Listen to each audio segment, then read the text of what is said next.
The camera is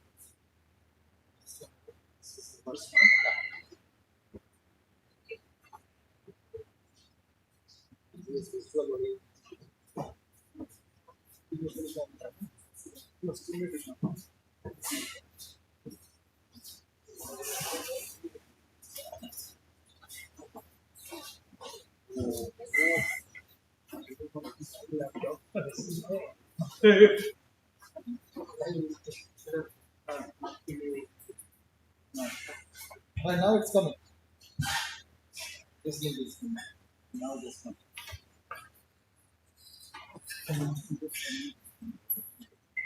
No, no, it's your.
So I think we should be able to enjoy further the day as we progress with more participants, especially the participants. I look forward to that. And it's my pleasure actually introducing my IBM partner. I worked with IBM for a long period of time, being in research. And as we move on into next generation AI, top of AI, technologies and research, I think it's very, very obvious that Dr. Pratibha, is introduced to all of us because she is behind such innovative measures in IBM, which is one of the prime OEMs for AI tools today. Yeah. So it's my pleasure, ma'am, to invite you on the Women's Day. And she has been a doctorate from US, and she did her. She's a IITM. As IACNs, we always feel, competition with IITs. More of IAC? Fantastic, that is great. Okay, and I think she's deep into research in AI, she's leading the team that has now managed IBM's onslaught into AI space, as I can say, right? And there's a lot of thought that goes into it because the more you think about it and put it into the tool, that's what carries forward. I think I'll hand over to her and I welcome you again. Thank you very much.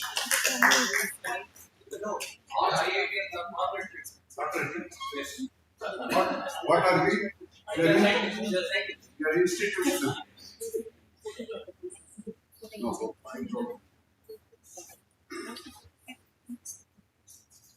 Okay, so very good morning, everyone. It's great pleasure to be here in front of gurus and teachers. I mean, the whole of my career, I took a lot of inspirations from some of my great teachers, and because of them, only I have reached to this stage in my career. And let me just make the statement though I'm actually touching a very relevant topic. It's not a mainstream topic in IBM as such. I deal with a lot of industry problems, enterprise problems, but we are living and breathing generative computing. So all my talk here will be motivated from my own experiences working with generative computing. One thing I just want to make a statement before I start. Generative AI cannot replace Google teachers, and some of them are sitting here, right? And this is something which comes from my own set of experiences because I was born in a teacher's family. A lot of folks in my family are into teaching profession, and the way I have learned and acquired a bit of science and technology, credit to them. Like the way my father used to teach me linear algebra, like sitting on the floor, telling me the Mahabharata and Ramayana story, at the same time teaching me linear algebra. And generative AI cannot replace him, with that kind of experience. So, some of the topics that I will touch upon, again, education is a very large domain, right? Various body of information, associated knowledges, and the ability to think through and innovate on those fields. It's a very large. What I will touch upon is some of the stories and some of the experiences that I have lived through to make this a little bit more, relatable to some of you, right? So, just to set the context, frontier models, I don't know how many of you are actually playing around with this very, very beastly models, be it now plugged into Google search, your mobile devices, like your Gemini model, which gives you the nice, cool AI summary, right? You have Claude the Lord, I call it, because it's a very, very powerful model when it comes to actually coding, even putting some kind of articulation on product spec, it can actually convert it to full SDK. Lot of things it can actually do, and I will reveal what I utilize for the presentation later, right? And 2022 onwards, everything changed. If you see the Gen AI, the way they use it, you would be aghast to look at the way they are using right now these frontier models, right? So So it's just not text, but all kind of modalities now you see in interplay. Things which are very well articulated, right? Anything which goes as a human output and articulated on digital platform, be it related to any article about a certain topic, issue resolution, right? Any body of knowledge, some bit of philosophy, history, geography, anything which is very well articulated in the form of tokens and strings. Lord of the Lord, they have absorbed that and somehow they are able to generate various permutation combination of those strings, which looks very, very plausible statements, so to speak, right? It's more of an information, I would say. Knowledge comes when you absorb that information and you create a mental map of that information, right? So it's very, very powerful set of machines that are getting trained on all the human possible articulations from all over the world. So that it has become an extremely powerful engine right now, right? To help you with understanding, summarizing a large set of documents and articulated set of information.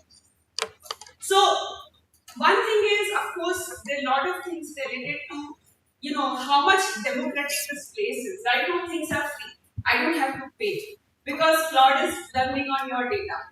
The moment maybe it becomes more a service, a paid service, maybe there will be a divide in terms of what you can learn and how much uniformity is there for people to acquire that knowledge through interactions with the Claude-like or ChatGPT-like engines, right? So those things are all, some of them are societal related challenges, some of them are the way people learn today and how much democratically we are providing a uniform set of information so that everyone has a fair chance to learn and acquire that knowledge if he has a passion. All those things are like large set of questions, right? So to speak. Alright, so this again like a small perspective. What exactly the GenAI today represents, right? So it is, as I said, it's the articulated residue of human knowledge. All the articulation in terms of text, the images you take, the videos you shot, anywhere you put that in the form of tokens is what GenAI is absorbing as a sponge and trying to build this knowledge for you, an engine for you, which is able to again produce output which you can utilize in some or the other fashion, right? So that is what. Now it is also called shadow of knowledge. This has come from Claude. When I was doing prompt thinking to understand this space a bit, it has come as a shadow of knowledge, right? So information and shadow of knowledge is what right now GenAI is representing, right? It's not a knowledge by itself, meaning that if I am on a piece of information or I am trying to understand others' perspective, I embody that information and sometimes I may not articulate, I can just feel it. And that is what GenAI cannot do, right? That is something which is residing within you, right? So this is basically what GenAI actually knows. Again, this has come from some of the summary and readings. So the nature of knowledge, you need to have something that you can learn from it is more of a declarative, which I already sort of stated. Even if you go to mathematics, the formal mathematical theory where things can be represented in symbol space, you can very well treat that as a machine learning problem and you can derive patterns and the machine like generative engines can acquire that knowledge. So any set of very well established theorems which can be represented in tokens. Right now we have GenAI models which are tasked to do mathematical reasoning. So they are all doing that. What they cannot do is get another set of information. Like if you are formulating completely a new theorem, taking inspirations from the physical world, and if it is not there as a pattern, it cannot do anything about it, right? So it's a great tool for learning, acquiring summarization, but mapping that information to knowledge, a body of knowledge which comes in a very authentic way within you, you cannot do that with generative computing, right? Procedural. So in enterprise domain, if you see any kind of use case scenarios, it's more of a workflow, like workflow to hire, workflow to recruit a person, workflow to fix an issue in cloud native world. All those, there are certain set of patterns involved related to a technology code, software writing, different programming paradigm. The set of patterns, and generative computing is an amazing tool to make you do that very, very fast. So procedural kind of knowledge it has imbibed through a lot of articulation coming from the developers community, coming from scientific communities. For example, a lot of papers, if you just give the top best NeurIPS paper to Claude, it can actually summarize, it can help you to navigate through loads and tons of papers and can give you bulleted summary that you can again navigate through that complex web of the information and then have your own mental map and understanding. So all that has become very, very fast. People are actually using for sometimes to assist themselves to sort of review a paper. It becomes very easy because if you write a paper, sometimes people become very verbotic. There's so much of things they discuss, but the essence is just like maybe 3 line, 4 line, and you're reading that for hours. The generative computing is amazing in terms of condensing that knowledge and give you a bulleted point space which you can navigate through and have your own understanding and your own opinions and judgment about a certain work. It's an amazing tool from that perspective, right? Associative. So if you have 2 topics which are totally different from each other and you want to figure out the parallels, it's amazing as a tool, right? Then some people also have gone to this content generation. Like many people do these, GNN sort of use case scenarios. You can merge 2 images, you can overlay image to videos, create some cool content, right? Augmented reality sort of things. It's an amazing tool. But the creativity lies in user who can prompt that way. So again, articulation of a user becomes extremely important to bring in some creativity into what the machine gets to produce. So again, it's sort of heavily utilized. Yeah, some of the cultural related norms, if you want to study that well and understand history, geography, it's doing pretty well. Of course, you have to do the fact checks, right? Structural reasoning, as I just stated, mathematical reasoning has become a mainstream problem in research community. There are many models are coming to address this. But again, it will be mostly those problems where a certain structure, there's a way to sort of declaratively represent that problem, then this tool can do a lot, right, in terms of understanding and solving. Okay, so what it cannot do, I think this all of you understand, right? The embodied knowledge. So I have picked up this example. Like it can tell you how to ride a bicycle, but it cannot teach you how to balance yourself, right? This is more of body and mind interplay. These kind of learnings, physical AI, it cannot do, right? The physical AI is trying to do certain things, but generative computing as of today is not ready to teach you how to balance. The learning through your own experiences, your own personal experiences, right? I may have certain journey in the technology domain and somebody else may have their own journeys. In a very personalized way, whatever you learn, it cannot do because after all, it's a statistical model which learns all the patterns of all the articulations coming from millions of people, billions of people. So the personalization is missing. There are some research work happening to personalize this because if I can articulate my set of experiences which I may not share with the rest of the world, but I have pluggable engine. I can plug in my personalized knowledge and whatever it comes out, maybe it's a personalized output for me. So there are certain techniques people are trying to sort of work on. But as a black box, you cannot have that kind of a knowledge and associated learnings, right? Tacit knowledge, which is something to do with it's the intuition that drives sometimes human action.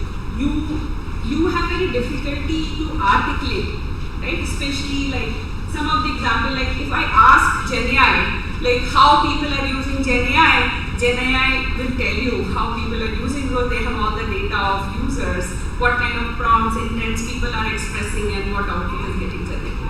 But if you ask how GenAI is actually impacting society, a certain section of people, that answer it cannot give, because you need to go and question physical world, the human as a subject.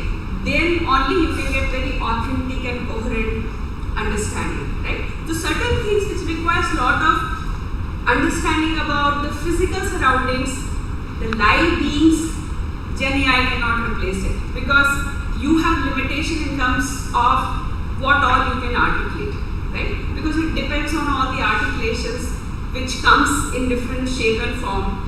Whether it's text, you're writing a poem, writing a medium blog, writing a book, coding, you're coding certain piece of software. Those are the articulations, only basis of which it mines the patterns and give you the most probabilistic answer. But it cannot tell you, at some point of time, you want to understand certain things which are not articulated. Like for example, if you're cooking and in a recipe you want to innovate certain things, it comes as an intuition, and then you just put some ingredient here and there that it cannot offer to you as a piece of knowledge, right? And of course real time, because just imagine if we lead to a stage where we as a human stop taking inspirations from the physical world and we don't bring any innovative thinking, the model will become stale.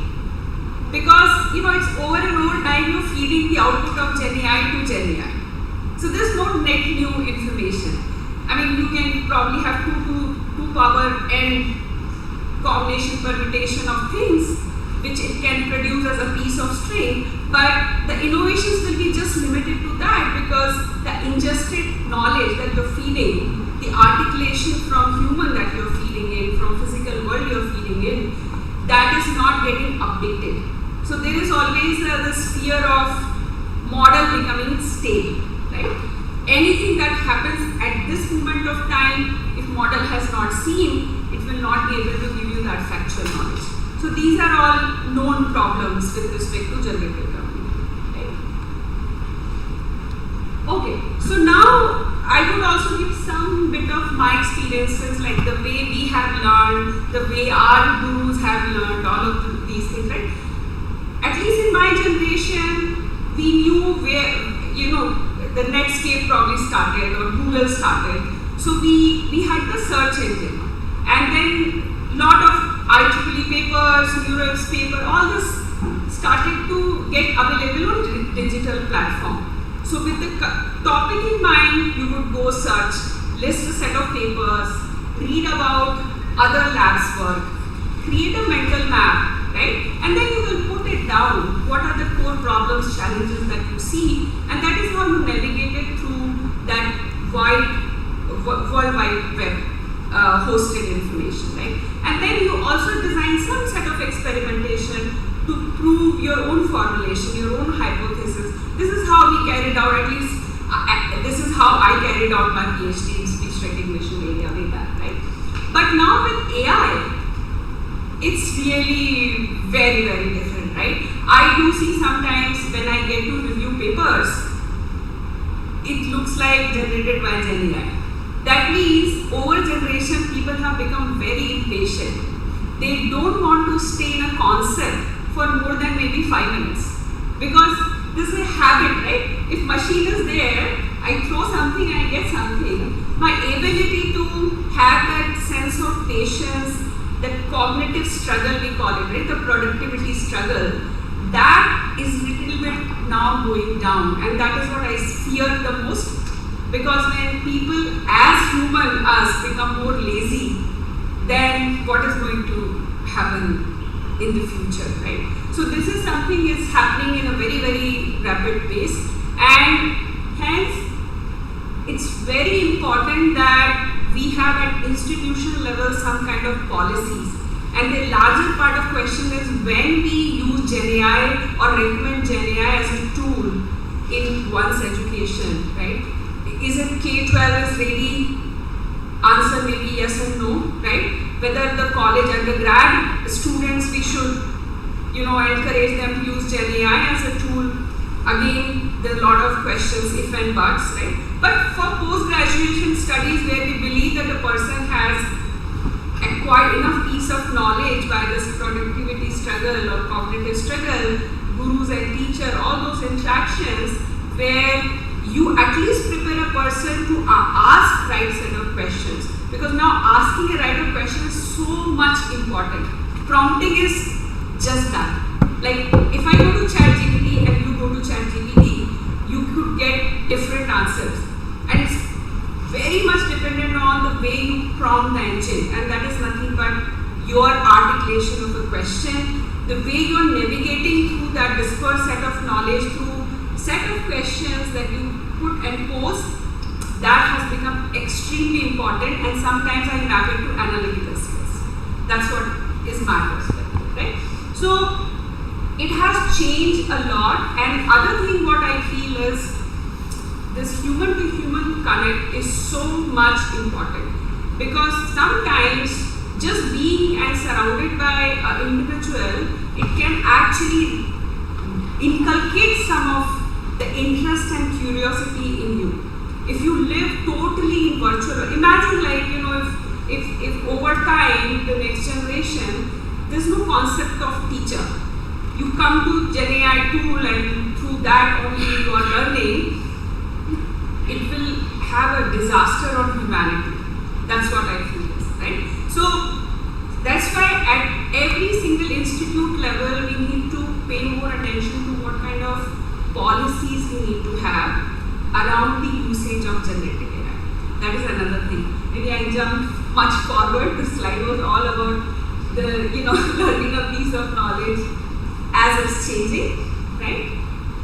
So now coming to this topic of student, right? I handle a department and I have lot of variety of people, mostly Gen Z, and I know how they use. My own daughter is 20 years old, and lately, she said that okay, she's interested in a topic, the augmented reality, and that was triggered because she says, I want to work in Disney and Pixar. So I said, okay, if you want to work in Disney and Pixar, maybe augmented reality is something you should learn. So then she started searching a little bit here and there, and then said, why don't you go to Claude? She was having some question here and there. So I said, okay, she first of all, she got overwhelmed. I can't read this much in such a short time. You know how these kids are. I mean, there's so much of knowledge, and it's just like 2 weeks you have to write a report. So I said, you just go to Claude. So she went to Claude, and then the Claude gave a very nice European institute because she's exploring internship opportunity. And this guy comes back saying, it looks like this is AI generated summary. I would really appreciate if you just summarize in your way, maybe 5 bullet points. So that was very nice, and I saw that I really appreciate the role of teacher. If that would not have been there, she would have gone and created some project for, of some sort. But then the knowledge of AI, she wouldn't have got the glimpse of what it is, right? So you need a lot of guidance, human guidance, as you're using these tools for your own advantage, for your own learnings. You need a lot of guidance in your journey, right? So that is where I think one example of a student which is in my real life.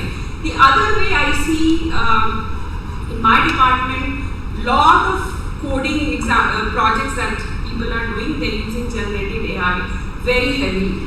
And it becomes very easy to debug, to get help, and it's of tremendous help. You don't have to learn the language of coding, but you become more good at logic, right? The art of programming is not the programming language, but it's the logic, right? So I think it's becoming very handy. You don't have to sit in training room to learn programming. The generative AI can help you a lot if you have a passion of coding. It's happening at a very rapid pace. And one question coming back to enterprises is that, do you really need so many coders? So there's a, this concept of software 3.0, which is more about I should interview a person on prompting, not on coding. So that is also emerging, in industry as a direction, like how I should hire a person. Right? Research acceleration, a very, very powerful tool. Right? Not writing paper, I would say, because then authenticity and what novel idea you're bringing on the table, that gets, kind of overlooked. That for reviewing a paper, you can take help.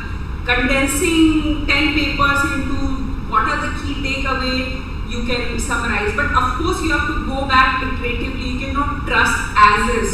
It just helps with that information, but you can actually do it maybe in a day. So it's a productivity tool, in my opinion, right? Personalization, I have some doubts, though it says that you can personalize, but the engine has to be augmented with personalized information, meaning that how I'm learning using Gen AI tool, that feedback has to come, then only it can personalize that content for you. So that is one. But the world of caching, even search engine, whatever previously of search, it puts the bookmark.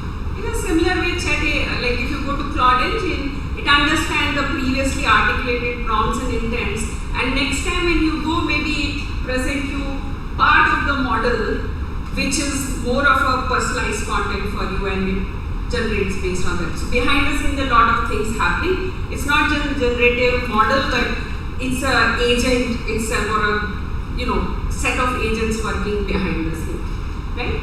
Exam preparation, kids are using it left, right, center. They have a exam in OS, they go to ChatGPT and they ask, okay, what top questions I can probably get. And this is what is happening now. It has become even more difficult for teachers to set the examination. It's more difficult, right? So I think all this, back then in IITs, we used to have this open book exam. So teachers will have no format. They will say, okay, this is the book you read, and I have some questions, and people will struggle throughout the session and they won't get answers. So maybe that open book exam is the best way to sort of carry out examination right now, right? Or you use Gen AI as a tool, model as a tool, but then you need to invent the way you would set up examination, right? So yeah, the students have gone like leap and bound. You can't imagine the way they are using Gen AI models as of today. Teachers are catching up, because I do have very good friends who are in faculty, and I know Professor Yogesh Simhan from CDS department, and we have a very close collaborations with them. He does admit that now he is using Gen AI as a tool to help students, right? And many folks, at least in my generation, who are into teaching in various institutes, I believe they're adapting to this, right? In terms of figuring out best content for students, designing some quizzes, all those things are actually happening tremendously, right? So they are catching up, students are much more ahead. So I think that is where teachers have to again become more innovative and see what tool can do for them, and still this sense of personal connect and this primary goal of preparing people to ask right questions, articulate right questions. I think that is what I feel they can play a great role, as they have been doing for long. Only that, but giving very pointed answers, Gen AI models are all over the place. So you don't need to spend time feeding the factual information, because that is there in the fingertips of every student. So the time spent in a class is more to generate interest, generate curiosity, having fun together. I think that is how I feel the classrooms might, shape up to be. Otherwise, you see people dropping out of classes. In IIT Bombay, with my some personal connect, students are not attending classes. That's the biggest problem. Very rarely people go go and attend. And teachers are also not bothered. If you are not interested to show up in a class, it's okay. So, that challenge later, because I feel this human to human connect is so much important in the world of where everyone is becoming so virtual and digital, right? So I think we have to reinvent the way teaching is done today. Yeah, so I think this particular slide, I'm just capturing that as is output, you should never trust. You should do homework to verify that data. That is extremely important. Know the gaps where GenAI works, where it cannot work. Extremely important. You have to be very self-aware and conscious about this. Otherwise, you will stop learning. Whatever you are using GenAI for, it will not help you to make any progress and acquiring any kind of knowledge. Right?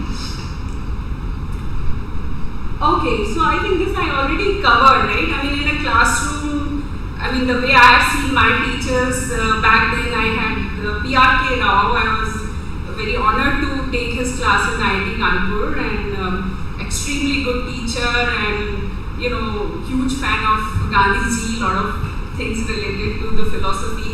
I don't think that kind of experience I would have got later with the help of technology. So connecting these dots, making it relatable, something which you have experienced and embodied, I think that is what, and personal stories on your experiences, that is where teacher comes into picture, and I think they have a great role to play, right? That is where I see inspiring curiosity, as I said earlier, right? And ethics. This is something GenAI will not teach you.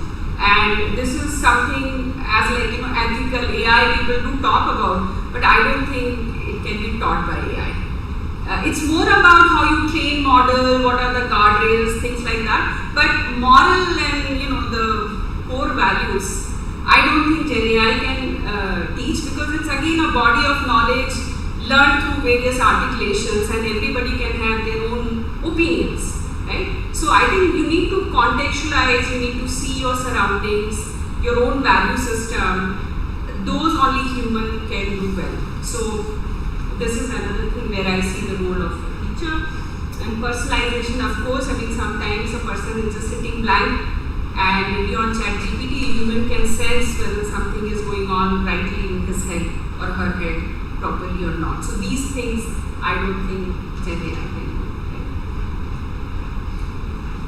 Yeah, so I think this is another thing I just touched upon briefly, right? Again, this is coming with the help from Claude, let me say, because I had a lot of thoughts and Claude helped me to structure my thought process. Cognitive offloading, right? This thing of getting answer instantly. When you become very used to it, you don't want to struggle with the concept, and the concept also doesn't stay in your head. So when it comes to applying that concept in a really different set of problem settings, you cannot apply, and that's where actioning gets implicated. Right? You can't apply. If everything is passively getting digested within you, you cannot actuate that, where to apply. So that is what I feel this is something as a limitation which comes into. And the other theory is, I learned about this word atrophy for the very first time. If you don't exercise certain part of your body, there's a degeneration. And in the cognitive science, if you don't do problem solving, maybe some cells of your brain or tissue of your brain stop functioning. So you become like a dumb machine, right? So that is another challenge with respect to using generative AI, because it's making you lazy, right? You can have hallucination and misinformation. This is another problem, right? It can just tell you very plausible answer, but actually not well. Just happening to reduce hallucination and always keep it updated with the factual information. So those things are all happening in the research domain, right? The other, this habit of dishonesty, right?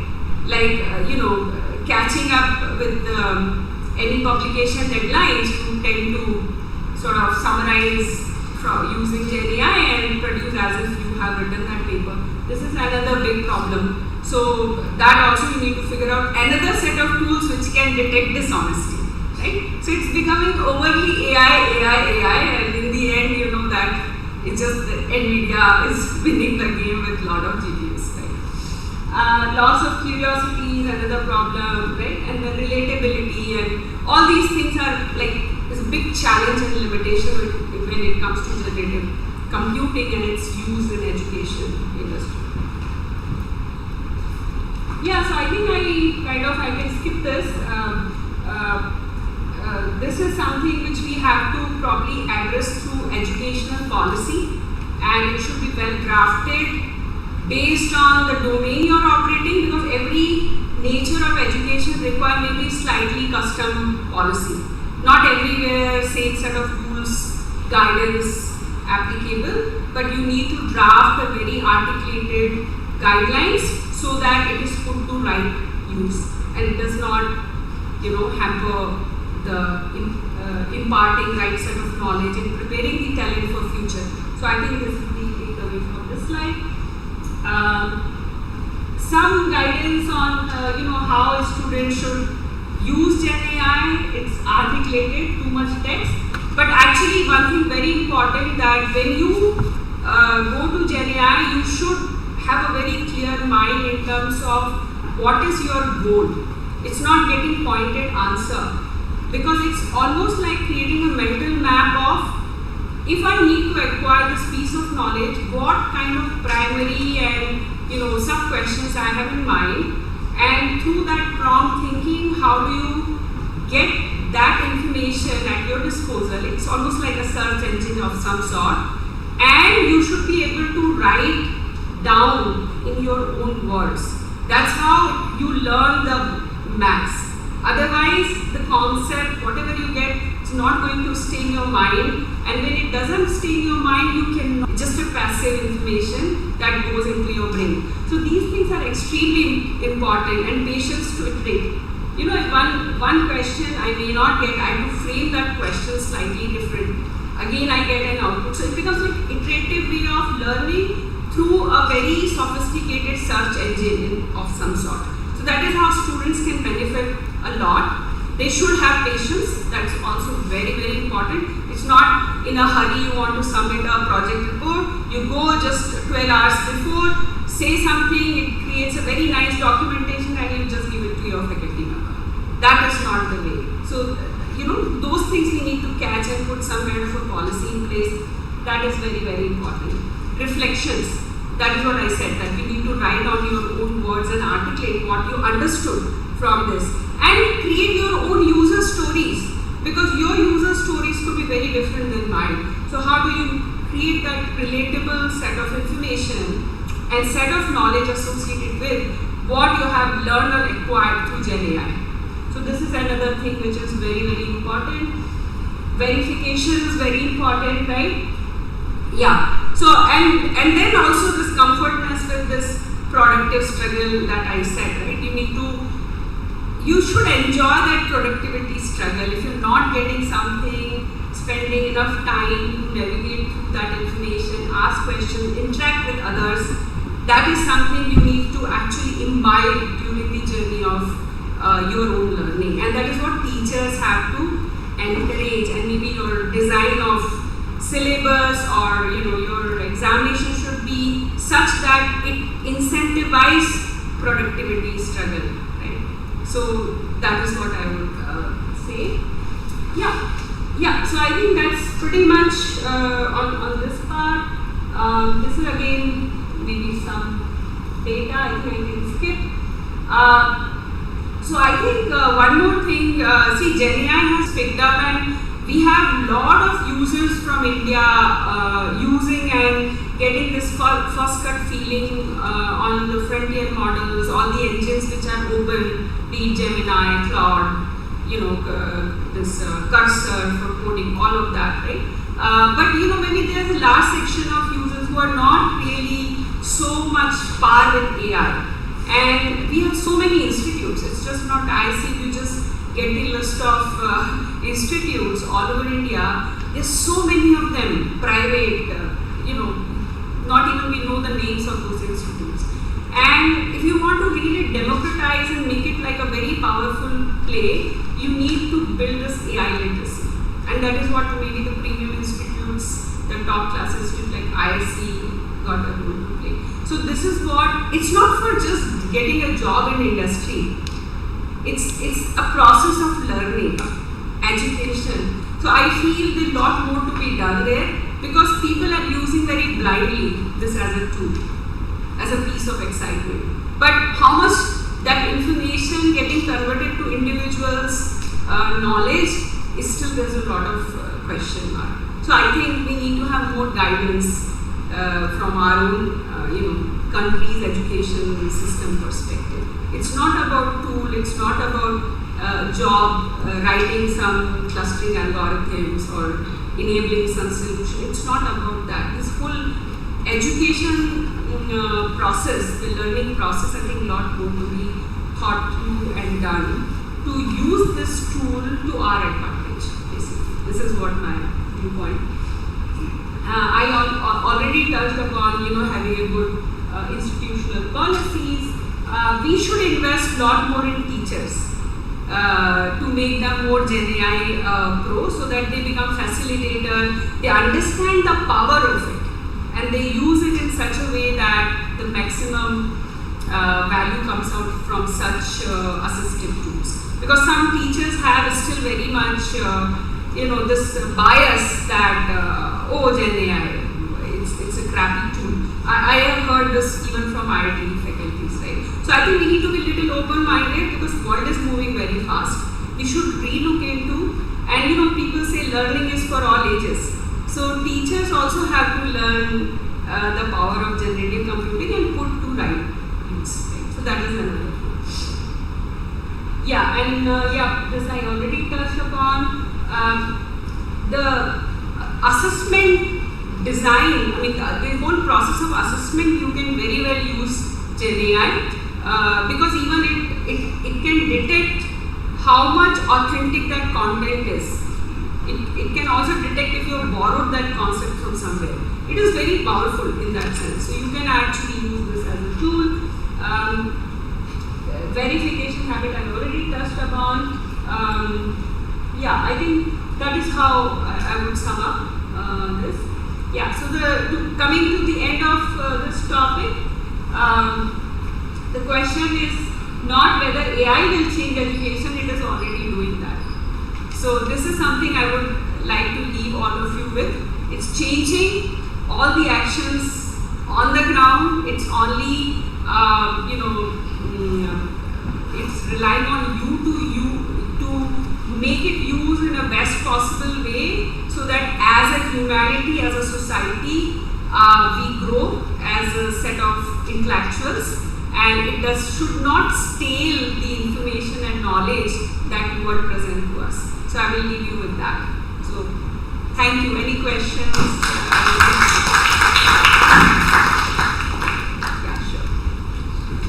Thank you very much for providing knowledge. As a chemist, I'm a bit worried now because the noble gas, which is a product of the fuel gas from the things, will go to be dangerous for many of us because of the Iran-Iraq war. Yes. Because this noble gas is used for cooling the vapors of the AI chips. But is it going to affect the development of AI or not? Is it going to choke? Yeah, I would answer this little differently. Over times, if you have seen, right, wherever there's a money, people go all out. So I think as a humanity, there's incentives. People will figure out how to still have the GPU farms. The natural resources, yes, it poses a lot of threat because GPUs are very expensive, but there are a lot of research happening to reduce the computational load and a lot of optimization problems. Open source is very active to sort of come up with a better strategies, right? So that world is also moving very fast. There could be very grave situations like what this war has posed to this world. But I think as a human we will figure it out as long as we see incentives and value for doing something. So the Gen AI computing in nutshell is not going to reduce. It is going to increase more and more, but we will become more efficient in running such workloads. We will become much more efficient workloads. Google is investing a lot, which I heard in some of the talks, is that solar powered data center.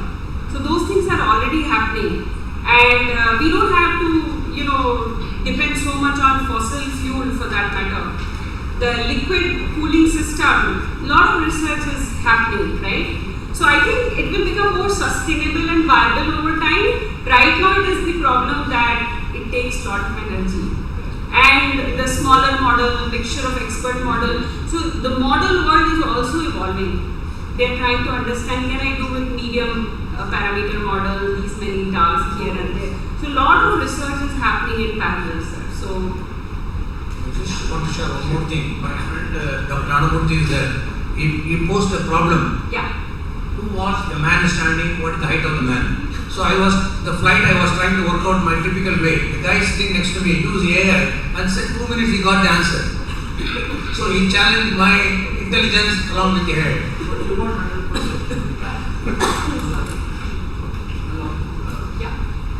Madam, my question is more or less like this. In our time, when we did mechanical engineering, we used to be proud of opening a car and finding what is inside, not just using it. Okay? It required a lot of passion on the front of what you call Henry Ford to make the first car. Yes. Then 100 MBAs came afterwards and said, why he could not make more number of cars. Same thing with electricity. In our time, we definitely used to appreciate and understand what was electricity. Yes. People using Yes. computer. I was one of the earliest in India, and probably one of the earliest in the Institute of Science. They use a computer. We didn't have it. And they got a chair, immediately. Right. But today, I used to understand the interaction between hardware and software. Yes. And today, people use things. Now, Manjul Bhargavi addressed the convocation here last year. I'm sure many of you would have been here. He said, you know that he is a mathematician, field medal awardee, and one of the finest thinking man even in AI. The problem is how many people really understand the mathematics behind AI. We all know AI. Yes. Then the teachers are compelled to use the word AI only when they know what is AI. Got it. The mathematics of AI things will Yes. change. Yes. Today, when we went to the college in those days, the students did not know as much of mechanical engineering as a teacher knew. Got it. But today the students know more of AI than the teacher. Definitely, because it requires some amount of time. And given the young age, the ability to understand is much better than the teacher, Got it. or definitely more. Now, it's very mandatory. The other day in Ramaya, we are talking about some subject courses and all that. In management, in commerce, every chapter uses the word AI. I asked them, how many of you? Yeah, I asked, how many of you really do it? Now, is it not important that the teachers understand what is AI? What is your question, No, sir? I think What is your question? he's posing Kindly very say that. well. Thank you. No, he's posing extremely important. I think we are running out of time. We have reached. Only question, no prolonged discussion. Yeah, please. Sure.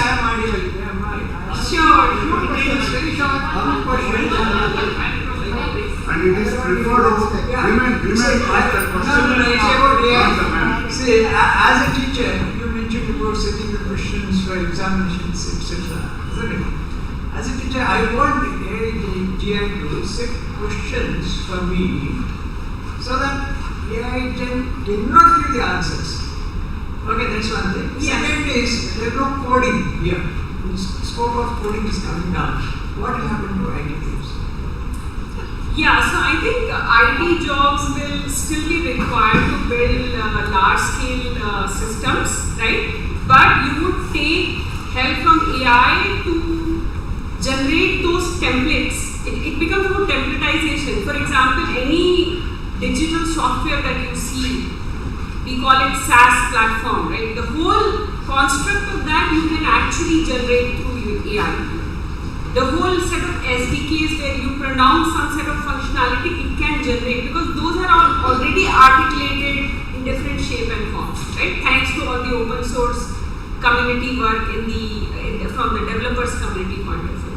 But when it comes to solutioning, you still need those people who can assemble this big car and customize it for that user scenario with a lot more optimizations.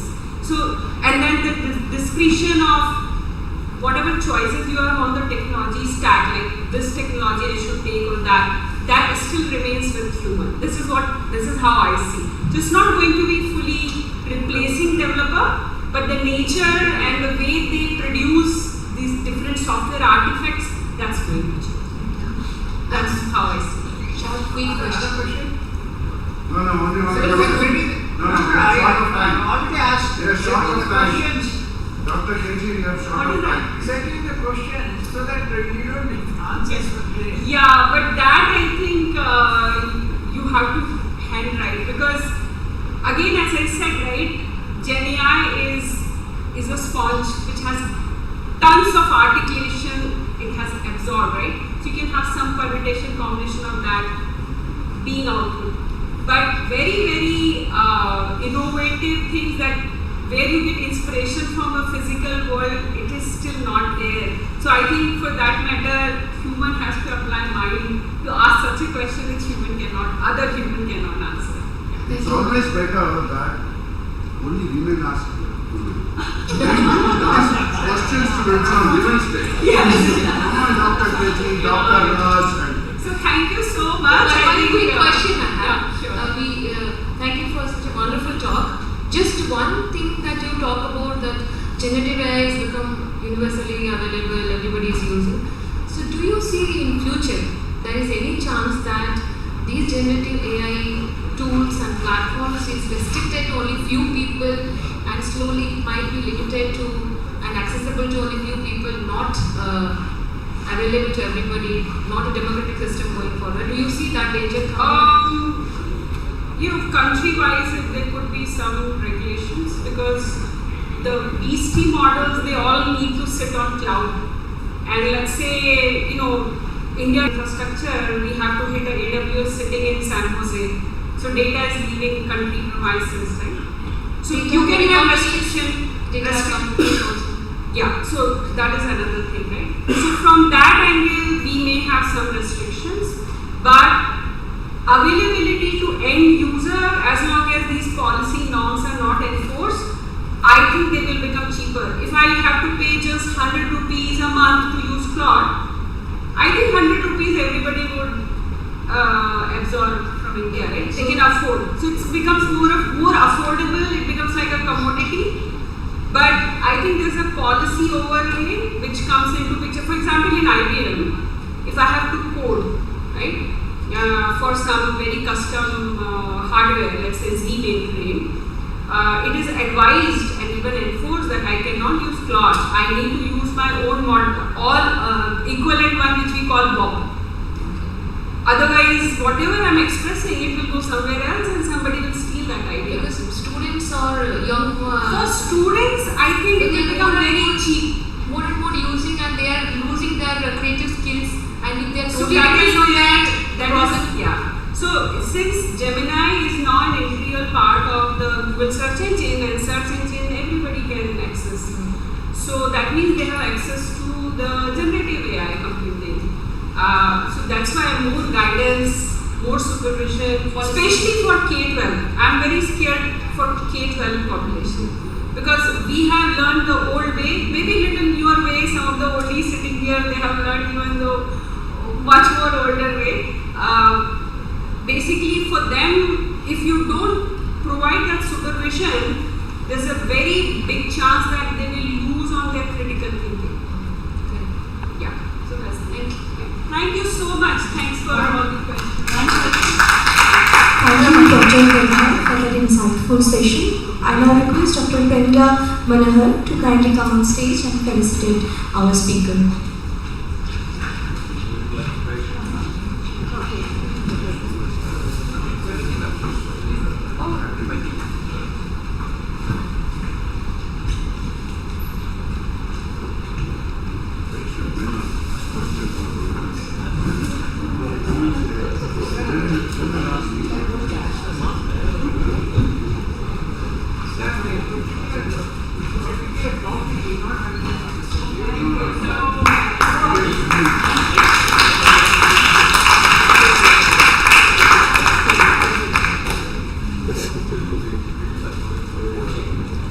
We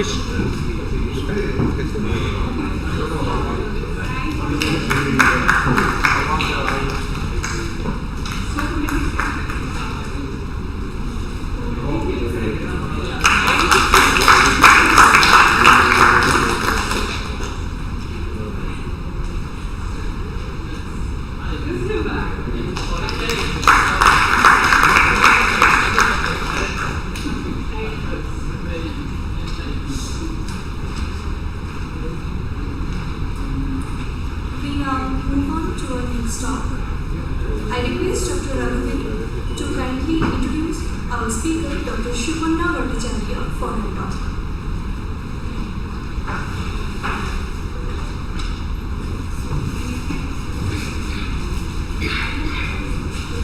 Good afternoon.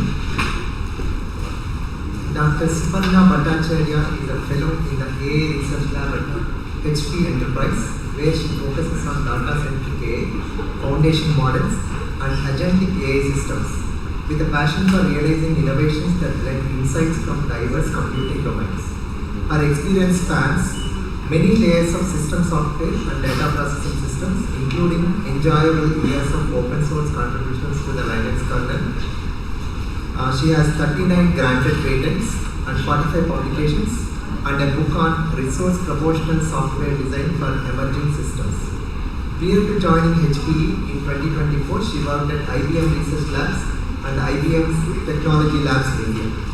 She holds a BTech from IIT Kharagpur 1993 and a PhD in Computer Science from IISc 2013. Suparna is an IEEE Fellow, a Fellow of Indian National Academy of Engineering, and a Distinguished Alumnus of IIT Kharagpur. She is also a recipient of several awards, such as the IEEE India Council Women Technologist of the Year Award, the IISc Chatterjee Award for Outstanding Women Researcher, and the Genome Next Generation Women Leaders Award and Economic Times Femina Inspiring Women in Tech Award. My request, Dr. Suparna, start.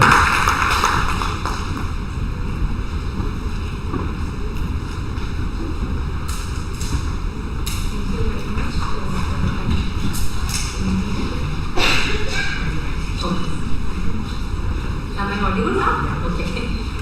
So I remember back when I was in IIT Kharagpur, my class, when the professor used to talk about decibels and used to say weaker speaker, and everybody would point to me.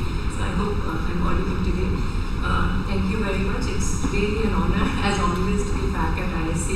I did my PhD in IISc. I think it's one of the best decisions I made in my professional life, and I think personal note, I lost my father recently, and towards the end, the one thing that he always remembered was I did a PhD. And so I think the education that I had here was exceptional. I was a student of Professor Gopinath, and I did my career, did this PhD, middle of my career. So when I was asked to speak today, and the context was today's theme was on education, health, and entrepreneurship, and how it is applied there. And I was saying that I don't work in any of these areas. I work in IT, I work in system software, and I work in AI, enabling that. And it's always been this question in my mind throughout my career as I've been working. I enjoyed working on the Linux kernel, I enjoyed working on foundational technologies, but I often wonder, what's the difference? Am I making an impact? Am I changing things? And one of the turning points for me was when, after I was working on Linux for a while, there was an article that they were coming up with, and they said the women who are writing the software runs the world. And then it kind of hit me that all of the things that we are doing in computing, in IT, is enabling every single one of these applications. And I find that personally very inspiring. And so this, to give an idea of, I work in the AI Research Lab in HPE, and in research we kind of have these, we have all of these business groups which are doing projects. We then have these different horizons of work that happens in the lab. Advanced development is kind of things which are near term, and maybe they will get into the project soon. And then there is applied research, and that's kind of where most of the AI work falls under, and then there is exploratory research such as next generation neuromorphic computing and some of those kinds of chips or quantum supercomputers and so on. Interesting thing is that AI is now being applied across all of these areas, in the business groups, in every research group, in every research lab that we have within institutions. And so today I wanted to talk about, I think the first talk was very, very interesting, and we talked about generative AI, and I often worry about the same thing, about the implications of the cognitive overload that we have.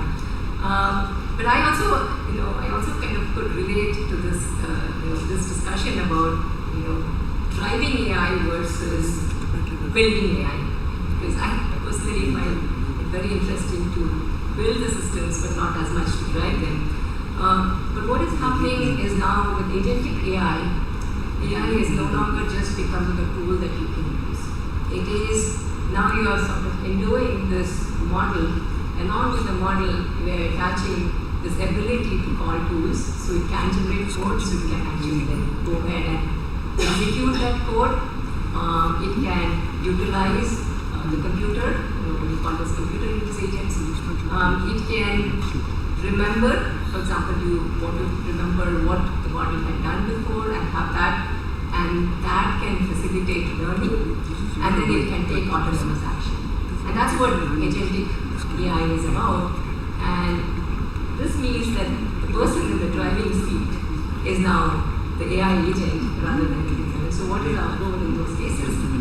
And it's getting, you can see that it has started from thinking of single agents, which is, as this example that I showed in the beginning, which is trying to do a particular task. And so now beyond that, you're saying that, okay, if this is single agent, maybe I want to try to build a certain component, and I need some tools to be able to do that. Maybe I need to perform some kind of a function. Maybe I'm trying to do some HR function or finance function, or I'm trying to actually be an IT engineer who is responsible for a particular component, a particular piece of software, to multi-agent systems where it's almost like a team. So the agents are starting to be able to talk to each other, and each of them is specialized with knowledge. They're actually all leveraging a general purpose LLM or tool, but they all have this additional augmented knowledge, history, and the right tools to be able to call to solve a specialized problem. And so it's almost like you think of an airplane, maybe you're trying to manage, you're trying to really look at all of the different parts together and build a cohesive system, so you work together as a team. And then there is this era of Internet of Agents, which is coming up. So Mighty Nanda is one of those projects where they say that there would be an agent for every human, right? The person device what we are, so that's agentic society. But closer home, it's almost like if you have an airport or you have a fleet of vehicles. In our case, in IT systems, it's really a whole data center or a fleet of machines, or even cross data center, that you kind of have this mesh of agents, where every agent is probably responsible for some aspect, and they automatically figure out who to ask and how to solve the complex problem. So that's where things are going, and how did we get here? I think this is kind of a compounding effect of so many different developments and so many pieces of research that led to it. The three, big threads. First of it is, of course, the algorithmic improvements in machine learning. In my time in IISc, which I did my PhD mid-career, I remember working with Professor Chiranjeev Bhattacharya on the machine learning and intersection with my research. But from then on, there's machine learning, there's been this deep learning, then there's been reinforcement learning, and all of these, and then now we are in this era of generative AI, and so each of these has involved several jumps in terms of the algorithm. But what enabled them, and Professor 5ID's beautiful book, right, The Worlds I See, depicts that journey, which is the data. So if the data were not encoded, you have this articulated data that is available about images, about text, about the whole world of human knowledge, and especially the hard work that it took to get something like ImageNet available, so that actually people could run their algorithms on it and keep improving on that. So other direction, and its modalities of data are constantly increasing. We're now having more and more science data coming from instruments, in addition to the usual audio and visual and textual data.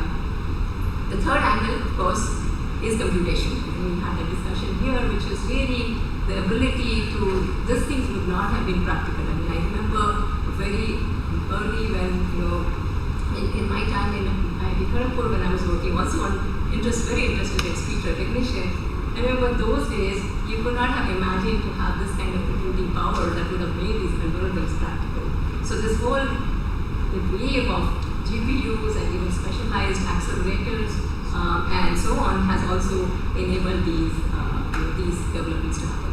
So I just overlaid on top of it that there are certain areas in our research we have actually been working around each of these threads or in our HP research lab. So one of the areas also in terms of novel accelerators are also these photonic accelerators and which analog computing, which can actually significantly reduce the energy consumption that you would require to run these.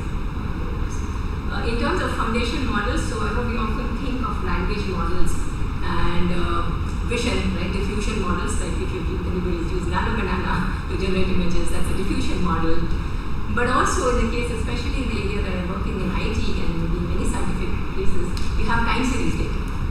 And existing models do not really capture time series data, so there's a lot of work going on time series foundation models and have the same kind of revolution that you would have with LLMs and time series foundation models.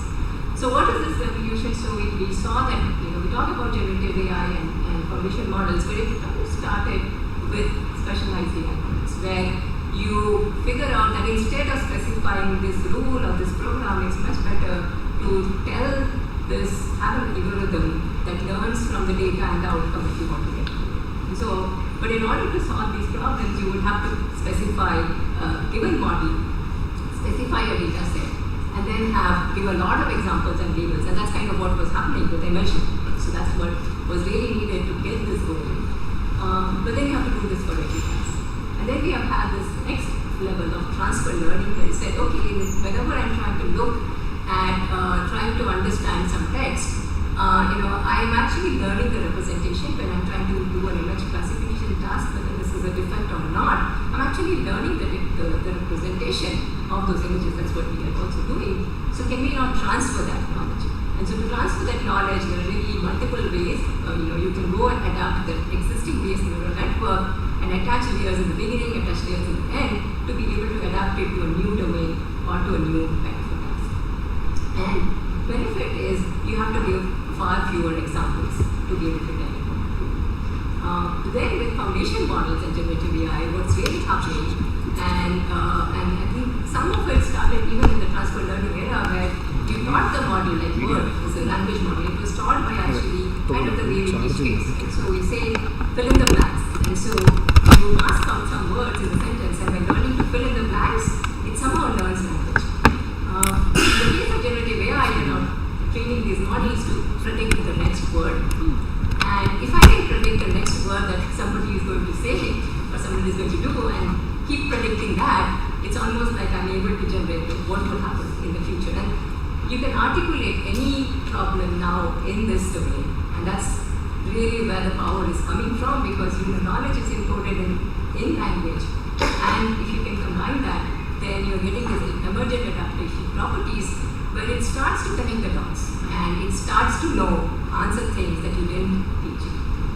But this evolution also is kind of static. So you have a single model and the output of that model is generating some output, but then now, what you're saying is that I run this model multiple times, and I keep asking it multiple times, and I train it to reason. So I use a reinforcement learning algorithm, which is generally about training, like it's used for training robots, so that you can actually know how to explore, and then you learn how to walk slowly, steadily. So the same kind of thing is being taught to reason. And all of this, of course, requires increasing amount of power and computation. But now, because of that, because of all of this, now we have this ability to actually run these agentic AI workloads in an enterprise setting.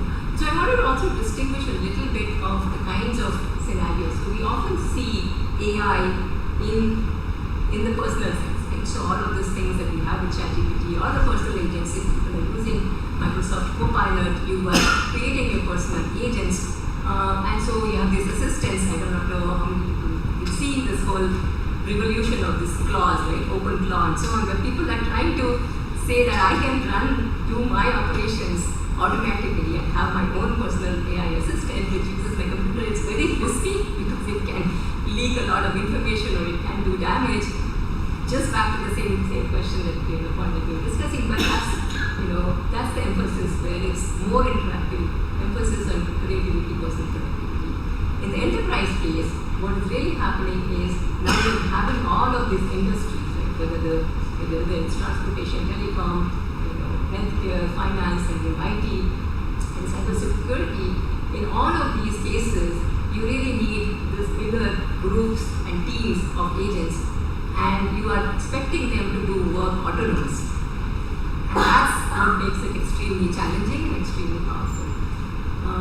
So coming back to this area of IT, IT has become very complicated. So a supercomputer, the first exascale supercomputer, frontier supercomputer, which HP built, was that had something like close to 10,000, 9,000 plus nodes with each of them, and then you have 700 petabytes of storage. So you have got so many huge number of components, huge number of resources, power, cooling, facilities, everything. It's extremely complicated. And data centers are very, very complicated. So I still remember that we used to have these events customer events where they would have this IT monster come on stage, right? They would have somebody dress up like a monster and come up on stage, and that's the IT monster that we need to be managed.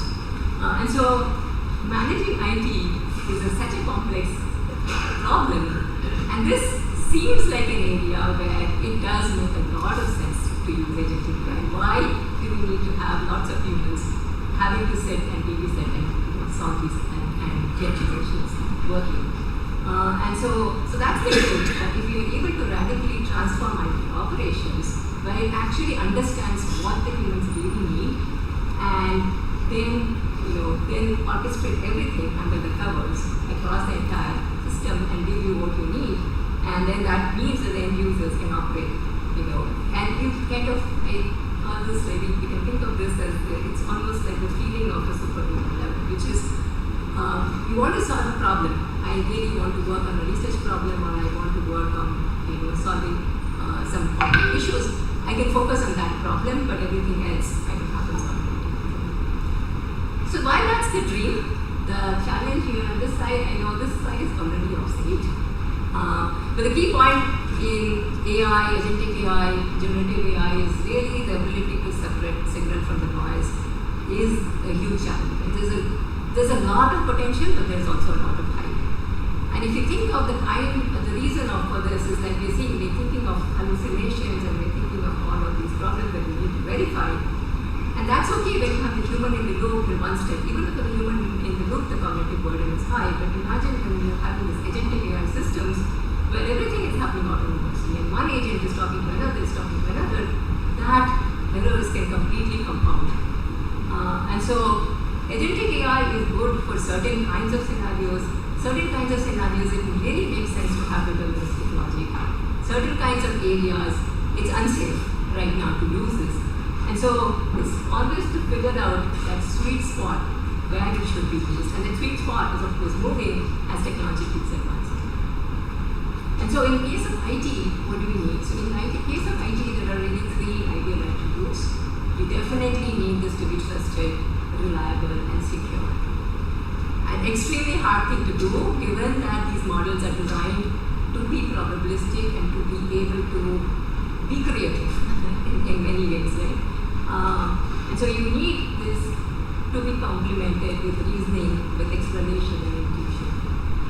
These need to constantly evolve. Evolve because the needs, the users are evolving, because you need to constantly change these systems, because technology is evolving, and it has to evolve, but it has to do that with predictability. So that's one of the problems with some of the current generation of personal assistants, which is saying they are being self-evolving. I can always, I generate and code my own tools, and but then you don't have control of that. You don't have predictability. You don't have a consistency. And then you need it to scale. It has to scale to the complexity of the applications and also the system. And so these challenges really are really hard problems, and that's why there is a lot more that needs to be done from a research standpoint. And these challenges, as I said, blow up at scale. There is also the cost implications. So as I was saying, the more of these iterations we do on this trillion parameter, close to trillion, billions or trillions of parameter models, and each time I'm going through each iteration, I'm going through so many parameters, like so many matrix multiplications. And it's a huge overhead, right? So that's why the systems have to be intelligent enough to use maybe smaller models when needed, to use regular code when needed, and to use the big models when and as and when it's actually needed. Having these verification systems, and that's a challenge, right? Verification is the boring part. What imagining was the interesting part which we would do. Verification is what computers would do for us, and we're kind of finding ourselves in the reverse situation. Security, so there is this thing called with agent API. At one level, you think that I should have in IT environments to protect things. But we say that you cannot go and override somebody else's data, you cannot go and shut down this machine, you cannot go and override this. So we do these controls and governance and access controls, but what's happening is when you want to give the agents the power, then you have to end up, there's a utility versus security trade-off. And that's kind of what's happening here also. Right? There was this research called Agents of Chaos, which were trying to look at what these new open class, if you try to use it, and suddenly it ended up with, saying it decided to delete a user's email database. Why? Because it was asked to protect the secret, and it couldn't find a way to delete the email, so it went and deleted the whole database. And so because we don't know what it will be, and so there is this thing called, Samuel Wilson had written this extension article called the lethal trifecta, which is the combination of access to sensitive data, the ability to access untrusted information, because these agents can now go call tools and other programs, and their outputs may not be very reliable. You don't know what output they will take. You go and use the document and you're augmenting your information with that document. If that document has something which is unsafe, then you're in trouble. And the third one is the ability to exfiltrate information. So you can communicate, and hence you can leak private sensitive information. So you have to be very careful about all of these things, especially when we're living in this IT environment. So these are many of as a result, if you look at this, the foundational capabilities for agentic systems, you can see that I'm actually not listing the model as that part of it. The model will be part of the reasoning interest, but you need to have ability to really have solid reasoning and verification and systems for citation and so on to be able to give it the quality and trust. Data and knowledge, like Pratibha was mentioning, the models are in some sense static. So you have to keep it new information, new data. And the models are also, these agents will also be generating data. They will be generating logs, they will be generating information. And so there is this bidirectional flow. And what is the real source of truth? What is it generated?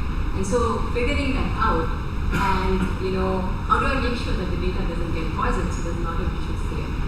How do you do this? Protocols and composability. So as these agents are talking to each other and we are talking with tools, so we are getting new protocols. It's model context protocol, agent-to-agent protocol, to be able to enable them.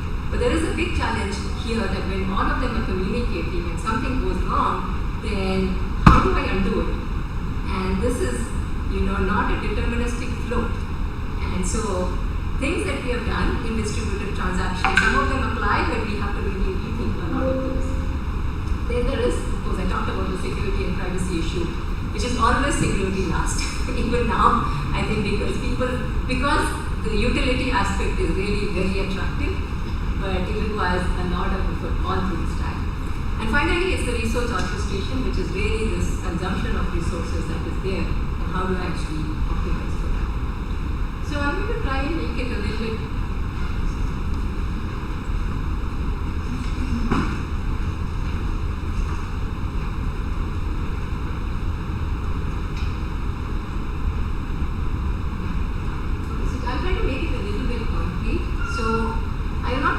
things which are already there. For example, there are these things which is the agentic mesh, what we get into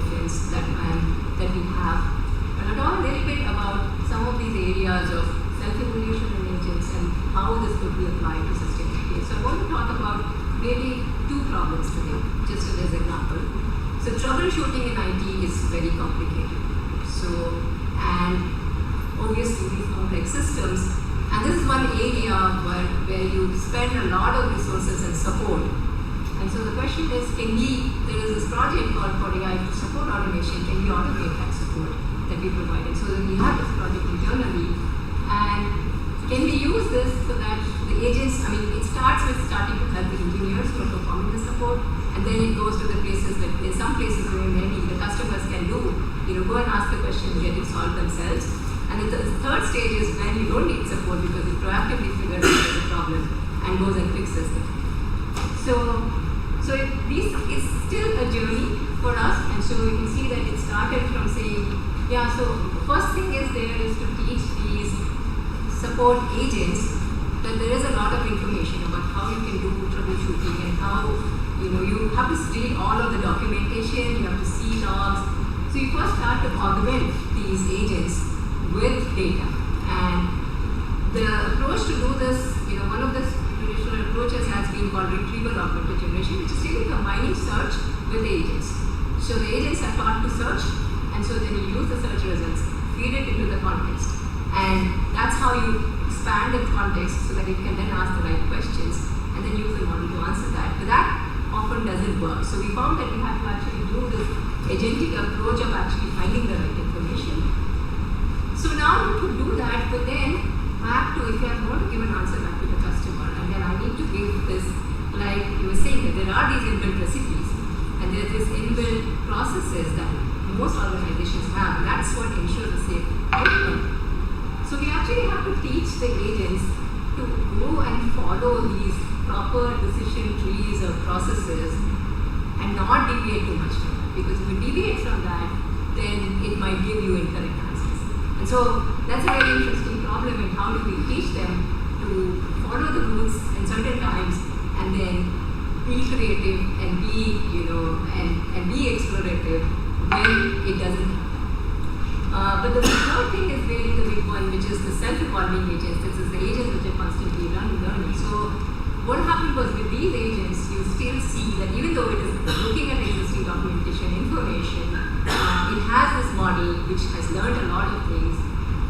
But if it fails to solve a problem, it should keep learning. So if it fails to solve an issue, or the answer is something that the customer doesn't like, or it finds it more cumbersome, it should be able to improve. And that's what humans do. Right? We are constantly learning, and we're learning from the experience. If we will be finding new solutions, and then we sometimes go back and encode those solutions so that others can leverage from them. And so that's what we want to do with self-evolving agents. But this problem is not just there in customer support, it's there in so we've been working with many different functions. Multiple of them have the same kind of challenge. So the idea was, okay, if you want to add this self-evolving property, which is really, as I get failure, I encode that into my memory, into new knowledge, and probably even go and change this model, where should I build it? So should we build it in this application agents? Should we build it in the framework layers? Right? So there are now a plethora of frameworks. The software engineering space for agentic AI is also exploding, and people are experimenting in many ways. We thought that maybe the better way to do that is to try and really build what we call this foundation model operating system, where you can then use the analogy of like we have virtual machines. Can I instantiate a virtual foundation model? Can I instantiate my own generative AI model for my setup? So if I'm working in the creative space, then maybe I need a very different kind of a model. While if I'm working on this highly, secure, reliable kind of space, I need a different kind of model. So can we create an OS that enables this, but these models should be constantly built. So that's one of the ideas that we're exploring. So now talking of learning, right? In this case, we're talking of learning from trajectories. But as I was saying that we could go back and build that learning into the system. And so I want to talk a little bit about reinforcement learning. And I want to talk about the example because this question came up about power consumption. We're saying all of these things, use agentic AI to improve IT, but in the process, we are going to spend a lot of resources, right? AI is itself going to take a lot of energy and resources. So what's the solution? Can we use, and I think this is probably my bigger message today, that I feel that AI and agentic AI and some of these advances, we need to use it to solve much bigger problems. Right now, we're using it to solve the things that helps us individually, and so we are worried about a lot of the things, what does it do to us in terms of cognitive work. But there are certain problems that really need a very, integrated, very complex, large scale of agents probably coming together to solve it. And so can we apply that to these huge problems? So digital transformation of the energy supply ecosystem is one of those. So you need, not only do you need to think of the energy, different kinds of renewable energy sources, and how do you really combine them, and then you need to also say how do we redesign cities, you need to say how do I actually the IT systems and the energy systems, how are they optimized, how does this transmission network work, right? What are the problems that can occur there? How do I troubleshoot these? So this is the kind of infrastructure that we want to, can we use AI in that? And some examples of this were very early work on, using digital twins to accelerate sustainability. So one of the projects here was on wave energy. So this was really done with Carnegie Clean Energy in Australia, where we use reinforcement learning so that you have these, for wave energy, you send these buoys out into the ocean, right, with huge buoys, and because of the motion of the waves, from that they are actually able to generate electricity. But you need a lot of sophisticated logic to figure out how do I actually orient that, right? How do I manage those, and how do I do that so that it has less wear and tear, but it generates maximum heat? And that's a problem for which we applied reinforcement learning to be able to solve that problem. You also have work in terms of climate change and how can you actually have a digital twin of the Earth so that you can simulate these different kinds of climate change scenarios and test out policies to be able to solve them. And of course, closer home in terms of data center, it's really the data center itself. How do you optimize that so that it actually is efficient in energy consumption, and it's actually, and this is a very complex picture. I'm not going to go through it, but this is just to give an idea of all of the steps that kind of are involved in it. So there is this physical system where you have this data center, and then the data center may be powered by many different kinds of renewable energy, and you probably have a carbon intensity for that. The weather conditions are there, the workloads on the data center. So you have a digital twin, a digital system that tries to model that, and you have modeled each of these elements in this digital twin, and then once you have modeled these elements, then we can build a reinforcement learning controller. So this is a multi-agent reinforcement learning controller because it has to deal with all of this, right? To deal with energy, you have to deal with the workloads, you have to deal with power and cooling and all of these, and make sure that it's actually taking care of all of these attributes. So each of these objectives combined, and each agent is looking at each of these objectives, and then they are combined with the multi-agent reinforcement controller, and we have a system, and that in turn then we have turned this into an agentic system, which then people can explore and use to play around with. And so, maybe just a little bit, I was not to talk about technical, go deep in technical, but the only intuition I want to provide is when we do this reinforcement learning, these automatic policies, it's difficult for human operators to trust that because you don't know what that policy really came up with. What does it mean?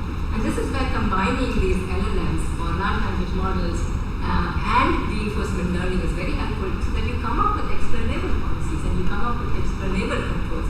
So now the human is still in the control and can actually have some oversight of what is going on. And so that's how the system will work. You kind of, this is an example of that Oak Ridge National Lab collaboration on the Frontier Supercomputer to optimize liquid cooling and the data center for that. How do you then model it into the reinforcement learning and control, and then how do you actually build an agentic AI system to manage that? You can also do this, as I was saying, this is not a single geographic problem. You could have data centers which are across geographies, and in fact you want to distribute workload between them based on where it is. So you have data centers, for example, that are hosted in very cold places, right? Or you have, and so there the carbon intensity or there. So how do you figure out when can you move the workloads around? what is the effect of renewable energy? The main problem of renewable energy is that it's not always available. So how do you balance that? So you now have this hierarchical reinforcement learning control. So you have RL, then you have multi-agent RL, and then you have hierarchical reinforcement learning to be able to manage across all of these. And finally, just to say this, so this was again just one example, but if you look at the entire energy grid, so you're saying that okay, if you have a single grid, would we start having microgrids, right? And if you have microgrids and you have battery resources and you have solar and you have SMRs is the small nuclear reactors, very small ones, and you have wind energy, how do I actually build this whole ecosystem for next generation computing? I think that's an open challenge that there's a lot of potential and work that we're going to see. So I'm going to stop here and take questions. Thank you so much.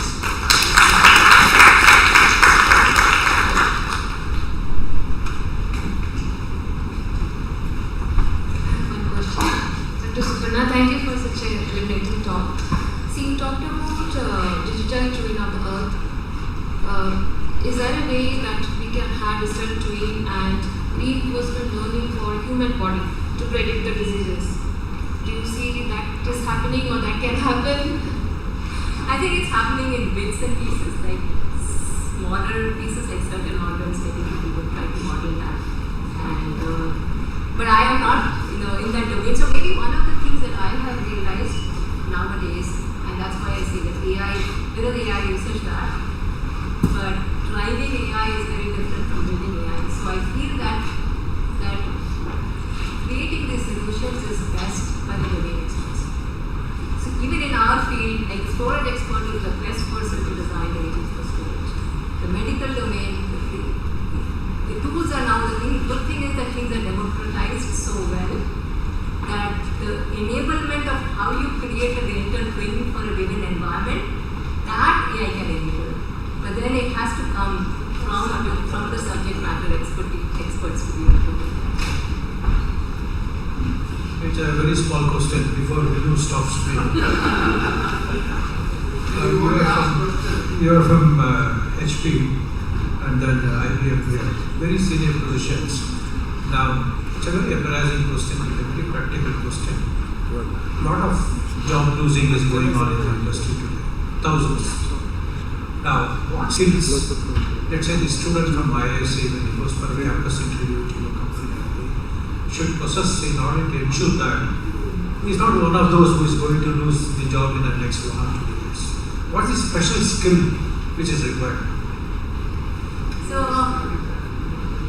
I think we are going through a huge transformation, and I think I'm a researcher, so I'm not in the role where I make these decisions, but I do think about it a lot because, and I think the problem that Pratibha was mentioning is very, very key, which is that I worry that with a lot of these systems, and that's the challenge I think, that everything gets so automated, so autonomous, we are giving the full power to these machines and our own critical thinking, our own ability to really work in these environments. And you need experts to be able to decide that. And so, if somebody is at entry level, how do they get that expertise so that they are going to be able to control that? So I think the skills of critical thinking, the skill of being able to adapt, the skill of being able to be flexible and think of, imagine more things that could be done and how to solve. And I think also focusing on larger problems, because right now the focus seems to be on cost reduction, but it has to go to more value. And I think that's the hard challenge. My mother has glaucoma, and severe glaucoma, and I keep wondering and wishing that the technology that I'm working on, AI, could really help her. And that could, and I'm looking at smart glasses and all of that, but they are nowhere close to giving that experience. So I think there are really, really hard challenges which need to be solved. And so it's more a matter of the areas of focus. Maybe the way we are coding today, that's not going to be the way it's going to be. the way we are doing research, even there are research agents. I remember Luth came out with this paper recently called Cloud Cycles, right? And he started the paper with shock, because somebody worked with Claude and was able to actually solve a problem, that he had posed and had not yet been able to solve. So problems, there are always these instances where these models are able to do that, but they're building on top of what is there. But how do you actually imagine and try to solve these harder challenges? I think that's what is going to be required. And maybe we are also not able to imagine the most. And Einstein said this, right? Imagine is what put the knowledge.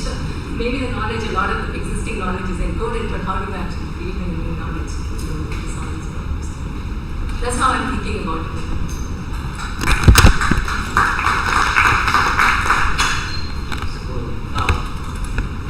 Thank you, Patrick. This is a wonderful talk. Hello. So, I'm Asutosh. I'm an alumni of IISc 2018 pass out, and currently I have a company called Relay Talks. So, the questions related to the Lipita Mamas, right? So, digital twin of the Lip. So, it is a very sensitive topic, and the work has been done in bits and pieces. But one of the nice initiatives I could recall is by NVIDIA and some other industry folks called Mona AI. So that is the answer to the first question. So it's an open source, lot of doctors and everyone is there. So even as an aerospace engineer for some time, I was using that for modeling the cochlea of human ear, because sometimes kids has the problem with the human ear. So and to search questions, right? So this is a very sensitive topic, and I personally been impacted by this. So I will share my experiences. It's not a question, but it will also give a food for thought for everyone. So back in 2023, I started this company, and the idea was to use the LLMs to do invoice processing. Sir, so, can we restrict to a question? Yes. Okay. Question is. Because it is very interesting. No, it might be, but we are running out of time. Okay. We can have one. Okay, I have just questions. Please. No, Dr. Das, let me monitor. More questions at the lunch time. That's it. We cannot help it. There is very limited. We will always be. By the time I could have finished my. No, let's not waste time on it. Okay. So the question is, how do you challenge the big fish versus the small fish? Big fish here are Google, HP, or maybe Microsoft, and the small fishes are like Joho, or maybe even smaller, the smallest companies like SMEs and other things. So when we are saying that the jobless, generally the first layer of the jobless happens at the bottom layer, who is a data operator. So what happens to them is that they struggle in becoming like Swiggy or Zomato driver.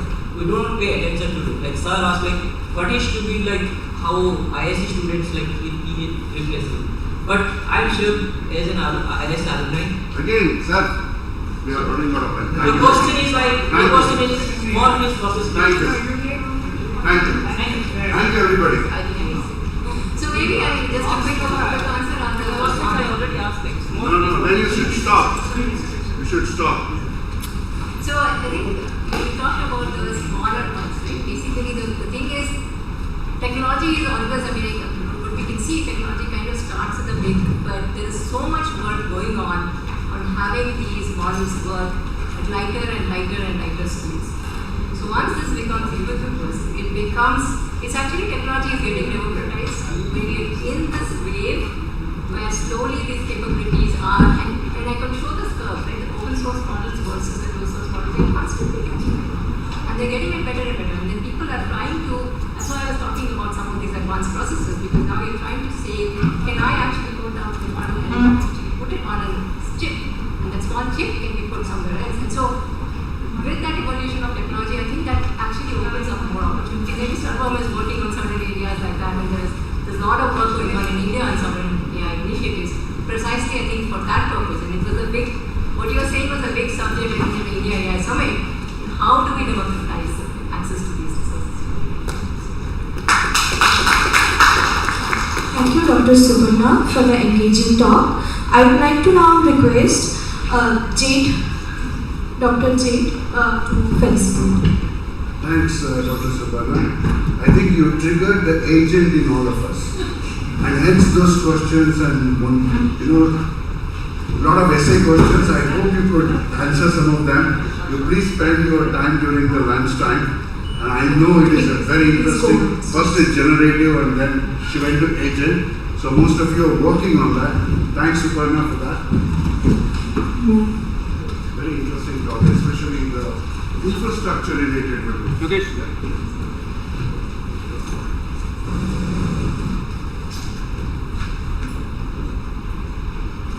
And it's a great pleasure to have you.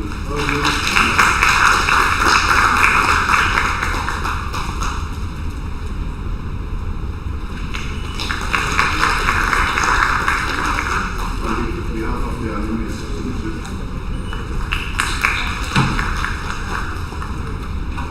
Thank you so much. Yes, please, sir. Okay, one more. Thank you. Thank you.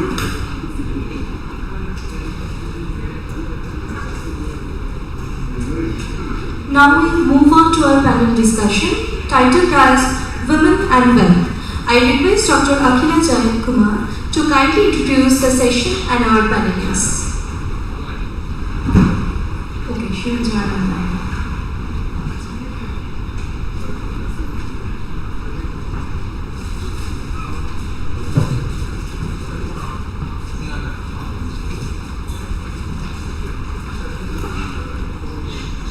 Can I request our panelists to be on stage? Srimati Nirmala Munshi, Mr. Venkatesh Chadi, Dr. Tulsi, Mrs. Ramya, and students of IISc.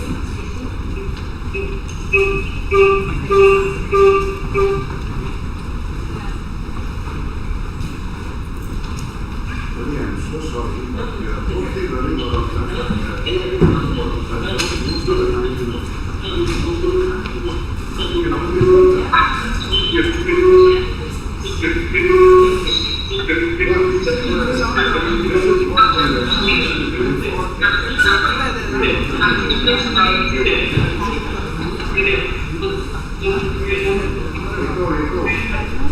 Echo.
to the audience? Yes. Yes. Yes.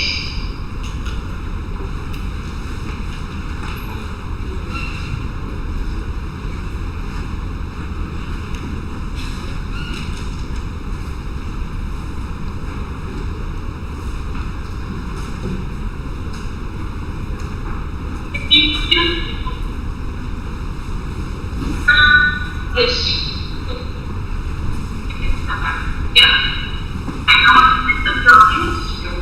Yes. I think there's a time lag. Yes, go ahead. You go ahead. Yes. We can hear you, you can Shall go. we start? Go ahead, please. Yeah. Okay. So, good morning or good afternoon, everyone. Good afternoon. You know, I wish I was Dumbledore in Harry Potter because there he had a time turner and he could turn the clock back. Given a chance, I would. Hello. Yeah, we can hear you. Go ahead. Okay, because I seem to be hearing myself little slowly. There is lag. You know, I want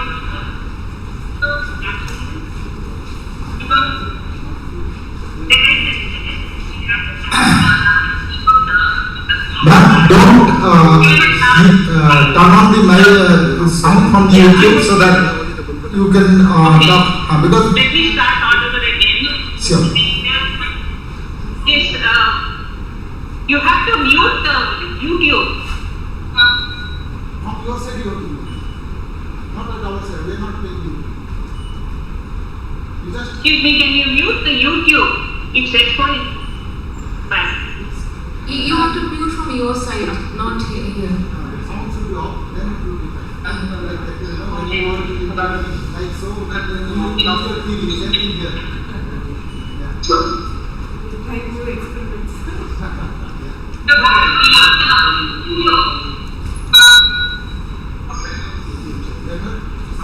Hear us from the YouTube should be. It's recording. It's not your side.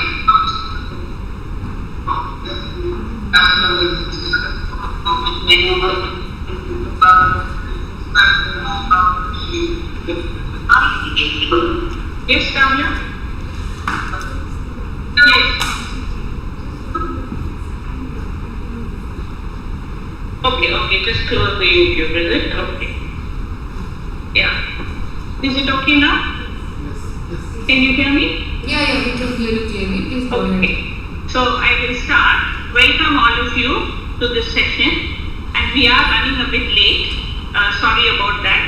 But like I said, like in Dumbledore, and we can't turn the clock back 45 minutes. Given a chance, I would have used a time turner and gone back to 12 o'clock. So firstly, thank you to all the panelists for taking the time and effort to join us in this panel discussion.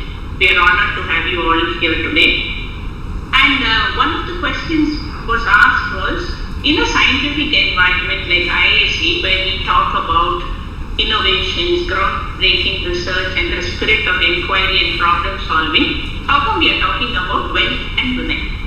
So let me share some facts to set the context. There is a new catchphrase going on which says it is the great wealth transfer. So this refers to the fact that women are going to inherit a large proportion of the wealth passed down through inheritance over the next 20 years.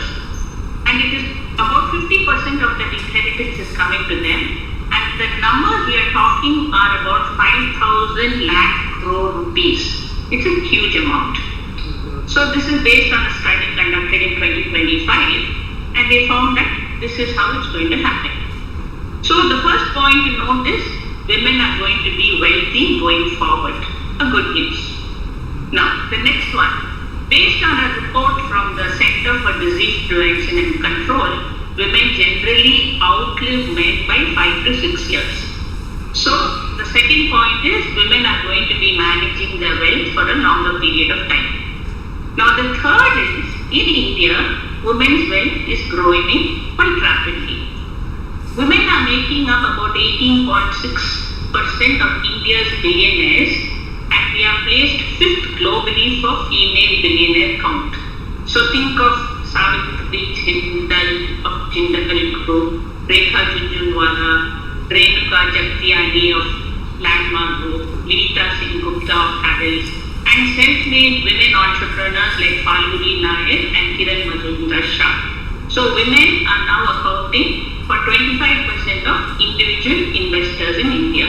So the third point is women are growing their wealth. So we come to the conclusion, women are going to manage a large proportion of wealth for a longer period of time, and they are going to grow their wealth.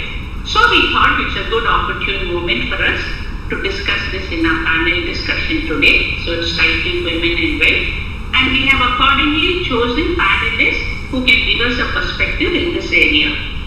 So first is Mrs. Hemalata Mahishi. Mrs. Hemalata Mahishi is a practicing advocate in Bengaluru. She's done her BA and LLB from Bangalore University and her MA from EHA. She wears many hats as an advocate, a columnist, a TV speaker. She has authored 14 books. She has served as president in All India Federation of Women Lawyers and Karnataka Federation of Women Lawyers, and has held many important positions in national law bodies and so work with us. She will give us her input on what are the legal aspects of women managing wealth. Welcome, Mrs. Hemalata. Then we have Ramya Achar. She is the CEO and founder of iCumen AI. She is focused on building a high-impact, AI-powered video intelligence platform for enterprises to manage security, safety, and operational visibility. Previously, she worked at Tata Digital Health as product leader and senior executive. She worked as chief product officer and led the healthcare provider practice at Cognizant. She has a BE from Visvesvaraya Technological University, an MBA from SP Jain Institute of Management and Research, and Executive Education Masters from Stephen M. Ross School of Business in University of Michigan. Welcome, Ms. Ramya. Next, we have Mr. Venkatesh Girati. He is a certified financial planner leading Vistaya Enterprises LLP, a financial planning and wealth management firm. He has over 21 years of experience working in organizations such as HDFC Bankwell, Maxlife, City Financial, and Indus Impact. He is a personal finance coach, and he is passionate about adding value to people's lives by coaching them in the path of achieving their financial freedom. He has a degree in mechanical engineering and an MBA from IISc Alumni. And I'm sure all of you would want to talk to him over lunch and probably eat his lunch to find out how to grow it. Okay. Then we have Dr. Tulasi Gandikota. She is currently at University Innovations, Foundation for Science, Innovation and Development, that is FSID at IISc. Her focus is on enabling the market transition of technologies and building a sustainable innovation ecosystem. She was previously CEO and Internship Nanoscience and Engineering at IISc.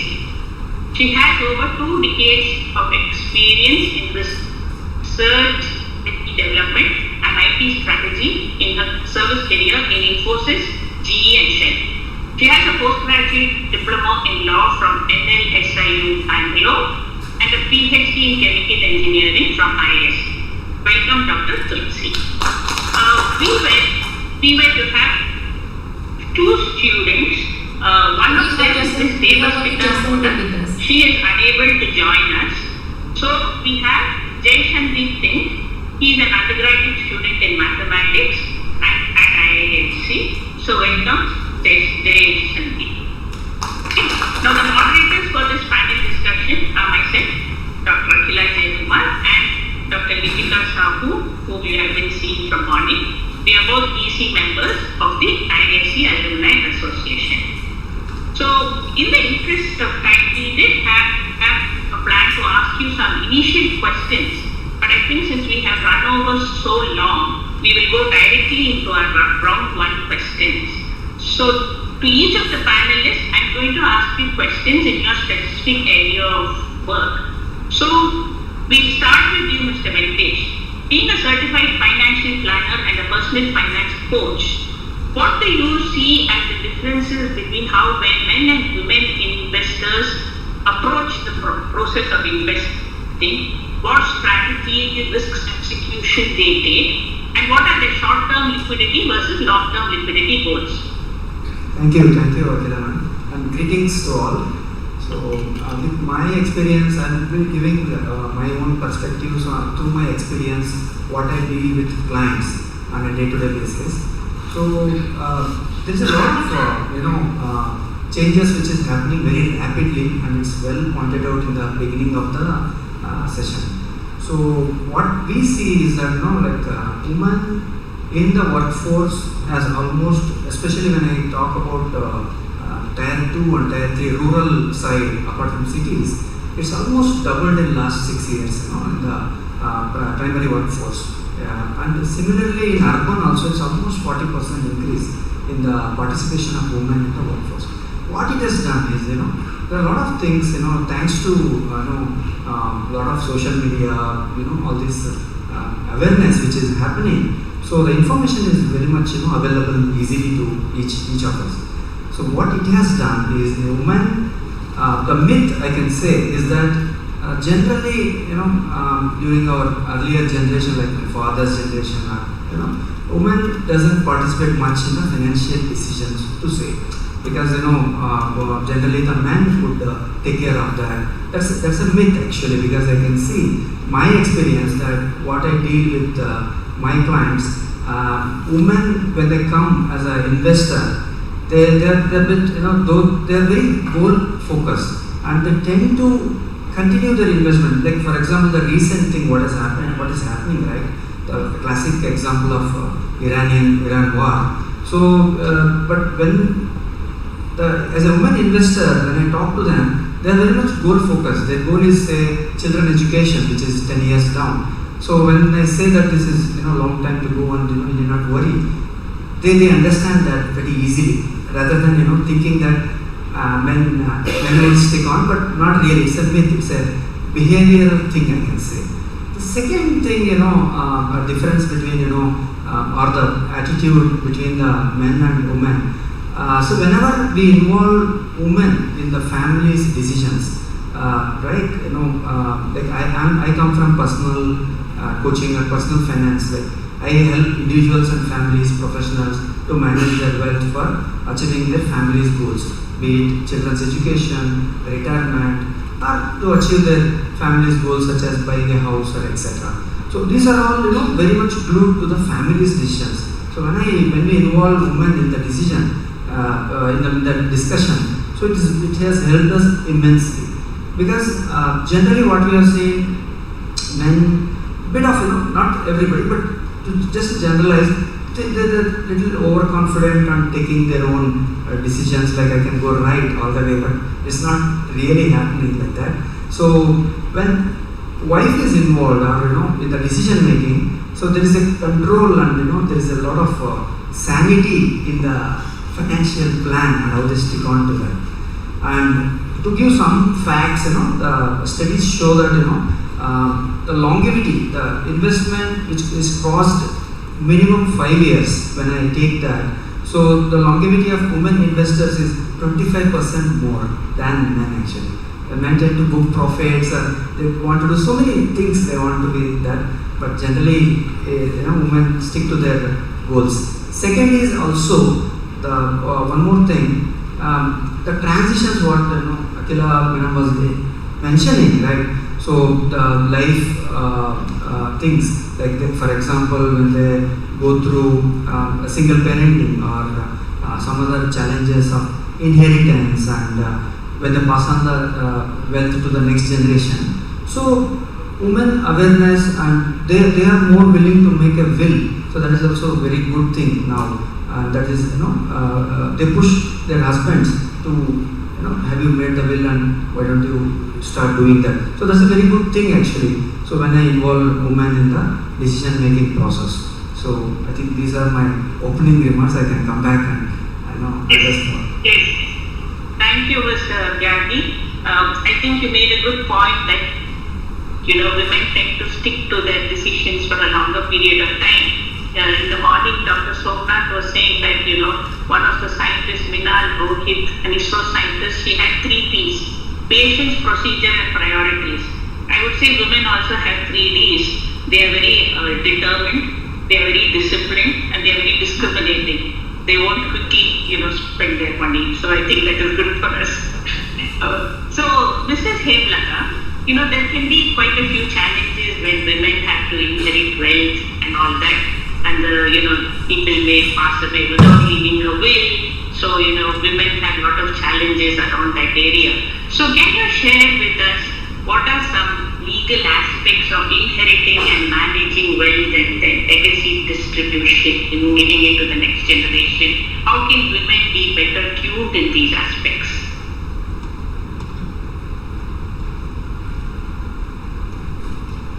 So, I'm a lawyer. Today's subject is empowerment of women.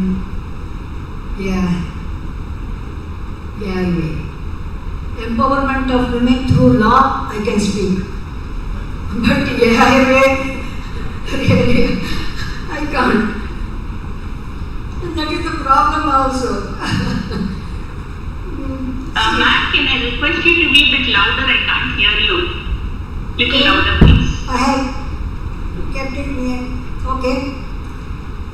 See, once upon a time, we always start the story with that sentence only, once upon a time. Once upon a time, the birth of a girl, birth of the daughter in the family was considered by the whole family as coming of Lakshmi to the house. Therefore, in every house, there used to be a Lakshmi. They were named as, one of them named as Lakshmi. There used to be one Lakshmi in every household. But over a course of time, this very Lakshmi became a burden, a liability to the parents themselves. Mother herself started treating her daughter as a burden. It continued for a very long time. Very many centuries, till the latter part of the 19th century. Women, in those days, even now, I feel, had to cross so many hurdles. Her life itself became obstacle race. She will have to think how to cross the next obstacle, then next one. So many obstacles in her life she had to cross over. As I said, it continued for a very long time. And we used to say she had to cross all these obstacles from cradle to grave. But now I will have to say, I will have to go further down, not from cradle, but womb to womb. Her very existence is challenged even when she is in the womb of her mother. Sex determination, once they find that it is a female fetus, it is destroyed. So her very existence and survival is questioned. Therefore, as I said, it continued for a very long time. Women could not possess any wealth because she did not have any property right at all in the family, in her father's property, self-earned property, or in the ancestral property. She did not have any right at all. Only wealth she possessed was the Stridhana that was given to her during her marriage. Whatever was given to her during marriage, jewels or a piece of land, that only formed her Stridhana, and she had full right over that Sridhana only.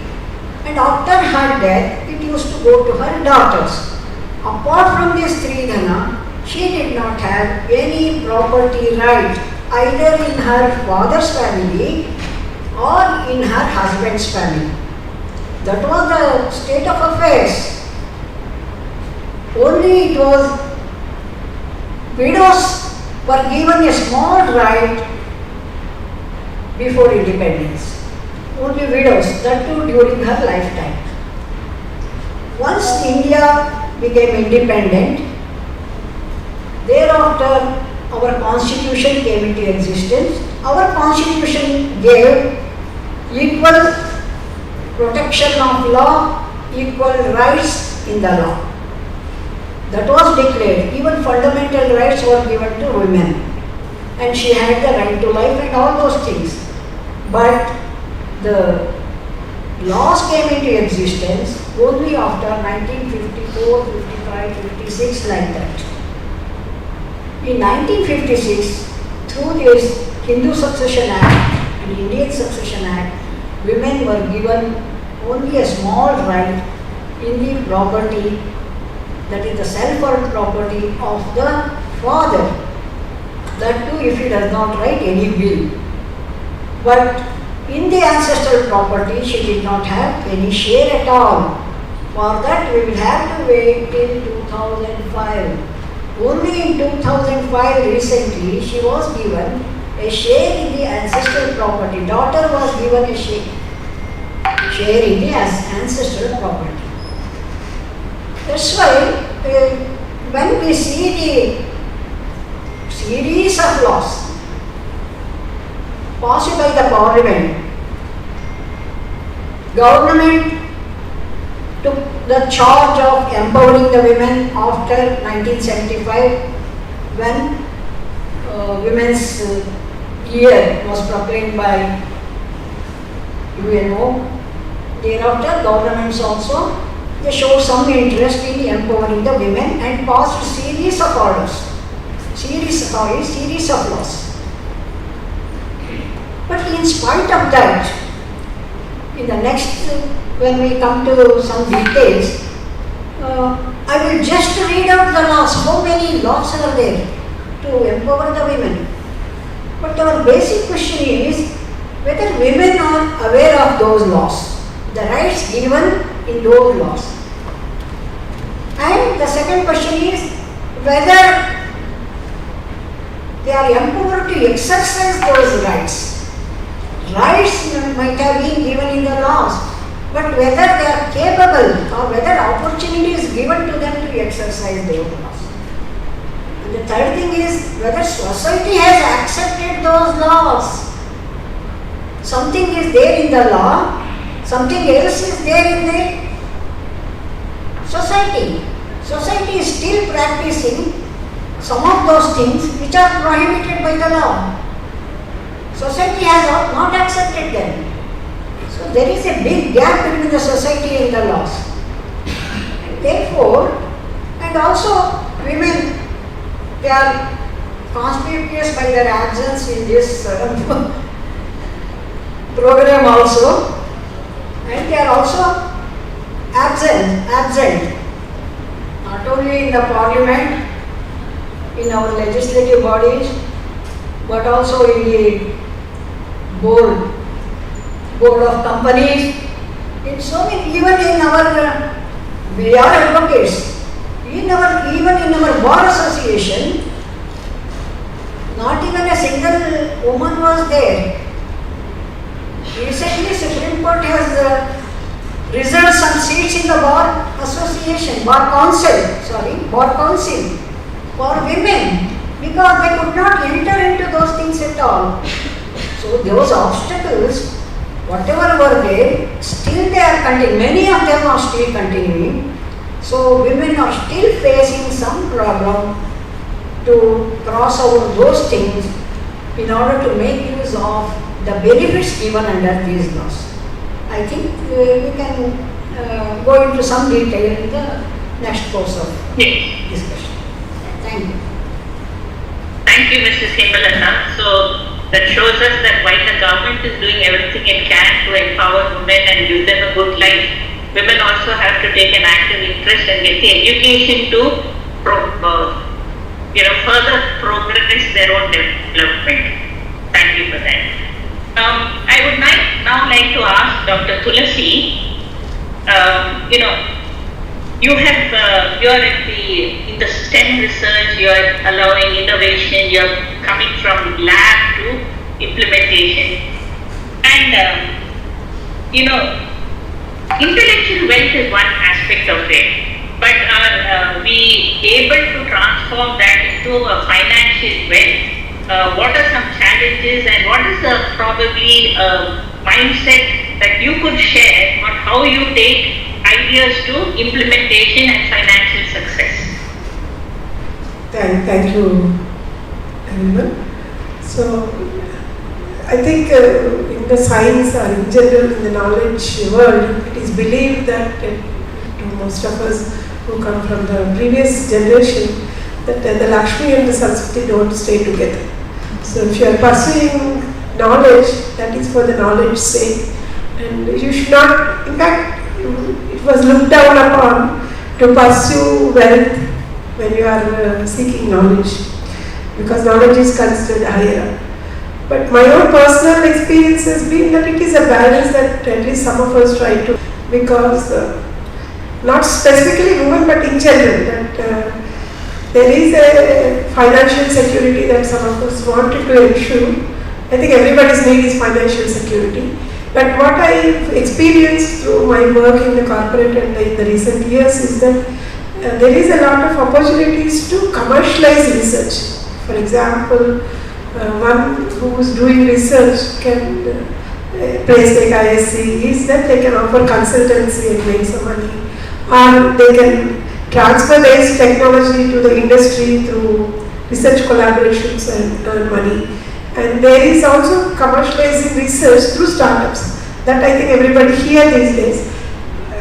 That's other way. I mean, specifically for women, I think we need to feel that, I think every one of us expressed, right? It is about somehow we don't raise up to that and we tend to be out-centered. I think that's the right word, right? We don't want to do that, but it is not that difficult because first we have to value ourselves. The moment we value ourselves and what we bring to the table, and in whether it is having the right amount of equity, if you are doing the startups, or if you are running your own startup, making sure that you are decision making, because decision making is very, very important, and most of us shy away from the decision making. Maybe we are conditioned to do that, right? We were conditioned to follow and not decide for ourselves and for others. We probably felt very inadequate to do that. But I hope we are bringing up our children,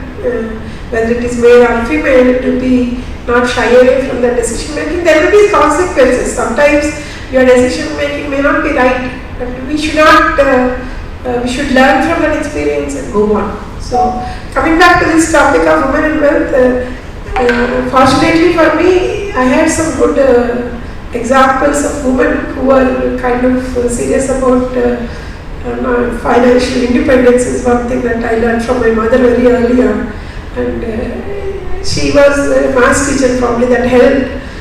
But even then, this was I'm talking about 80s and 90s, I used to see that she used to check the interest rates of every bank, and she used to take a little bit of risk to put in cooperative bank, which is a slight risk, not like putting in some very hedge fund or something like that.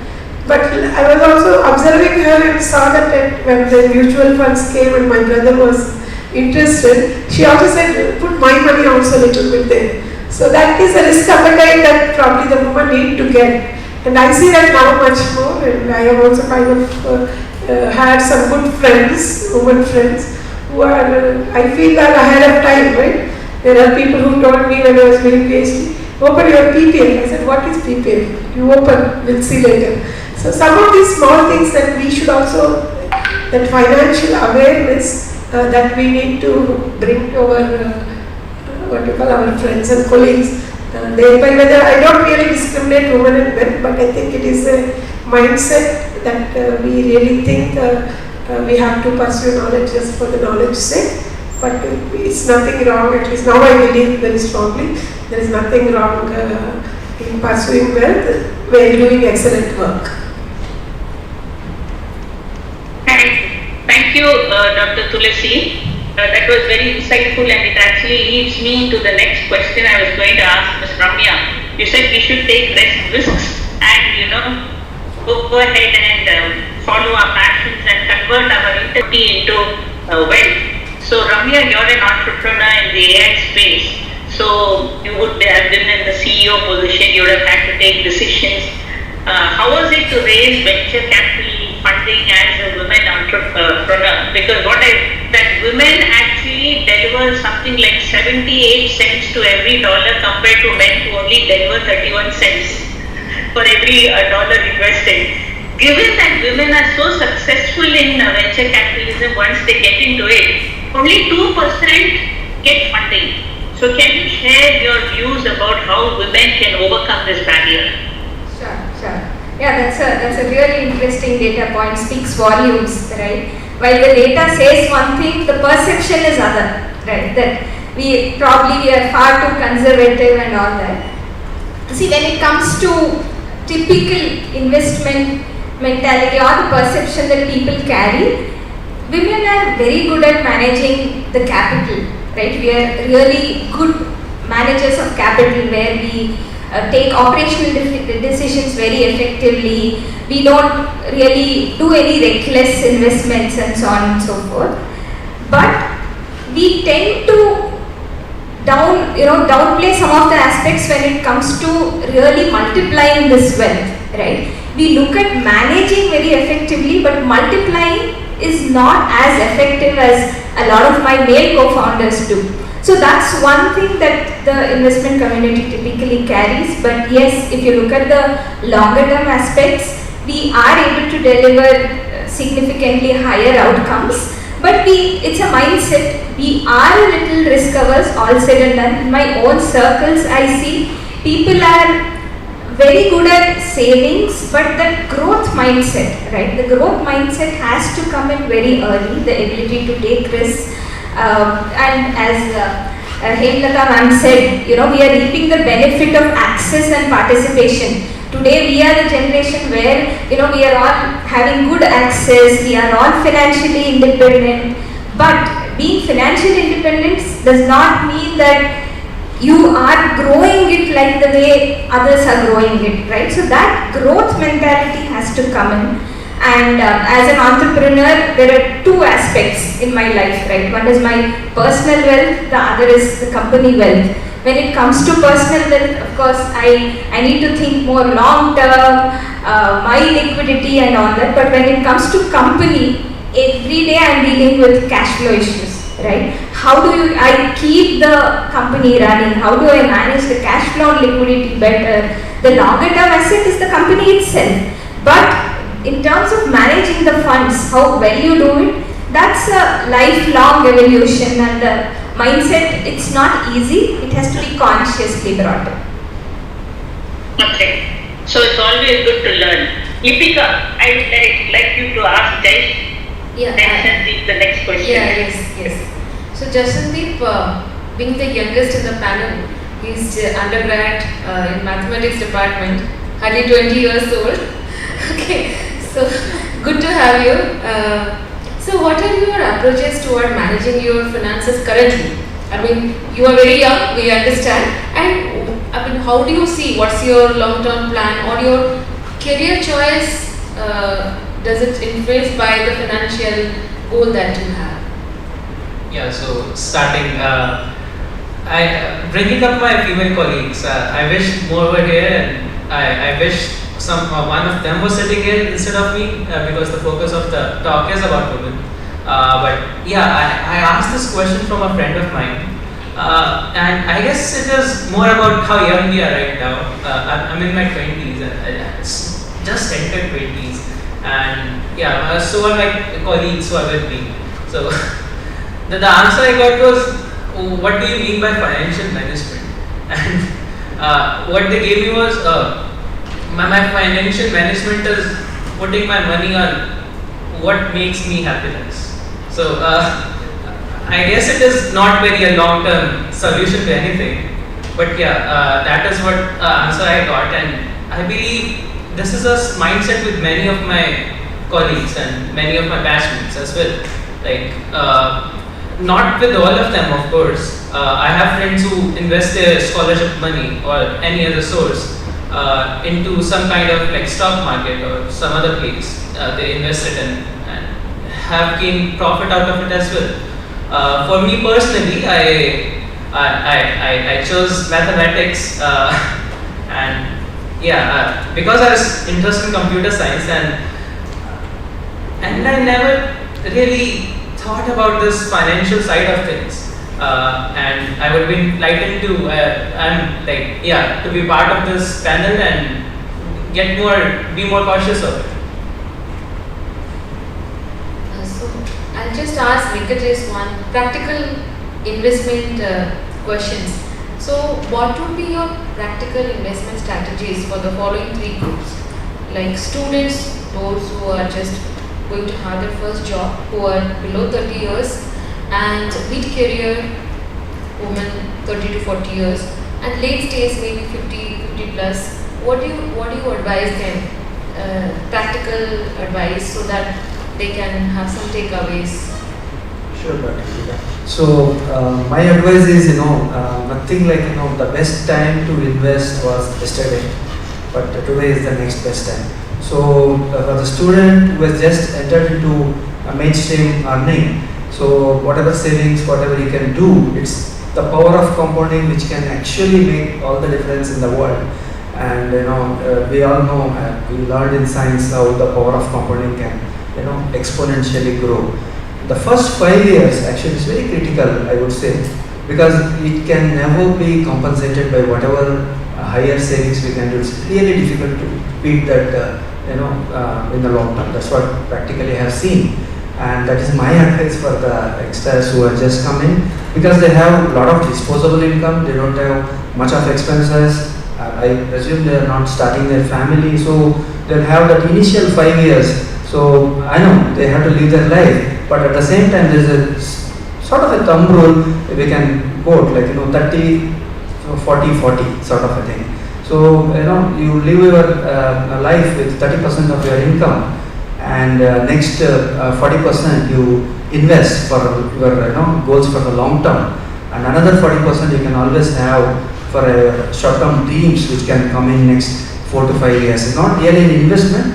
It's more of the last 40% is more of a savings which can help you to, say, if you want to have a marriage, help your sister's marriage, or some sort of a bike you want to buy, or a car you want to buy. So sort of small goals. That is my advice for 20s. And some like women who are in, say, 30s. So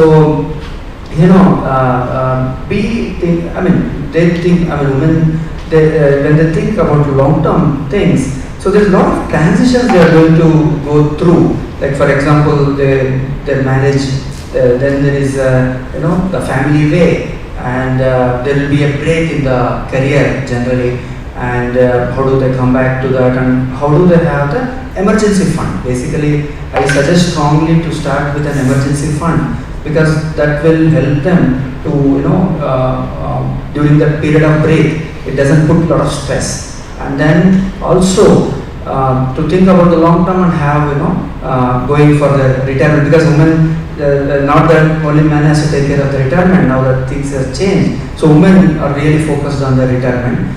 The only thing is, because of the transitions they go through more than men, so their long-term focus should be much more, is what I suggest. And for somebody in their 50s, I would say, there are 3 stages in the wealth journey basically. One is the wealth creation. Obviously, when you start earning, you create wealth. And next is wealth, preservation basically. And the third one is, how do you inherit or pass on the wealth to the next generation basically. So wealth distribution, what we call. So somebody in 50s, they are thinking about their retirement more strongly, and their children's marriage, and those things more important. So for them, it's more of, assess that, spread your investments not only in one asset class, like not everything in FDs or bonds, but have a basic, asset distribution, basically bonds, some, stocks, some into, commodities like gold and silver, and spread your assets according to your risk appetite. Basically, there is a scientific method of understanding what is one's risk appetite, and it keeps changing over a period of time. So this is my advice for somebody in 50s. That's a very good. Thank you, Dr. Kagi. I think that is very relevant for both women and men, what you said. Absolutely. Because at different stages we can take it. So I think, Jaishandeep, you would have got some ideas what to do in your 20s from Mr. Tyagi. Ramya, I want to ask, how do you think the tools that we have today, how can technology help women in investing? What are the data points available to us, and what is your view about that? Previously, as I said, access was an issue, right? And technology has democratized that access. Now all of us have apps at our fingertips, data at our fingertips that we can consume and invest in a more informed way, right? Where we need to improve as women is that we need to get into more control and decision making than just being on the sidelines.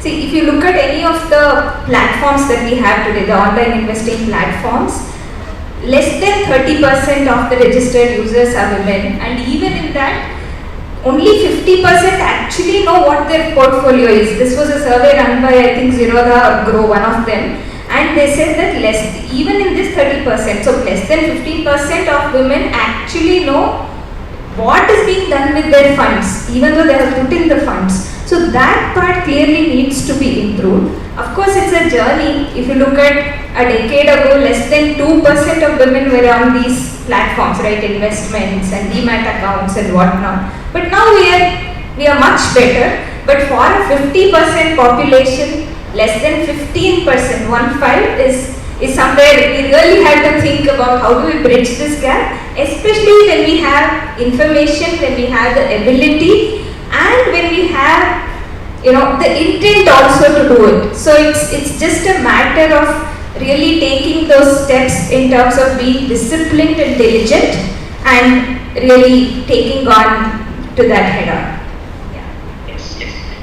Thank you, Ramya. In fact, Mrs. Hemlata, you mentioned a point about how we are not able to really leverage what the government is giving us, especially with rural women who don't have access to all these online platforms. What are some ways that they can grow their wealth and manage it also and ensure that they can pass it on to their children? First of all, creating awareness about whatever benefits are available to them through all these medias. And also, in those days, we used to take part, particularly myself, used to take part in Akashwani programs, awareness programs, TV awareness programs, and they used to arrange many functions to create awareness among women. That is one way of doing. And even then, if along with the law, government does not provide the infrastructure to make use of that, make use of those laws, it would be very difficult. For example, this Domestic Violence Act is there. Most of the women are facing this domestic violence. See, I think creation of wealth is not only by the property. If you don't remove the obstacles being faced by the women, problems being faced by the women, they cannot create wealth, they can't hold the wealth also, they can't make use of the wealth also. For example, this child marriage, even today there is child marriage. What happened to those girls? They don't get education, they can't work anyway. So what can they do? How can they create any wealth or pass it on to their next generation? Likewise, even see women nowadays they are coming out, working in the offices, in the companies and all those things. But they are facing the sexual harassment in the workplace. In order to avoid the sexual harassment, these women, they don't want to face those things. Who do not want to face those things, they just resign and come out. That is happening. And only a small percentage of women give the complaint to the internal complaints committee. But still, if they face such problems in the workplace, students face such sexual problems, sexual harassment problems in the schools and colleges, how do they complete their education? How do they cross over that obstacle? Because if she does something, her own family members think that she herself has committed some wrong. Burden that she will be abused for that situation in the workplace. And also, this domestic violence also, even educated women, see, I'm a lawyer, I handle many divorce cases also. I see how I'm having a client, she is an engineer, executive engineer, in charge executive engineer. Every day she is facing this domestic violence,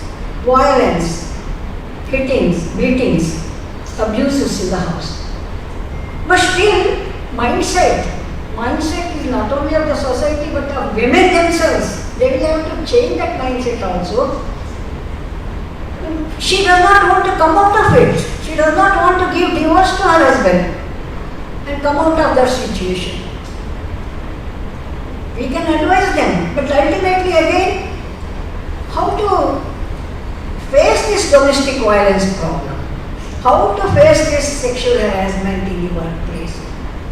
So the women, and also about this property.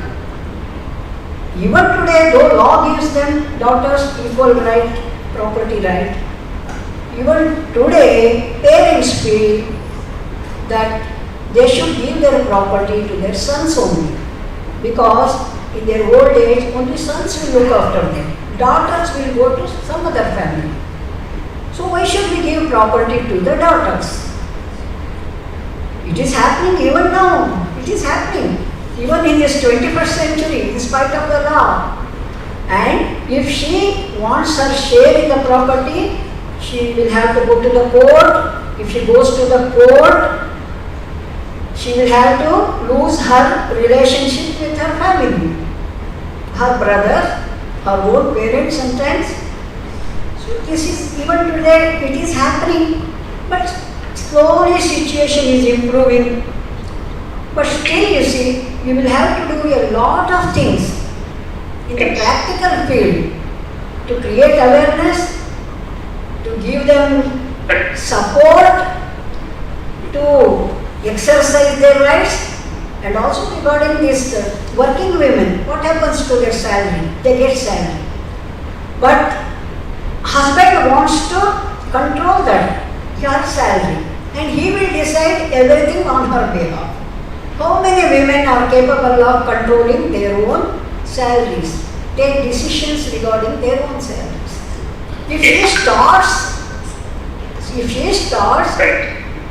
establishing her right about that, then divorce cases will increase. So she will have to decide whether she wants divorce or she wants control over her own money. This dilemma, women are facing this dilemma. I am not very pessimistic, but practical problems are there. They will have to balance that. But I think you raised some valid points that while we may think there is a lot of progress, there is still a lot of groundwork to be covered. Yes. It probably starts from the house, from the school, from the environment, saying that when we treat our children, our daughters and sons the same way, then suddenly things should not change after they get married. So yes, so step-by-step progress, I think overall mindset will not change in a day. But being aware that there is work to be done is good for all of us. Right? Thank you. Litika, you wanted to ask Dr. Tulsi a follow-on question? Yeah, one more question for Dr. Tulsi.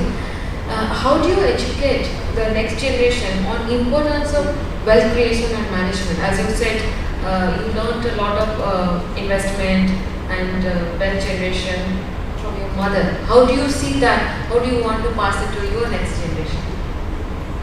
Yeah. I think lead by example is what my mother does, but I think what with so much information and so much access to information now is not being a barrier. I think and I also heard him say that we spend on experiences, right? And I always tell myself now and also to my children and others is that look at it as a holistic. Wealth is not always about putting your bank balance, but also about having the experiences that you want to have. That could be travel, or that could be sometimes in my own journey. What I felt is there was a time in my career I was extremely busy. I don't have time to really closely monitor my whatever money that I have to grow and multiply. And I took a conscious decision during those 10-15 years that I will focus now my time on my children. Because to grow wealth also takes effort, takes time. So at that point in time I said this time it cannot come back for me. So to me, investing in my children in terms of my time is very important, because that is much more important than wealth creation or multiplying my this thing. So in addition to experiences, I also tell people to prioritize what is most important in your life in a holistic way. Like you said, if you start kind of taking control, and if it leads to divorce, sometimes we want to think about whether this is the best or that is the best, which what you call choosing between the pan and the fire, right? But hopefully our men are also equally educated and more empathetic to the needs, and hopefully there is an interdependence that the next generation will go through, that they don't have to make these tough choices or the almost impossible choices, I would say. Just one last question to Jashandeep, then Madam will summarize. I think we are running out of time. So Jashandeep, you said experience is very important. Do you see you can use AI to create wealth? Very much so actually. If we are talking about the wealth in the money sense, right? So we have a huge market of AI right now. You have different AI companies. You have Google, you have OpenAI, you have Anthropic, and they are doing wonderful work. And what we see, we do not see an equivalent to that in India.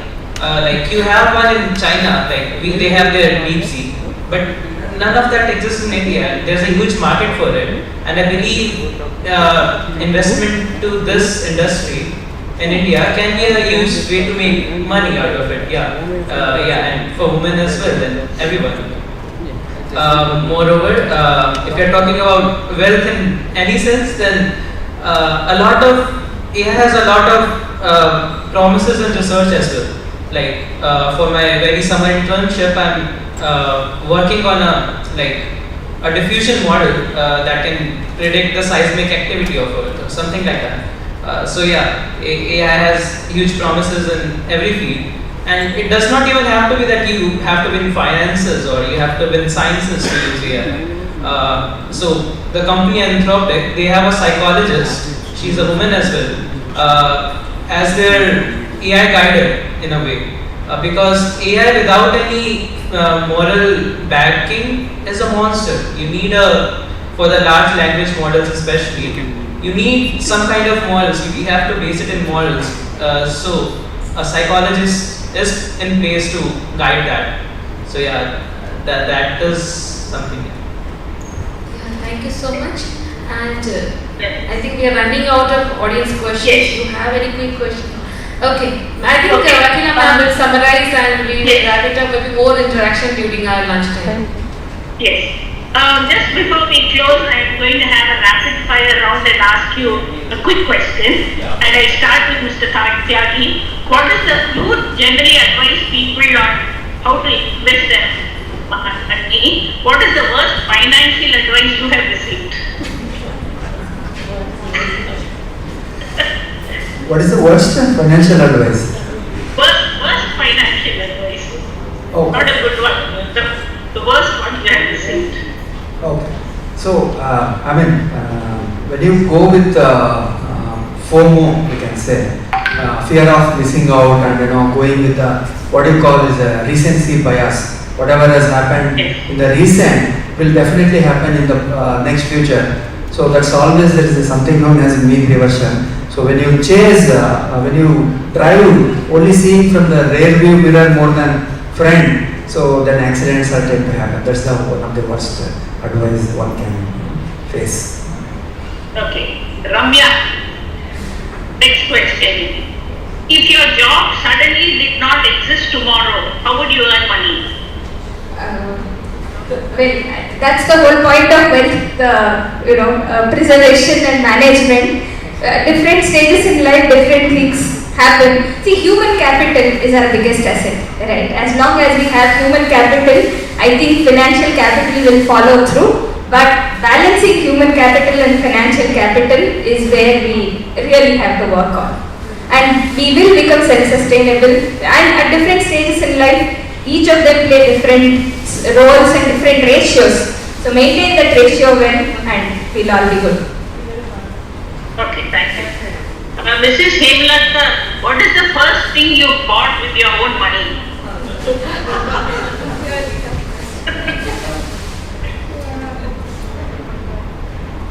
Really, I don't remember. I don't know.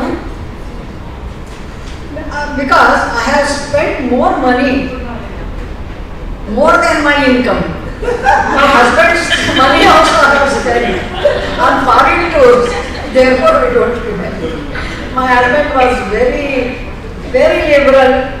Actually, to do LLB, he encouraged me. To join this profession, he encouraged me.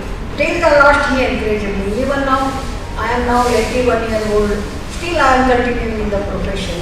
Because of the encouragement and support given by the family, I can say, husband, particularly husband, and by the entire family. Then only women can create wealth and they can pass it on to the next generation. Dr. Tulasi, lucky number and why? What is your lucky number? Oh, I don't believe in lucky numbers. So all numbers are lucky for you. Okay. Okay. And Jaishanti, what is the one thing you splurge on? I know you said we like to live in the moment and want to be happy. So what makes you happy? What do you spend on to be happy? Oh, that is a deep question, I would say. What makes me happy? I guess I went into research because I enjoy it. And yeah, I think learning new stuff is what makes me happy. And be it finance, be it like sciences, be it mathematics, anything. Yeah, that's my, that's how I came here, and that's how I'm surviving, I guess. Like, yeah. Oh. No, if somebody gave you a gift of 10,000 rupees, what would you spend it on? Oh, okay. Now that is another question now. Okay. What could I spend it on? Okay, if I be completely honest, okay, I know I will sound a bit weird, but I might donate a lot of it into some charitable causes. I will have some things I would like to buy, but yeah, I don't think I will need like $10,000 for it. I do not have any. Okay, maybe I can invest it into something. More. There are better ways to invest it, but yeah, that's what the first thought that comes to my mind right now. Very good. Thank you. Very interesting to hear. So I think coming from a young generation talking that if I get money and I'm donating that. Yeah, Madam, over to you. Okay, so thank you all for your insights. We could have continued this discussion for another hour, but then I think all the audience would unfortunately not be able to throw tomatoes at me because I'm online, but they would all want to go and have lunch. So just a quick summary from what I have gathered, and you can continue to this. We can start investing when we are in 20 and 30, when there is an ability to take risk. If you invest in SIPs or whatever mutual funds or whatever, stay invested for the long term, because it is difficult to time the market, but the time in the market is most important for growing your wealth. Diversify, you probably have stocks, mutual funds, real estate, gold. In fact, I want to ask, is gold a safe haven or is it overrated? And I think that you can answer later. So have a diversified portfolio, build some wealth, and take the expert advice of many financial advisors, not just what you see, because government keeps warning that please don't fall prey to quick money making schemes, because you tend to lose your money like that. So let's take the human interface, like our previous speaker said. There are some things that just AI cannot do, but you need to speak to humans and speak to people and get that understanding. So I think that is a very valuable input to stay that. And then remember that ultimately, like the younger generation say, we should just not save money for the purpose of handing it over, but we should also value ourselves and treat ourselves reasonably with money, look after ourselves, our health, not lose health at the cost of wealth. So those are some takeaways, and whatever we can teach our children about managing money, whether we have made right decisions or wrong decisions or we've lost it, I think it is valuable to share it with them. Thank you so much for all of your time. And Deepika, anything else you want to add, please do, and then we can wrap up the session. I think what Madam IISc told, that how many women are aware about their rights, that's something very important that really touched. Though there are a lot of laws and rules and regulations, whether as a society do we accept those? Second is, as a woman, individually, do you want to change that, even though there are laws that are there to help you? So that is something that we have to ponder upon. So that's all. Thank you so very much, Madam, joining us from Hyderabad and trying to manage the full show. And thank you, Mr. Taggi, Ms. Ramya, Madam, and Dr. Tulasi, and our youngest chap here. Okay, thank you so much for an interactive panel discussion. Thank you. Thank you to the audience, and all of you have a wonderful lunch. And have an extra sweet on my behalf. Thank you to all of our panelists for the engaging discussion. I now would like to request Colonel Rajaram sir to felicitate our panelists.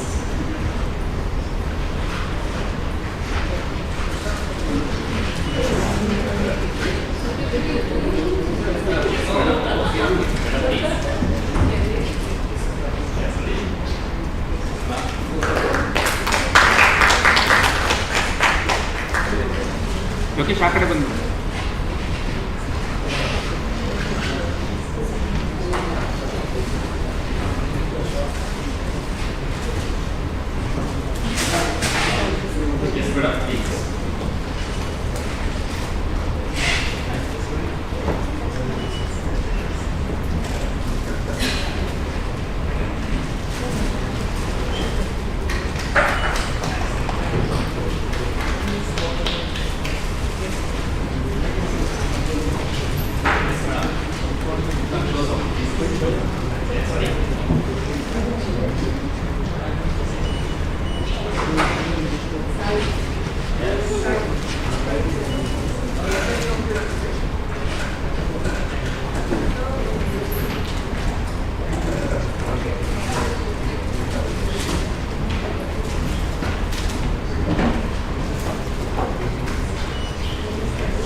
about the health with the technology.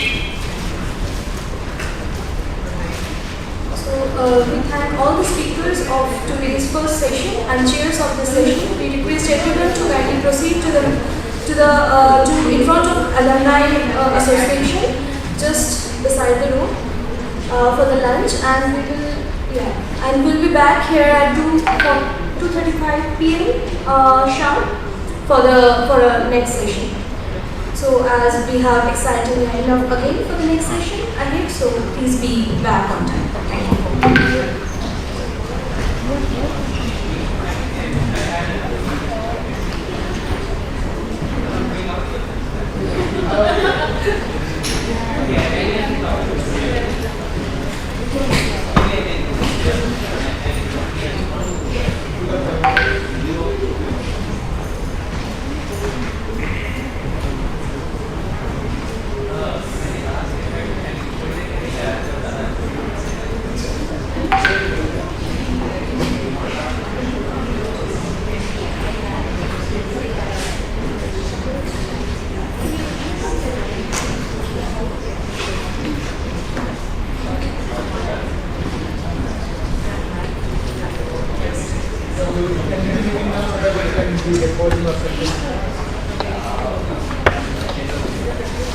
Thank you.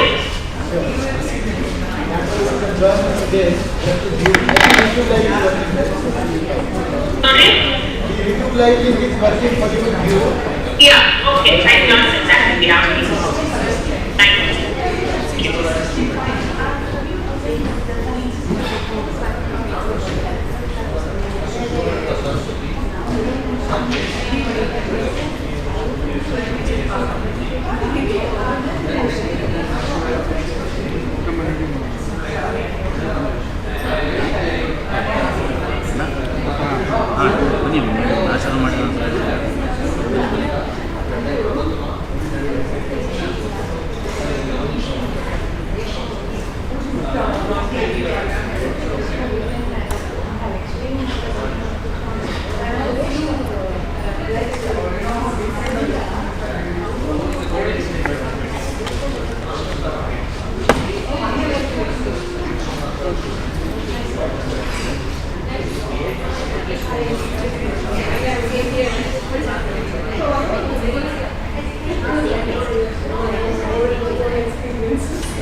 Photos ತೊಗೊಳ್ತಾ ಇರ್ತೀನಿ ತೊಗೊಂಡ್ಬಿಟ್ಟಾಗೆ ಊಟ ಬನ್ನಿ ಬನ್ನಿ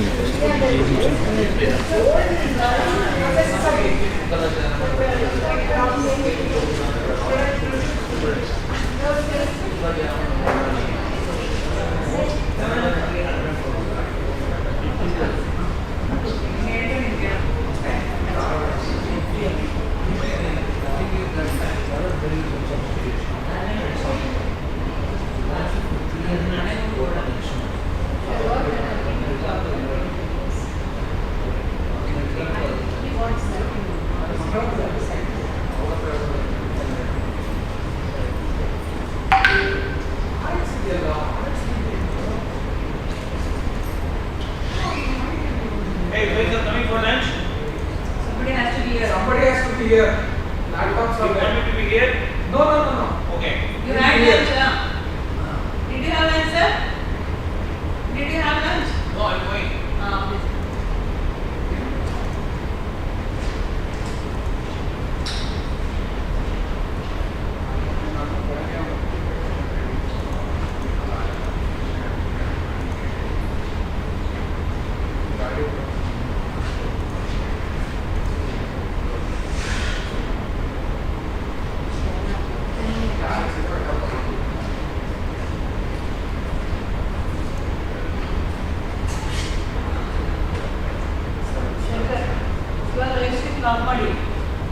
of ಮಾಡ್ತೀವಿ.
ಅಲ್ಲ ನಾನು ಇಲ್ಲೇ ಕೊಟ್ಟಂತ ಹೋಗಿ ಎಲ್ಲೂ ನಾನು ಆಚೆನೆ ಹೋಗಲ್ಲ.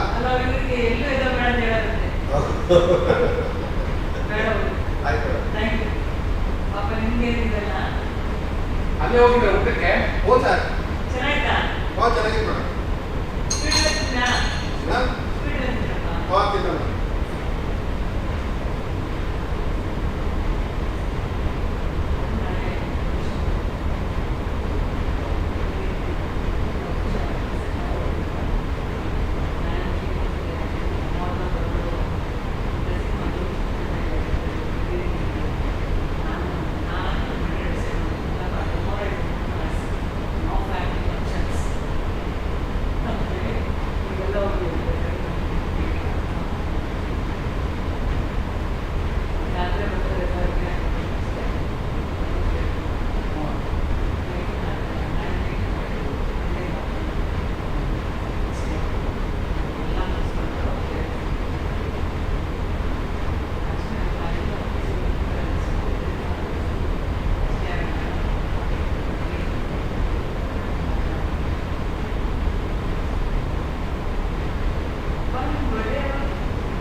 ಎಷ್ಟು ಹೇಳಿದ್ರು 3,000 ಎಷ್ಟು ಹೌದು ಅಷ್ಟಿಂದ ಪೂಜೆ ಮಾಡೋದು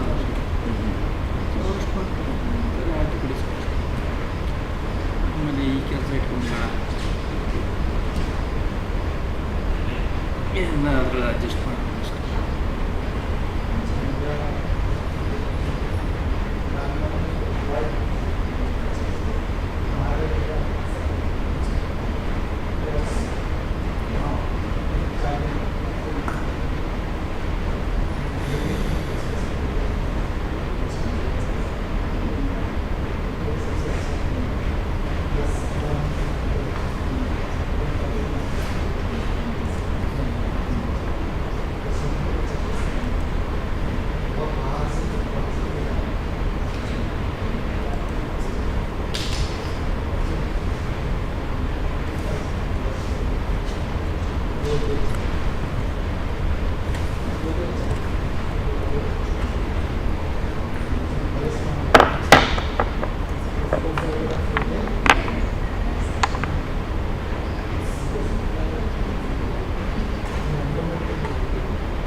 ಆ ಸೆಲ್ಲಲ್ಲಿ ಯೂಸ್ ಮಾಡ್ತಾರಲ್ಲ ಸೆಲ್ ಇಲ್ಲ ವೆಯ್ಟ್ ಒಂದು ಸತಿ ಫೋಟೋ ಹೊಡೆದ್ರೆ ವೆಯ್ಟ್ ಮಾಡ್ತಾಯಿದೆ ಅದೇ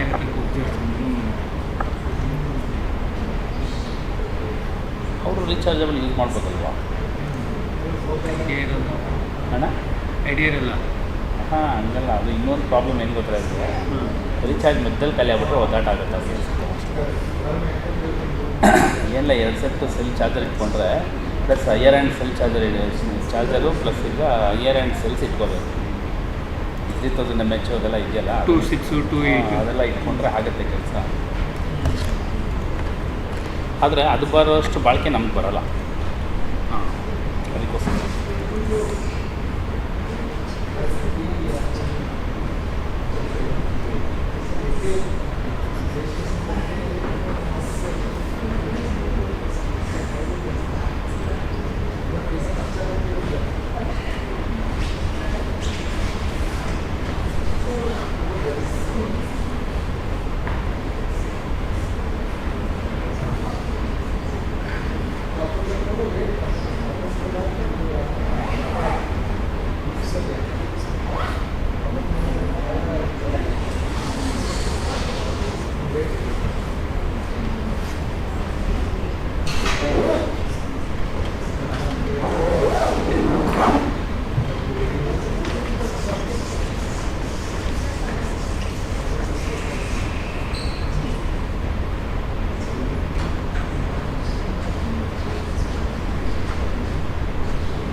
ಚೆಕ್ದು ಸೈನ್ ಆಗಬೇಕಾಗಿತ್ತು. ಟ್ರೆಜರರ್ ಬಂದಿದೆ ನಿಮ್ದಲ್ಲಣ್ಣ, ನಿಮ್ಮದು ವಾಸಿ 1ನೇ ತಾರೀಕು ಆದಮೇಲೆ ಟ್ರೆಜರರ್ 1ನೇ ತಾರೀಕು ಆದಮೇಲೆ ಬರ್ತಾರೆ.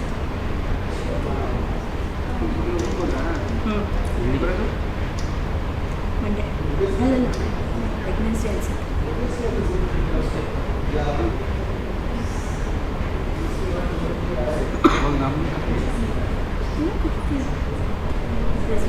ಇರ್ತಾರ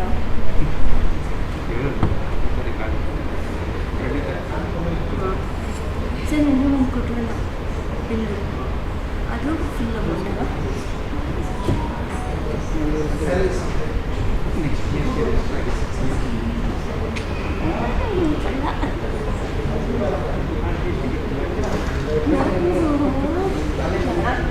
ಅದಕ್ಕೆ ಜನ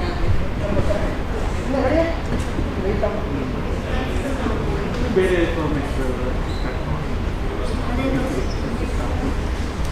ಇನ್ನೊಂದು ಹೇಳಿದ್ರಲ್ಲ ಯಾವುದು ಸ್ಟುಡಿಯೋ. ಇವತ್ತು ಸ್ಟುಡಿಯೋ.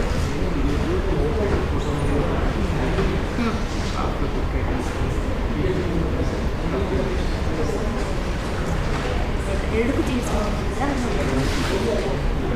ಯಾವುದಕ್ಕೆ? ಡಾಕ್ಟರ್ಗೆ ಟಿ ಶರ್ಟ್ ಸರ್ ನನಗೆ ಸ್ವೆಟ್ ಶರ್ಟ್ ಸ್ವಲ್ಪ ಫೋಟೋಸ್ ಕೊಡಿಸಿದ್ರು, ಅದು ಸಾಫ್ಟ್ ಥ್ಯಾಂಕ್ ಯು. ಅದು ಬಜೆಟ್ ಕಮ್ಮಿ ಸರ್, ನನ್ನ ಸ್ಯಾಲ್ರಿ ಕಮ್ಮಿ. ಆದರೆ ಅಮ್ಮ ವೆಡ್ಡಿಂಗ್ ತಿಂಗಳು ಮೇಂಟೈನ್ ಮಾಡ್ತೀನಿ. ನಾನು ನೋಡಿಲ್ಲ ನೀವು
Don't say that.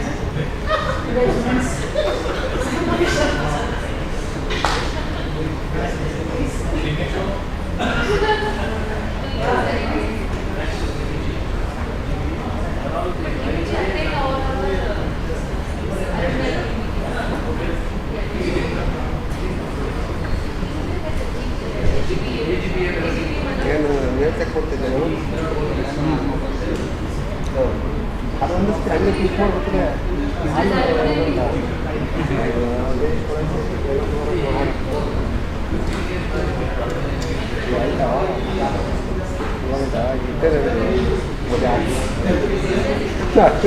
ಇನ್ನು ಅಲ್ಲಿ ಒಂದು ಕ್ಲಿಕ್ ಮಾಡಿದ್ರೆ ಫುಲ್ ಸೆಲೆಕ್ಟ್ ಅಂತ ಬರ್ತಿದೆ. ಆ ಸೆಲೆಕ್ಟ್ ಮಾಡಿದ್ರೆ ಫುಲ್ ಮಾಡಿದ್ರೆ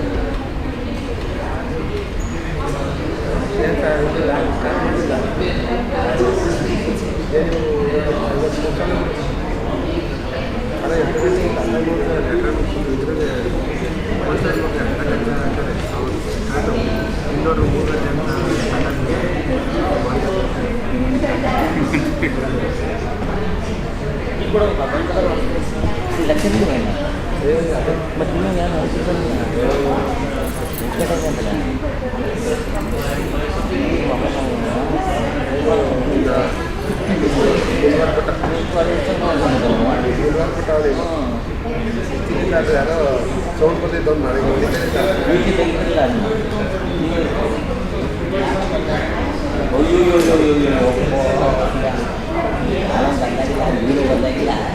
ಅದು ಯಾರೋ ಫೋನು ಎಕ್ಸ್ಚೇಂಜ್ ಆಗಿದೆ.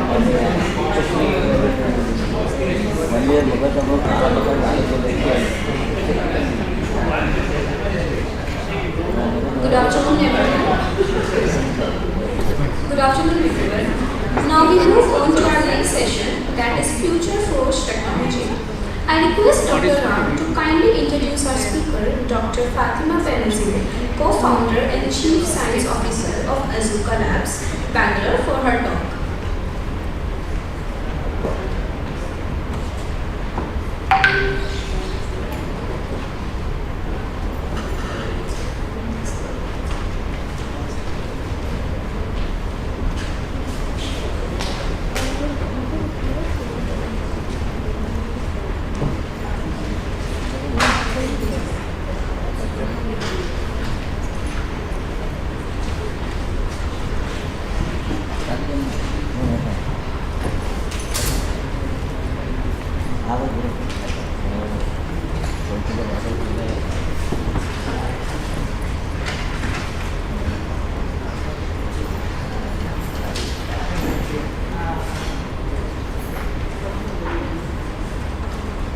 Good afternoon, everybody. Dr. Ramchandra is not here. I will introduce the speaker. Pramila. Yeah. Dr. Fatima Benazir, the co-founder and chief science officer of Azuka Labs, holds a postdoctorate from IISc Science, who is deeply passionate about scientific research and teaching. In her role, she leads the research and development division, ensuring Azuka Labs stays ahead in scientific innovation. Dr. Benazir actively contributes to strategic planning, aligning the company's goals with industry trends, One of her notable achievements includes the development of innovative products like the revolutionary patented eco-floors such as the Tinto rank, which replaces commonly used hazardous dyes. Her commitment to addressing real-life issues is evident in Azuka's molecular transport medium series, crucial for infectious disease sample collection, particularly during the COVID-19 pandemic. Azuka Labs received the Technology Development Board Award in 2022 for their indigenous technology. NASCOM emerged 50 awards in the League of 10 Deep Tech Health Tech in 2023. Dr. Banerjee was honored as Women Entrepreneur of the Year by the Golden Jubilee Biotech Park in 2024. She is not just a scientist, but a multitasker and an enthusiast who thrives on turning her passion for science into solutions for real-life problems. I invite Dr. Fatima Banerjee to take over.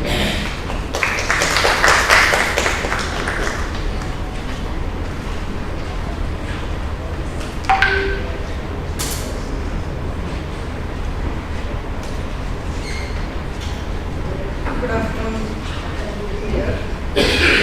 Thank you for the nice introduction, and thank you, Deepika, for having me here.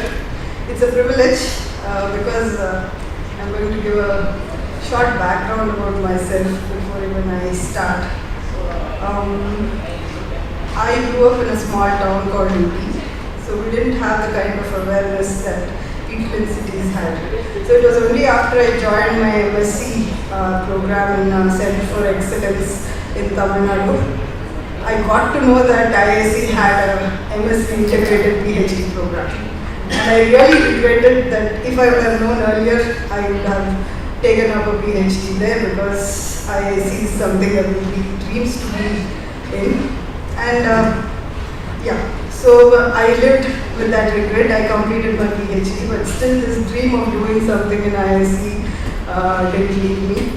And I used to teach, and once my PhD degree was awarded, I had a 5-year-old daughter and a newborn baby. I quit my job and I said I'm going to do my postdoc at IISc.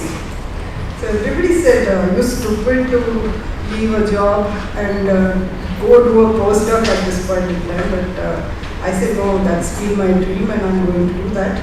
And I think that was the best decision I ever made, because it changed my life altogether. And this is a place, and I'm particularly happy because I'm talking on Women's Day and women empowerment. And I personally believe that this is the place which empowered me. Amaran Murthy in NBU, he gave me space to work in his lab, although I didn't have any structural biology background. And once I wanted to work on a Tinto rank project.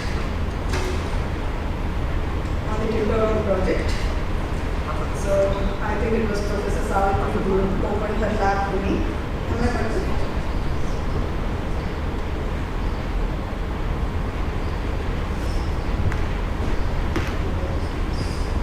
Okay, I think it's on.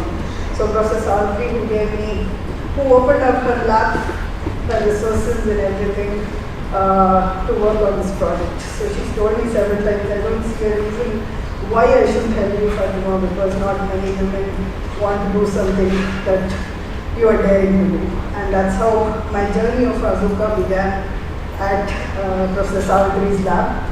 And then we got incubated in FSID, and now we've graduated and slowly becoming self-sustainable after 10 years of a challenging but an exciting journey as well.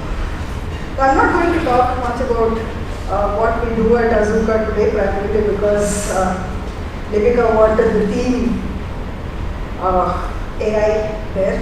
But we've been trying to do something in the AI space at Azuka because my co-founder is from the software background.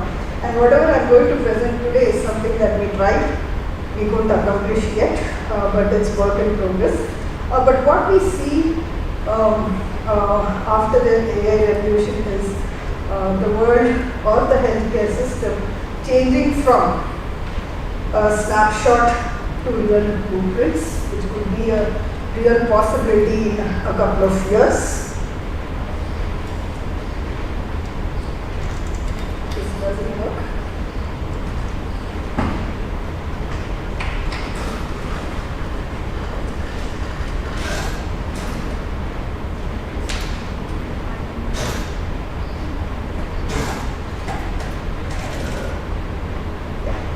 So I think we started asking one question.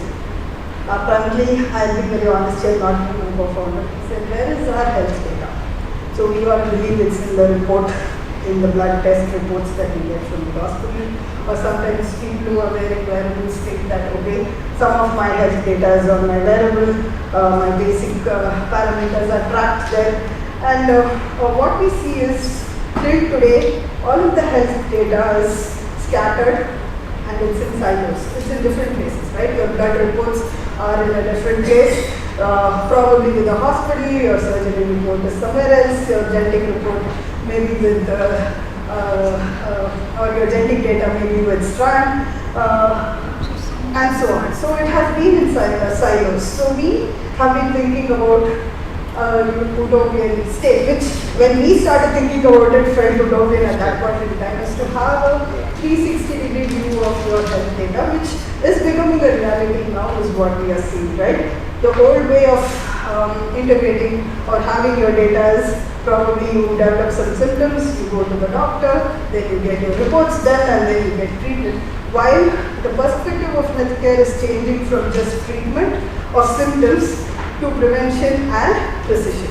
So that's where we are moving, and we are seeing that AI is significantly playing a role in this way. So if you get a test done from Strand Genomics, probably you will know your predisposition and risks.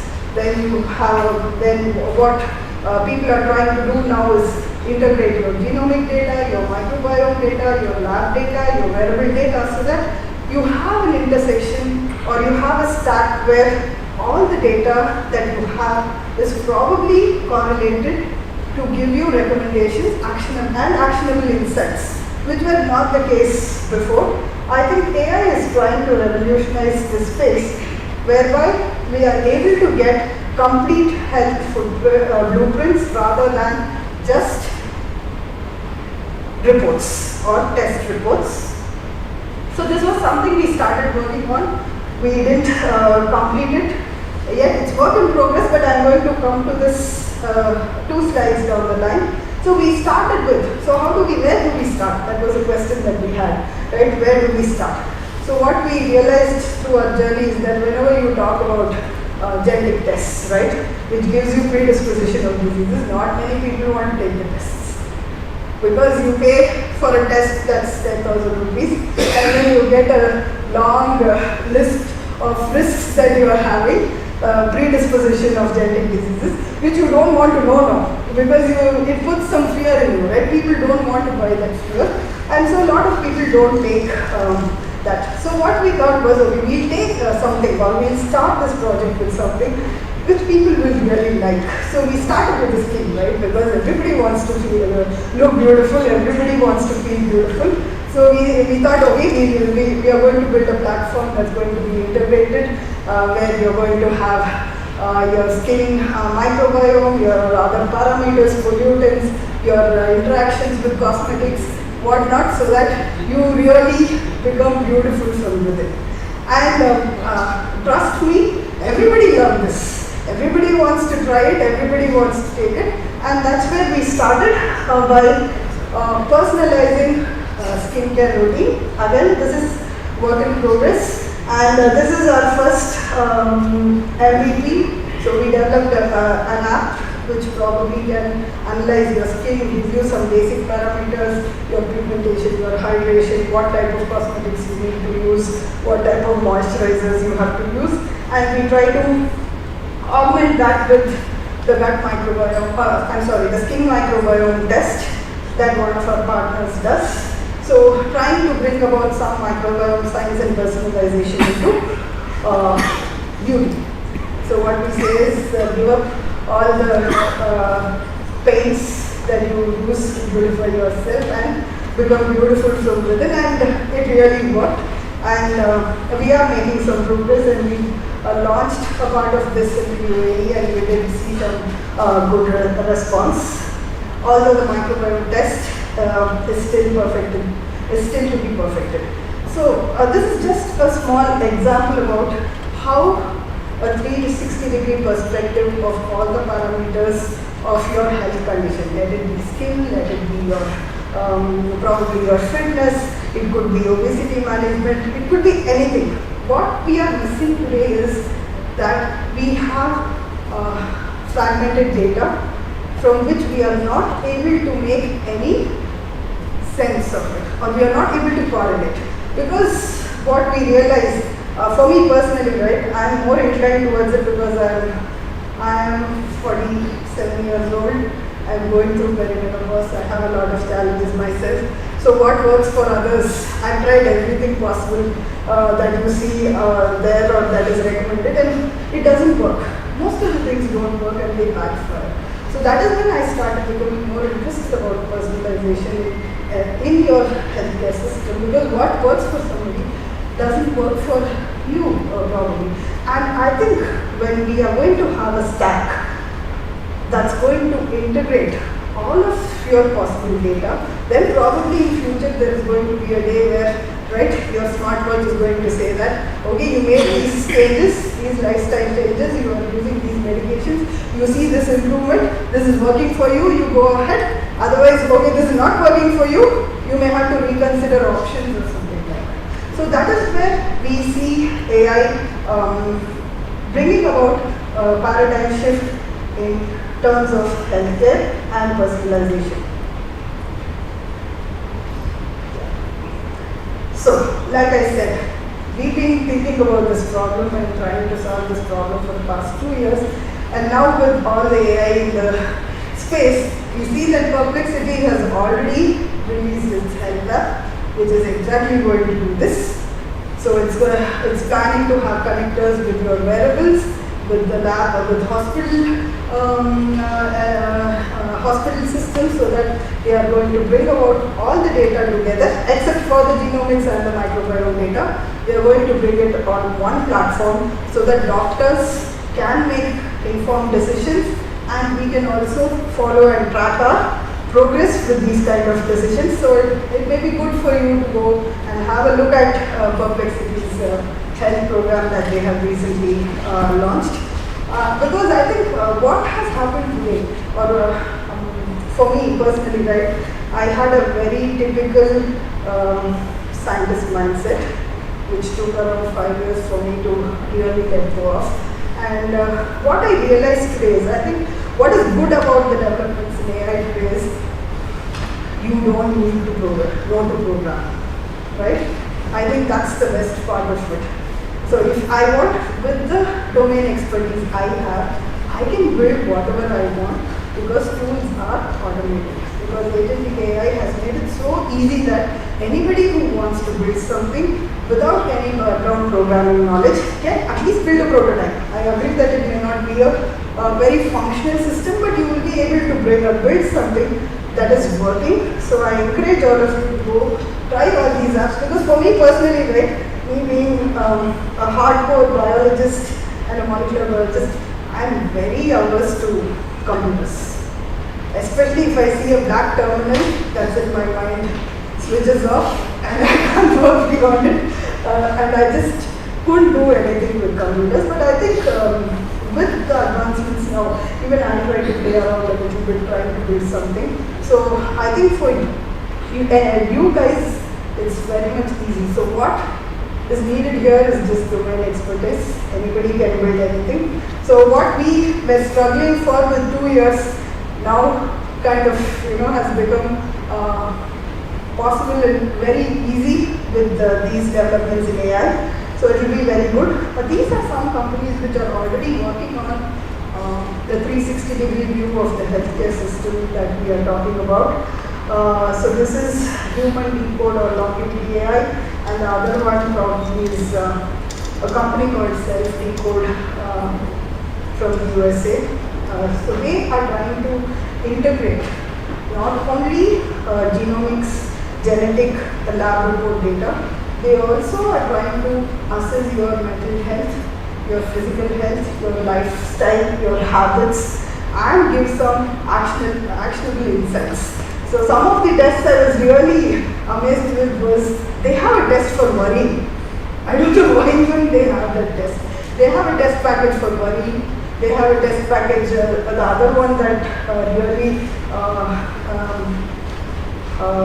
impressed me was weight regain. So they don't have a package for obesity, but they have a package for weight regain.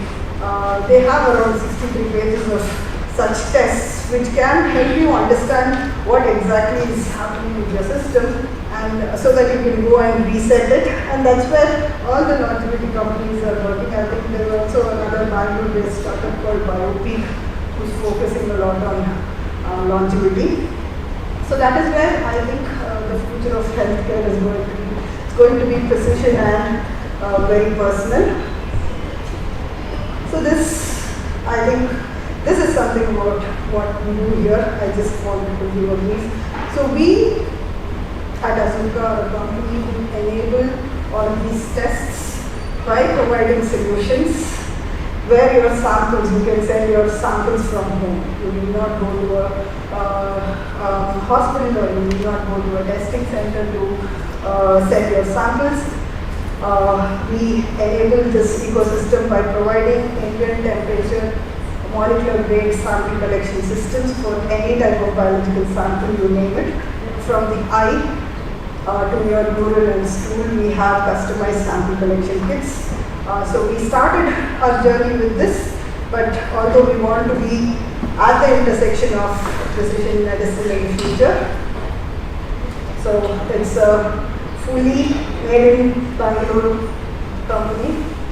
We don't import anything, we don't license anything, so we make it in-house.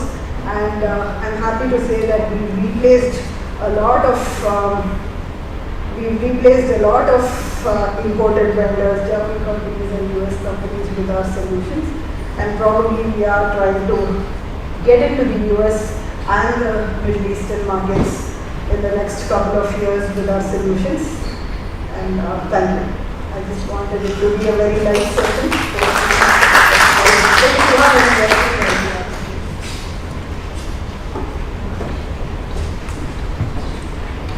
Thank you, Dr. Fatima Benazir, for that insightful talk. We'll have some questions.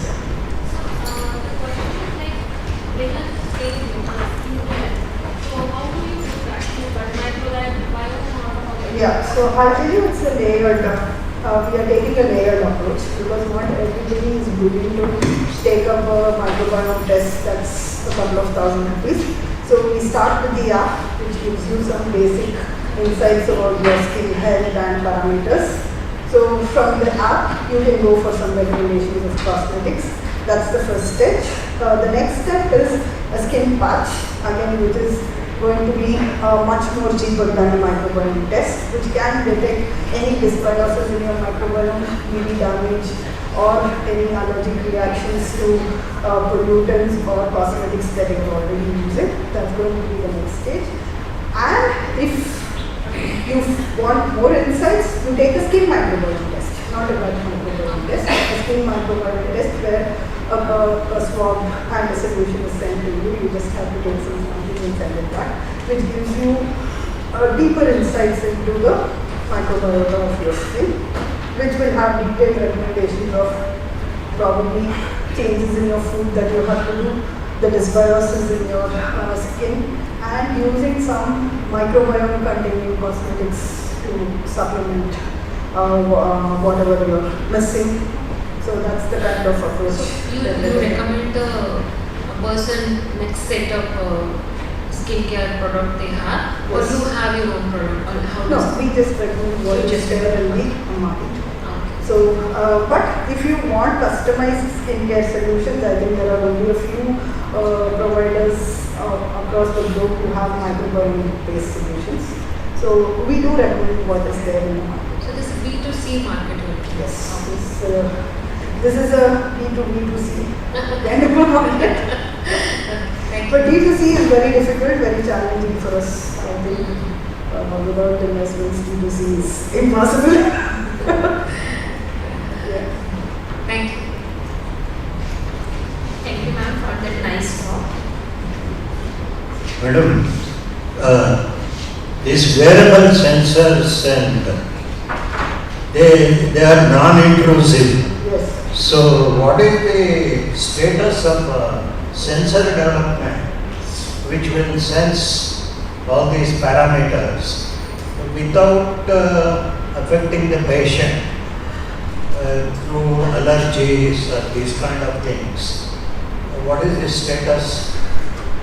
I'm not an expert in that, but I can give you some insights on what's actually happening. There are very low-cost sensors which don't interfere. You have both colorimetric sensors as well as some potentiometric sensors that are already available in the market. But I think what's going to be the future is, I think it's going to be quantum sensors, which is still in a nascent stage, but it's expected to really replace sensors in wearables in the next 5 to 10 years. Thank you.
I'll answer your second question first because it's easy. It's related to any smart wearable. It can be a ring, it can be a watch, it can be a watch, it can be anything. It's a good question that you raised, but what I want to tell you is what people are trying to build is AI enabling physicians and doctors to make faster decisions. I'll tell you an example. AI fails, right? A lot of times you see that it gives something that's not related at all. But when AI models are trained on clinical data and are made more sensitive, they do work to a sensitivity of around 95 to 99%. I'll give you an example of a Bangalore-based company called Cure AI itself, right? Cure AI is a very good successful story where they developed an AI model which detects TB from X-rays.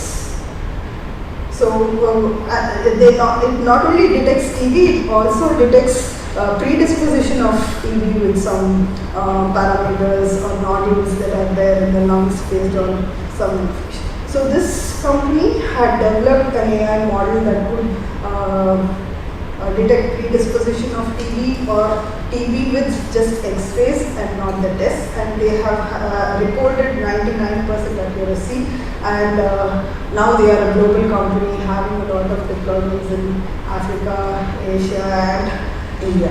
So it depends on how you build the models and how you train the models with enough relevant data, population specific data, so that the outcomes are more specific and reliable. And most of the models you should assume that are for you to make the decision. They are going to aid physicians and doctors to make the right decisions at a much faster time. They can diagnose diseases much earlier than before, right? Before symptoms appear, you can diagnose diseases, and the decision making, I think, for some time is still going to be in the hands of doctors and experts and not individuals or AI. So AI is not going to make the decision. AI is going to be only supporting the physicians in taking the right decisions. Did I answer your question?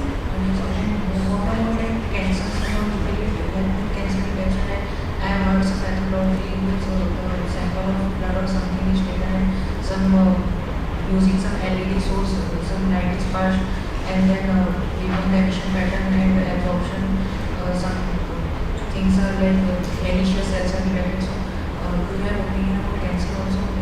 Are you talking about cancer liquid biopsy? Something like that. I think cancer liquid biopsy is already there in the market. Because I am asking because so many people detect cancer at very late stage and it's at the lives of many people at very serious stage. So,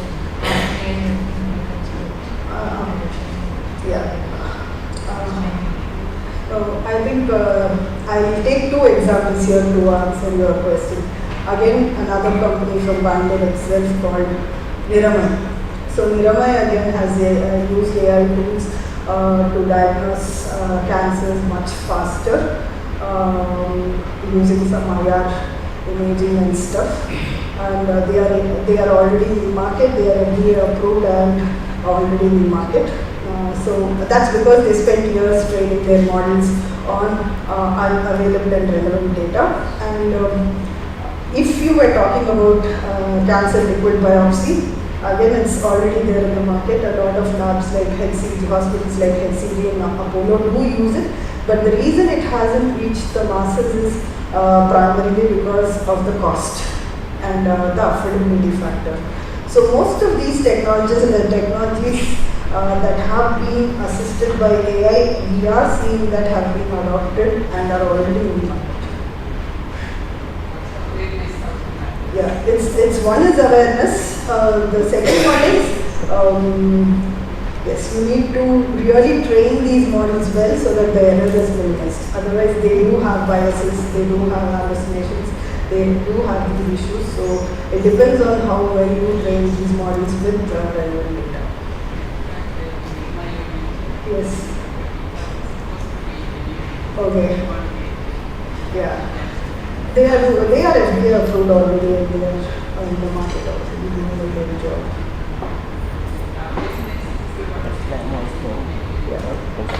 No, the awareness is the problem. I think now with the AI booming, the awareness also comes with it. But we've had success stories even before the AI boom. Cure AI has been in the market for the past 4-5 years already. Niramai has been in the market.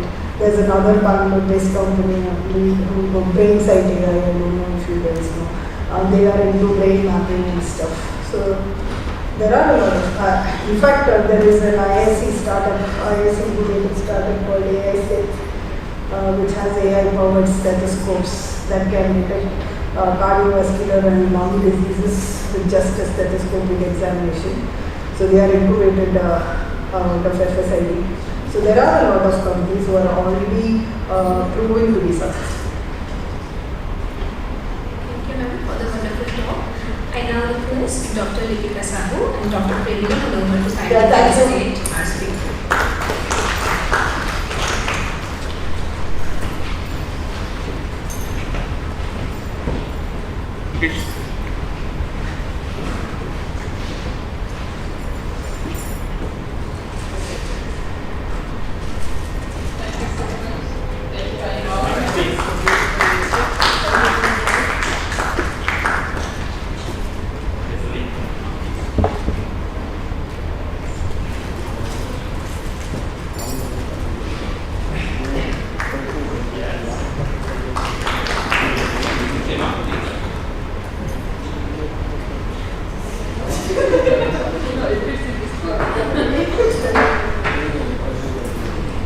I now request Dr. Rajesh Shukla to kindly introduce our speaker, Dr. Ashok Gupta, Head Development Partner at Strand Life Sciences Private Limited, for the next talk.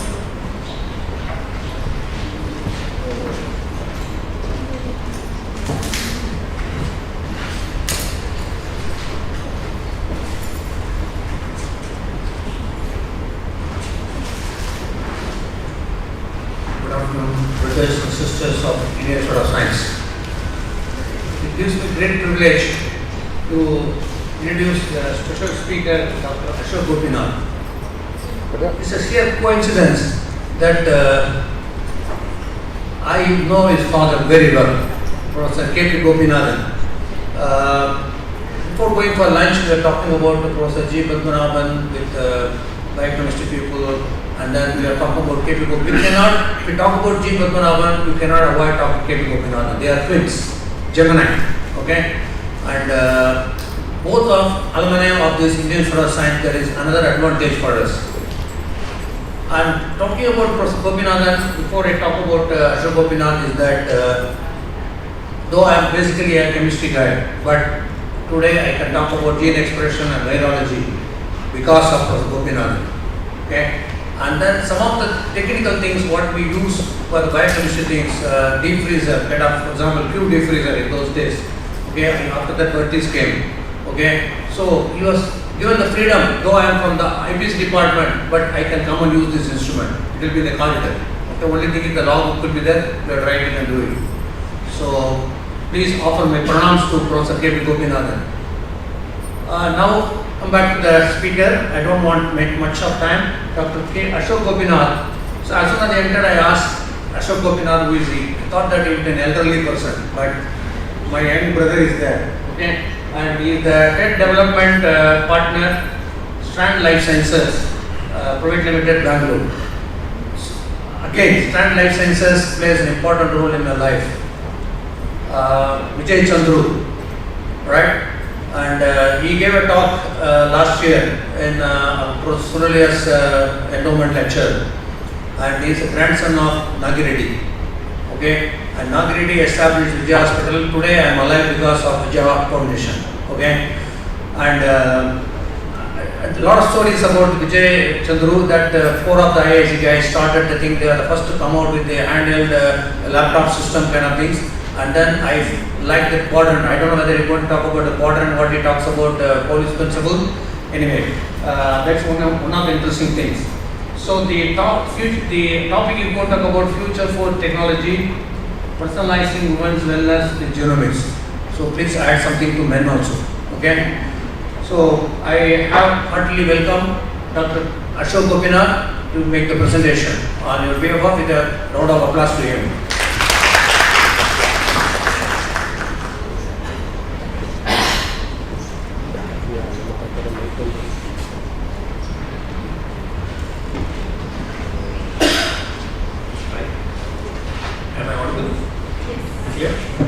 Okay, I'll try my best to stand here and talk, but every now and then my reflex will go there.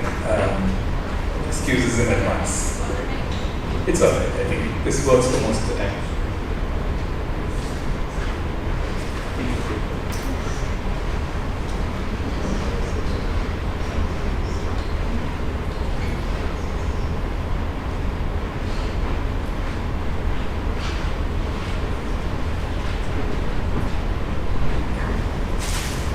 Still audible, right? Okay, great. So thank you for the introduction, sir. Yes, the IISc comes with a certain legacy, and I think many of us sitting here today share that legacy. So thank you all for coming. Thank the organizers, especially Litka, for getting in touch with me and calling me here. Beyond being such an honor to come back to IISc, it's pure nostalgia. Right? It's always lovely to come visit here, sit in this faculty hall, and some of the familiar faces to see them. We got reconvocated here, exactly, right? So, for all these reasons, it's a pleasure coming back, and thank you for inviting me. I have had more than a generational experience with IISc. It was not just the 6 years I took for my PhD, but maybe about 40 PhDs that went through my dad's lab as well. So for all those reasons, IISc is special. And so coming here and on a special day, celebrate Women's Day, for example, what I thought I'll do is I'll tell you a bit about the work we're doing at Strand, introduce Strand as well, although you have got a bit of a introduction. Just to kind of lay out right in the beginning, our products are meant for all genders, right? But what I have done today is kind of isolate those aspects of our product that would be particularly relevant for women, just so that we can help focus today's talk at least on the health of women. Right? So hence creatively entitled Personalizing Women's Wellness with Genomics. Now most things with genomics are personal, okay, because your DNA is yours, it's unique to you, and so it will always be personal. But over time and over the development of technology, it's also become very precise, and it's also preemptive, right? And I'll sort of walk you through some slides on that. And by being preemptive, it allows each one of us to be proactive. So a lot of P's in here, but the whole idea here is that we can take control of what data points we have in our life in order to make our lives better.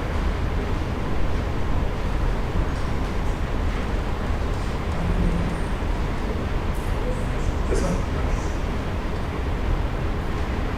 Alright, so just to get everyone, I know there are some chemists here, to get on the same page. Of course, you already confessed you know about transcription, so this may be redundant for many of you, but just to let you know that the space of genomics that I work in and that Strand works in is restricted to a certain material that sits inside the nucleus of all of your cells. So we're made up of trillions of cells.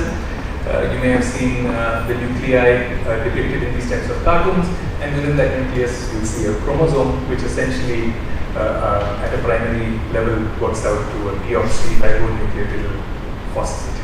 Right? It's a double helix. You get a copy from mom and you get a copy from dad.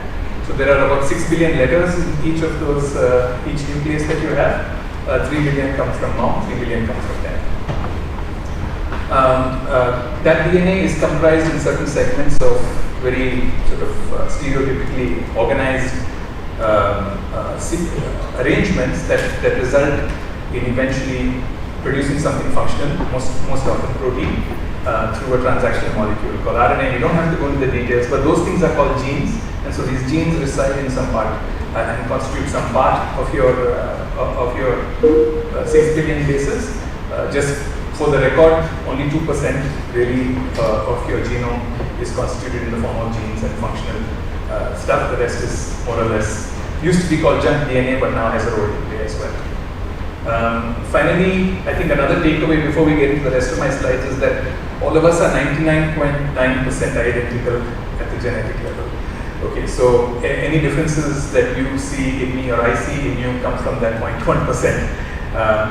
Interestingly, beyond that, and this is how we leverage these differences, is that 0.1 variation also sort of points towards disease risk or drug response or how you metabolize certain things and your fertility and reproductive health as well.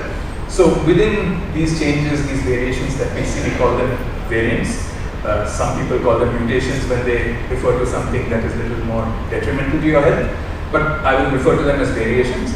And of course, because of its particular role in the cell, in each cell,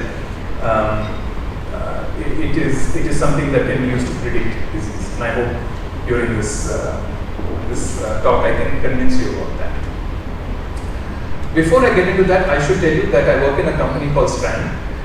Strand was founded by 4 IISc professors, and so the history of IISc only gets thicker and thicker when, as I go through these slides. And Strand sort of in more recent years has sort of made its mark in the diagnostic space, right? So somebody asked a question on cancer and prediction of cancer. So about 7% of all cancers, maybe 10 to 15% of breast and ovarian cancer are actually inherited. In other words, they're already in your genes, and when you inherit them, your risk of getting cancer is much higher. Nothing in biology is black or white. You just have a higher risk of getting a disease or not, which brings the confounding parameters into AI as well, because they're very difficult. It's not an engineering problem, it's a biology issue. There's a concept called clinical penetrance and so on. So, just to zoom out for a second, Strand as an organization has been making huge contributions in the diagnostic space, particularly in oncology, reproductive biology, and maybe rare disease. More recently, and with my sort of joining them 4 years ago, it became really apparent that it's time for Strand as a company and genomics as a field to start addressing everybody, not just sick people. So diagnostics generally apply to sick people, people who already have a problem, and then you diagnose them by using genomics. We said for two reasons. Primarily, the technology became extremely accessible. What does that mean? It became really cheap. Right? So the fact that maybe Fatima, you mentioned 10,000, 20,000 rupees. That's not expensive, that is cheap. Okay, I just want to make that clear, right? Expensive was 5 or 10 years ago when it cost you 2 lakhs to do the same thing, right? That was expensive. And if you look at even the 2 lakh price point in the context of the fact that your DNA never changes throughout your life, it's a lifetime investment. So you amortize that over 70, 80 years that you live, it's still not expensive. However, it's difficult to convince people, I agree with you, it's difficult to convince people that 10,000 is cheap, right? Because they have to give it up. And so we live in that world today, and there is an ecosystem of health evolving, and Fatima sort of alluded to it in her presentation. There are organizations like BioPeak and some of the longevity.ai, groups of people who realize that they can leverage modern technologies, particularly AI, bring these together under one silicon roof and generate interpretable data that can help you lead a healthier life. Right? So it's efforts like this as communities that actually help AI models develop. And of course make them better and better. As you rightly said, they get better trained, there's more access to data, and of course that trains them even better. Eventually they get more and more predictive in their abilities. So biology lesson 101, just so that everybody's on the same page, there's this concept called the central dogma of molecular biology. Basically all of us have DNA as the blueprint molecule, it's there in all our cells, and through a small transactional molecule called RNA, this DNA is responsible for the production of a protein.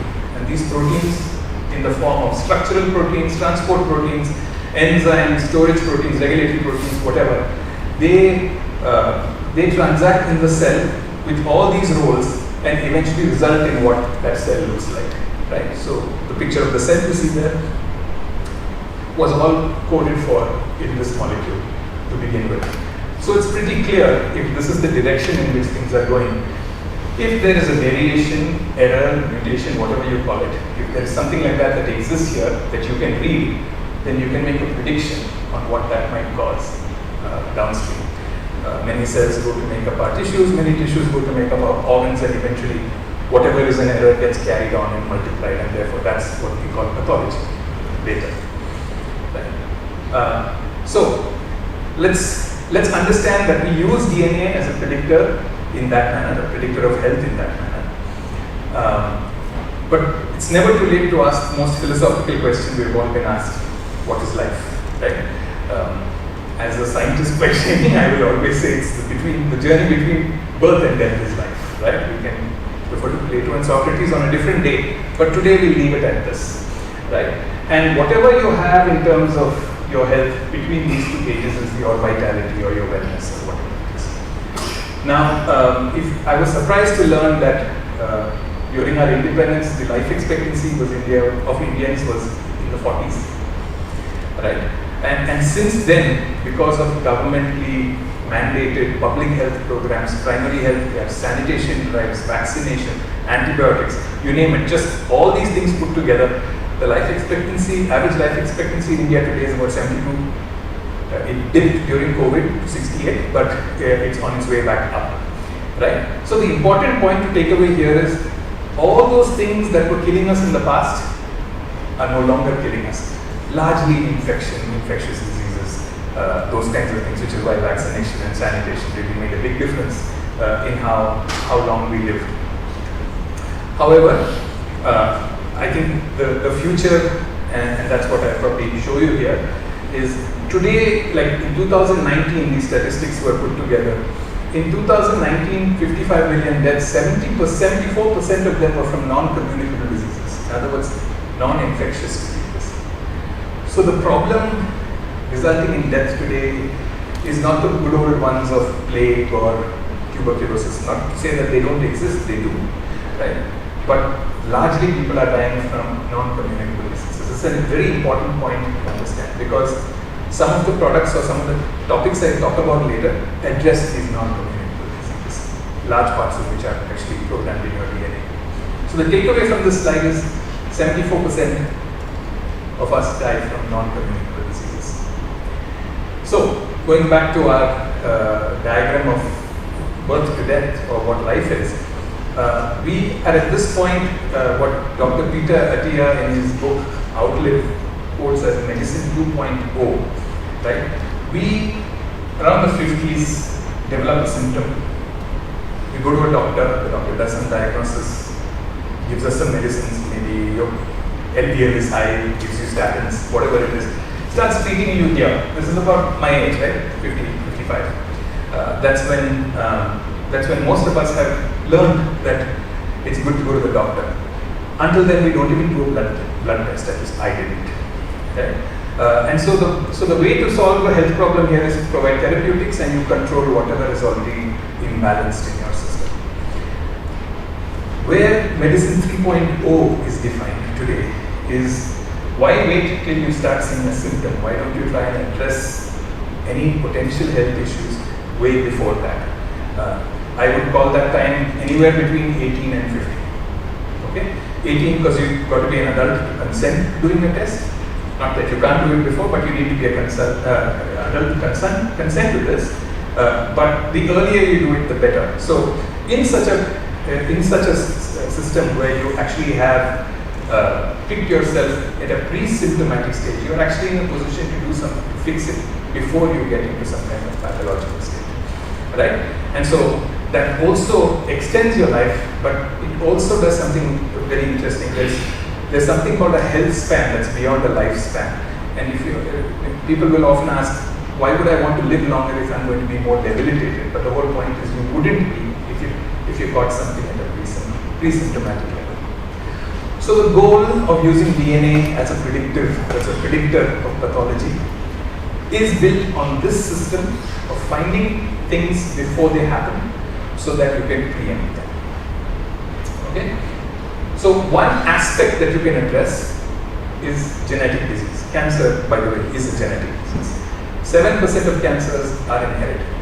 Right? Different cancers have different levels of inheritance. For example, the breast and ovarian cancer that I'm going to talk about now, given that it is Women's Day, is something that actually has about 15% to 20% of breast and ovarian cancer is actually inherited. Right? So if one were to look at a group of quote-unquote healthy people, by healthy I simply mean asymptomatic. Okay? I mean, it's difficult to define health otherwise. So someone who doesn't have a symptom, right? So there are, if you sequence their DNA and you compared it to tons of other sequences that are stored and characterized in disease databases like ClinVar, you find variations that are similar to people who had breast or ovarian cancer, and of course you call that out.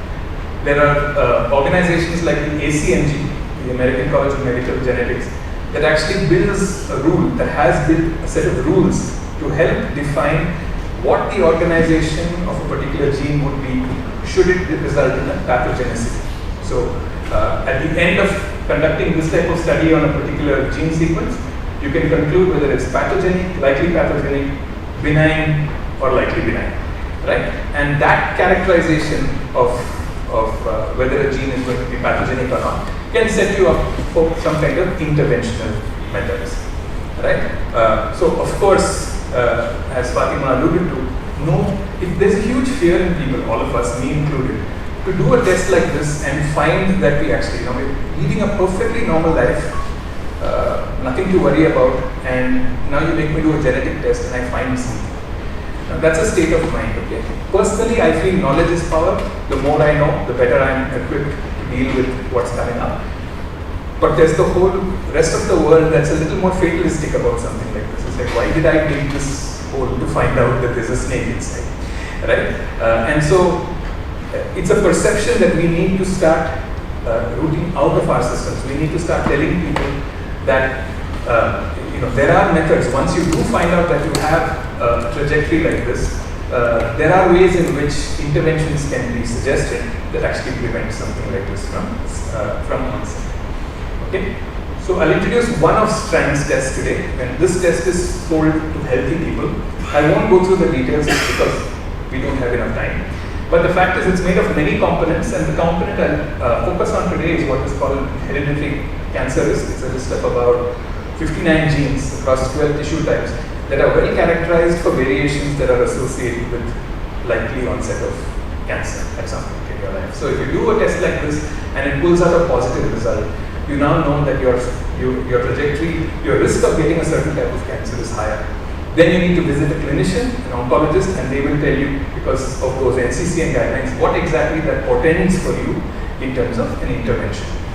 Interventions can be as simple as increased surveillance, because the more frequent your interventions of your surveillance times are, the more frequent it is, the more likely the chance that you will find something early, right?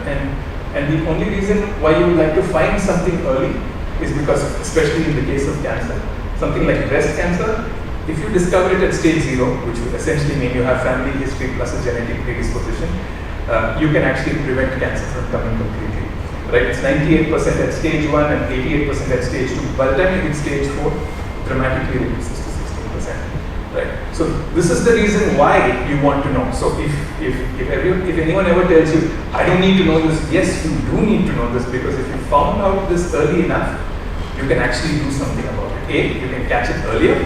B, all the way down to, there are guidelines that a clinician will inform you about. It can also be all the way to something like preemptive surgery, right? And so Angelina Jolie is somebody who has actually popularized this whole concept of taking proactive action. She's 50 years old today, alive and well, coming from a family that had a high family history and the BRCA1, BRCA2 mutations. So this is something that we recommend everyone should do. And as an organization, as a company, we are also responsible for some level of commercial success. It was not commercially successful. Okay, because all the reasons I just laid out before. That's when we realized that any test that results in you having to go to a doctor will cause you some level of anxiety, strife. You don't want to do it. There's reasons for this. So we realized it's an informational overload for people. Just a few slides we went through today can bore people, right? Thank you for staying awake, right? But the more important thing is that if you do find out something like this early, you give yourself a much better chance of living a long and healthy life, right? So while this was useful, the value proposition was super high. It's not going to pay the bills, right? So folks like me in our company had to figure something that would help us, and so we picked another set of genes that actually have interventions that you and I can logically intervene with that hole, right?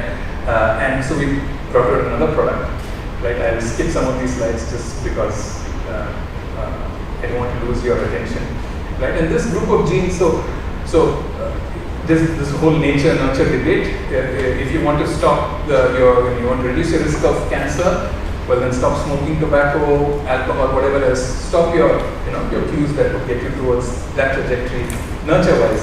Or you could do genetic screening, which is what I just described now. You could look at your genetic predispositions and you could understand. And of course, if you cut that out and you did this, you set yourself up for a longer life.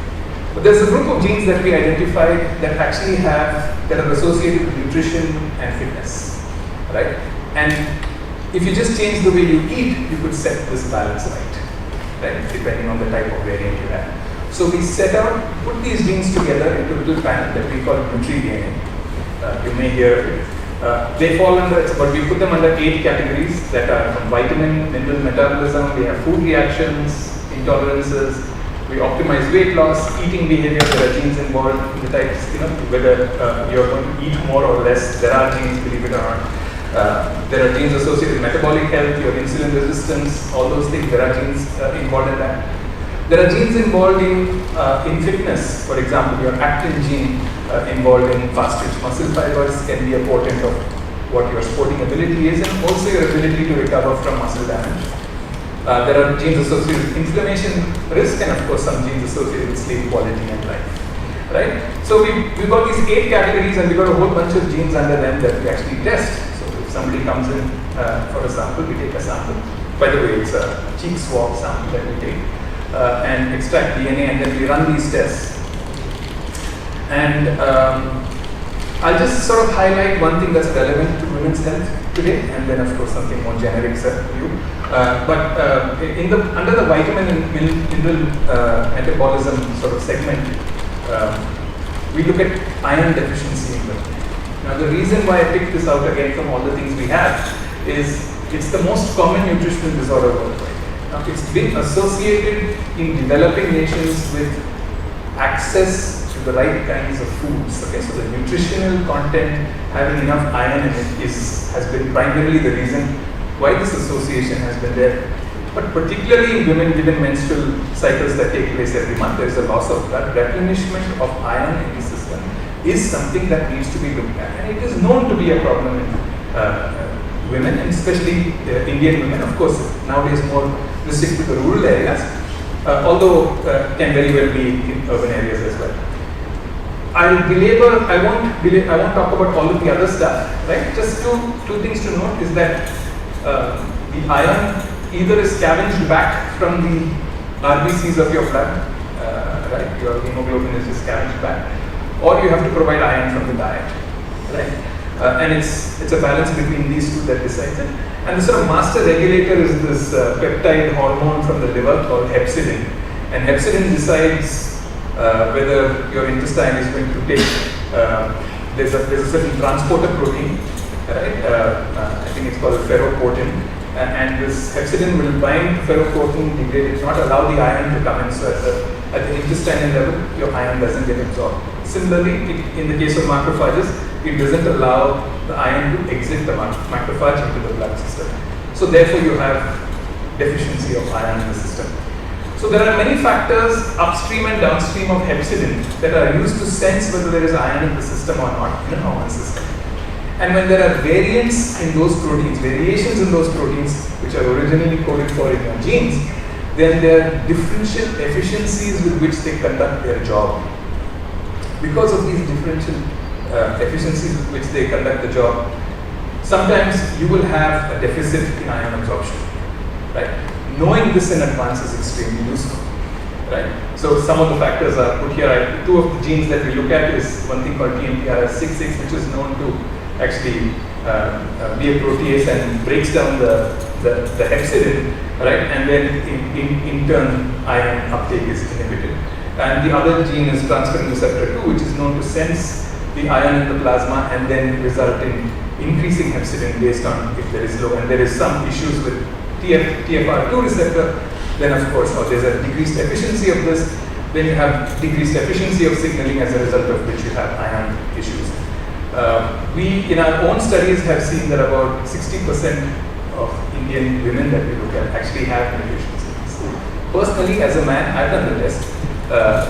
I have all these mutations as well. The moment I know I have it, 50% chance my daughter has it, right? So we test my daughter as well. She's 22, and she is iron deficient. So the choice really is, why would I do a genetic test when I can do an iron test, right? And that of course makes sense. An iron test is what, $500, right? But just remember that an iron test in your blood will tell you what your state of iron absorption is now on this year date. Right? It won't tell you that this is going to be a chronic problem for you in the future. It won't tell you that your issues with absorption of iron, so just supplementing alone may not be enough. You may need to give an injection or something like that. Right? One last example here. I know I'm running short on time. Sorry about that. But the same thing with vitamin B12. Okay, so there's a gene called FUT2 that's actually known to fucosylate a particular intrinsic factor that escorts and chaperones your vitamin B12 from the acid of your stomach into your intestine before it can be absorbed in your intestine. So as a result of the sort of malfunction or malfunction of the FUT2, that process doesn't take place and your B12 gets degraded in the stomach itself, doesn't get absorbed. So a person who has this type, an FUT2 variant, is likely to be B12 deficient. Just for everyone's knowledge, B12 deficiency is something most Indians have. Right? So check your blood work. It's important. And the reason why it's important, by the way, this 52-year-old male is me 2 years ago. I had done this genetic test, realized that I'm predisposed to being B12 deficient. Never done a blood test before, so went ahead and did my blood test. Realized my B12 levels were actually low. Right? And why this matters is super important, because Vitamin B12 is part of an enzyme that's called a cofactor that's responsible for this homocysteine becoming another amino acid called methionine. So when you have a deficiency of B12, that enzyme doesn't work well and you have a collection of homocysteine in your blood. And homocysteine is a problem creator. Okay, so many people will not worry about checking their homocysteine in your blood work. Go back, check your blood work. Homocysteine is not there, please look it up, especially if you're B12 deficient. In my case, my homocysteine levels were super high. What does high levels of homocysteine do? It creates blood clots that eventually result in cardiac arrest. So if I were being melodramatic, I was a walking heart attack. When I found this out, I realized I just supplemented with B12. My homocysteine levels are back now to zero. Not zero, below what it should be, right? Which is dangerous. And this is, being a scientist, I had to make a graph out of my own story. So this is what I did. I tried to take oral intervention. I realized my problem is with absorption. It's not with the access, because I am a non-vegetarian. And then of course when I took an injection, my B12 levels went up and of course my homocysteine levels came down. Right? This is a lesson for all of us. I had no symptoms. I was not walking around limping. I didn't have foggy vision. I didn't have all the other symptoms of vitamin B12, tingling in extremities, none of that. Nevertheless, when I did a test like this, it set me up to know that there are other things I could do and look out for. Did those tests, realized some of those numbers were off, reset the balance. Today I feel more comfortable with myself. Right? And this type of test we have organized over maybe 52 different loci and like I mentioned earlier, collectively tend to make a lot more sense. It looks like this, with no intention of you reading any of this, but this is how a report would look. I get all this information. And this is the only opportunity I get to introduce AI into what we do. Because there are so many variables and so many factors. When a person receives this type of report, unless like me, they're a nerd and they go into B12, let's understand what B12 does. What is their takeaway, right? They want, just give me a broad takeaway of what I should do. And so we leveraged AI, just a usual Gemini kind of thing, nothing is a LLM, right? It's not very high tech, nothing compared to what we heard this morning in the talks, right? And what it does is, it gives you this idea of foods you should include in your diet, foods you should limit. And then if you give some idea of what kind of goal you have, weight loss, gain weight, whatever it is, maybe you have some condition, right? You can set all these up, it will check your BMI, it will set up a caloric restricted diet for you, weight loss is your goal. Based on your goal, it will set that up and then it will eventually give you a diet over 7 days, what you should do. You can plan a 4-meal day, a 5-meal day, a 3-meal day, whatever is convenient for you. At the end of the day, you want to feel empowered that after having done this test, there are certain things that you can do in your diet that can make you a healthier person. Okay? So should women resort to genetic testing? Yes. Right? But is genomic testing for everyone, sir? To answer your question, yes, it is. Right? Thanks for your attention. I'll take any questions. Yeah. Thank you for the insightful talk. And this is maybe a more social question than biological. So, what do you think from your experience that women coming forward to ask this type of questions about their health as compared to men, like the number? Number of people who've taken our test, 48% women, 52%. Statistics, right? Who do we sell to? Educated, urban people who can afford this stuff. So it may be a skewed audience that we're selling to, but 40 to 52, I would say 50-50 is close enough. Yeah, it's close enough, but my experience is like as a woman in the student council, also I have worked as IISc Alumni conference from my past college. So there was the case like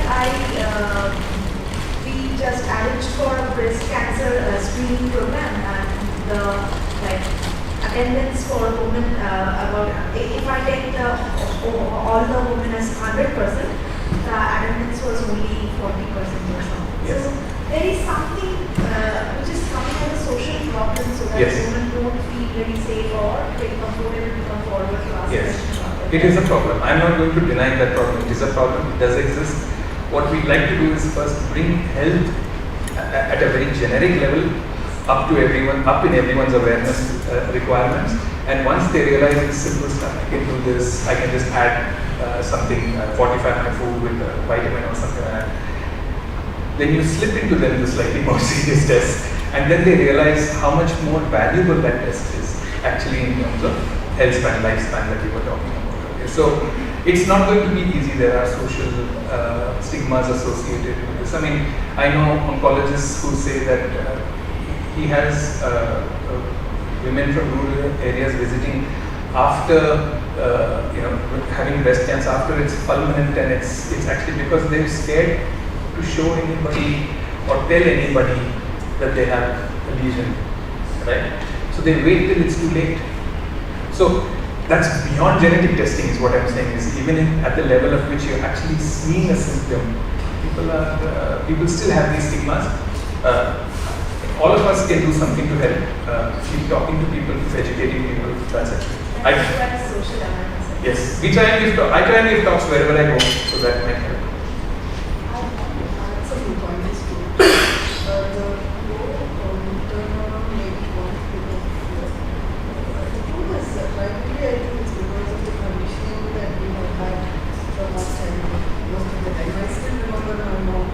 When I took a nutritionist to lose some weight, she said, why are you wasting money on this?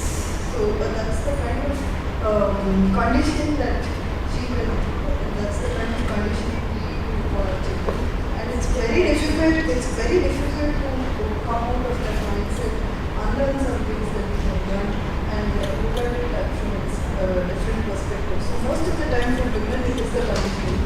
Women are taught to put themselves last, put the family first, put their children first, and otherwise they are considered to be selfish. If they put themselves first, you'll say that you are a selfish mother, you are a selfish daughter, or you are a selfish wife.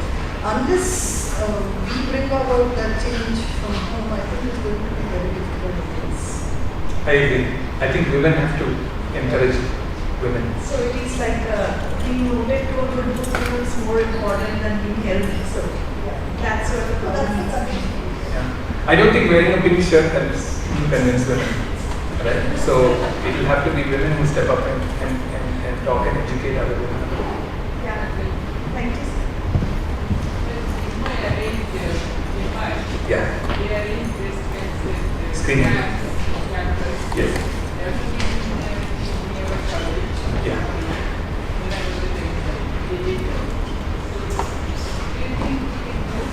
Of course. Scale. 100%. Yes. Yes. I gave this talk so I could hear the suggestion so that we could do it. No, really, it's possible. We should be in touch. It's something that you can facilitate. We can do it. Thank you for interesting illuminating talk. So just one question. You said by knowing that you are predisposed to cancer or genetic predisposition, you said you can prevent 100%. But cancer is not always genetic. How do you justify that? Okay.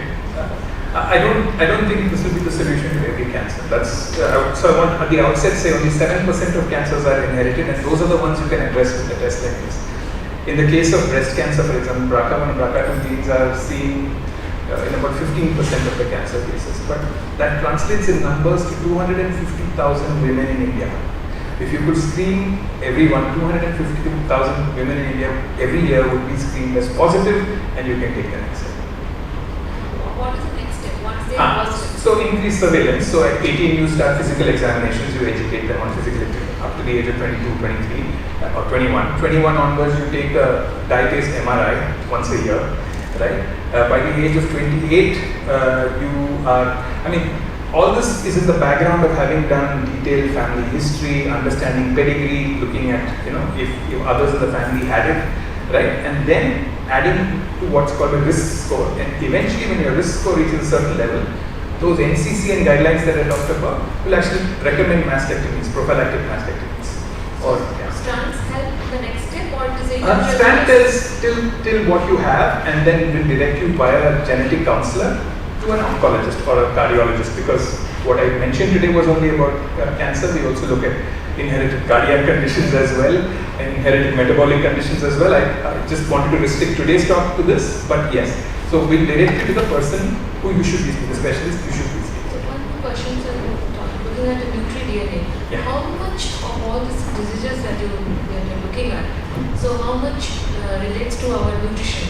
I mean, this is a large factor of it, because I saw a nutrition-based app that you have. Yes. So can you link most of the disease that you see in the patient to the nutrition, or it's just a secondary layer to your analysis? I would say it's the primary.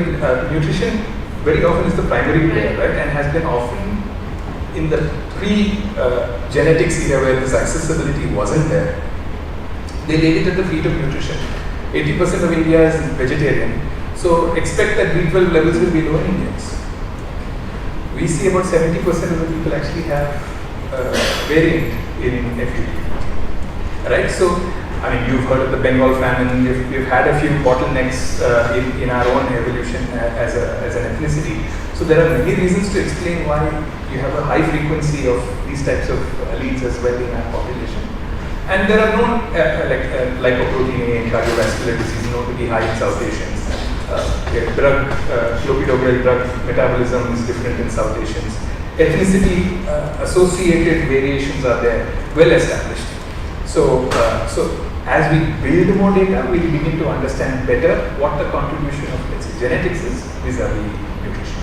And having a lot of Southeast Asian data is must helping you. Southeast Asian we have, because most of them have done large scale projects, right? But India still, I think 10,000 projects is data to be released soon, so it's good.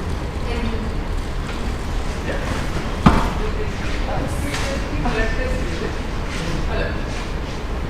Cheeks bomb. No pain, no needles. It's very, very painful. So first of all, thank you for your informative talk. So I wanted to know if STRAND also addresses the relapse rates. Recurrence of cancers? Again, that goes into the diagnostic space. Do we have a test right there now? We call it minimal residual disease. No, but we are developing in that space for sure. We're also developing lipid biopsies. Somebody had asked about lipid biopsies. We're also doing that. There's a lot of stuff that's going hand in hand with this. Sorry for time. I won't be able to tell you everything, but yeah, good questions.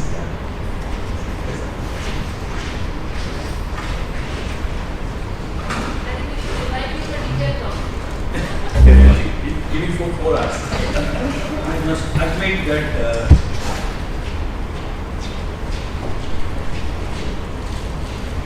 when I was listening to you, after following started care, studying other things, okay?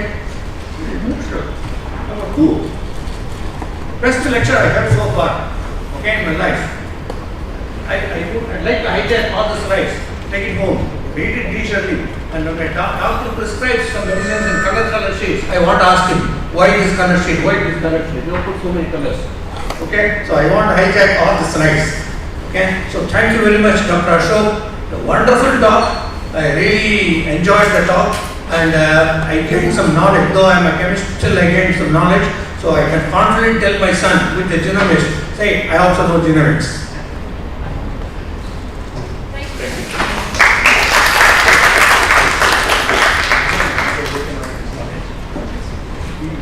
Thank you, sir, for the amazing talk.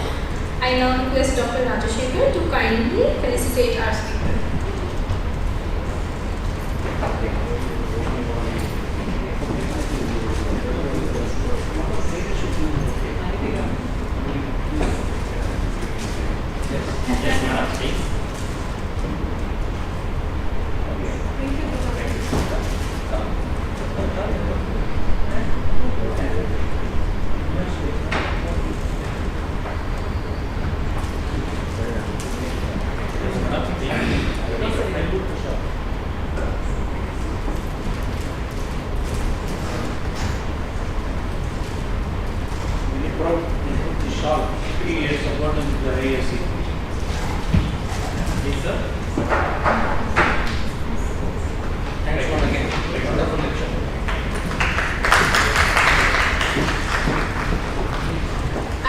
request Dr. Pratap Kumar Das to introduce our next speaker, Professor Soma Biswas, who is a professor in the Department of Electrical Engineering, IISc Alumni.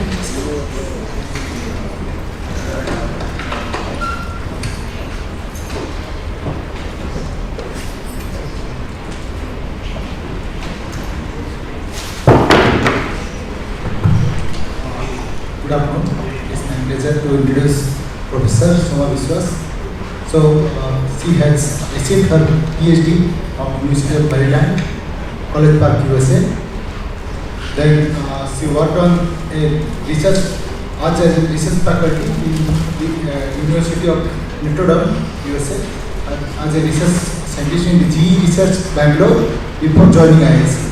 Her research focuses on computer vision, machine learning, and deep learning. She has received the Best Woman Engineer Award from IEEE India Council, Google India AIML Research Award, and SCRP Power Fellowship from Government of India for her outstanding contribution in the area. So let's listen to her for the wonderful work she is doing. Thank you.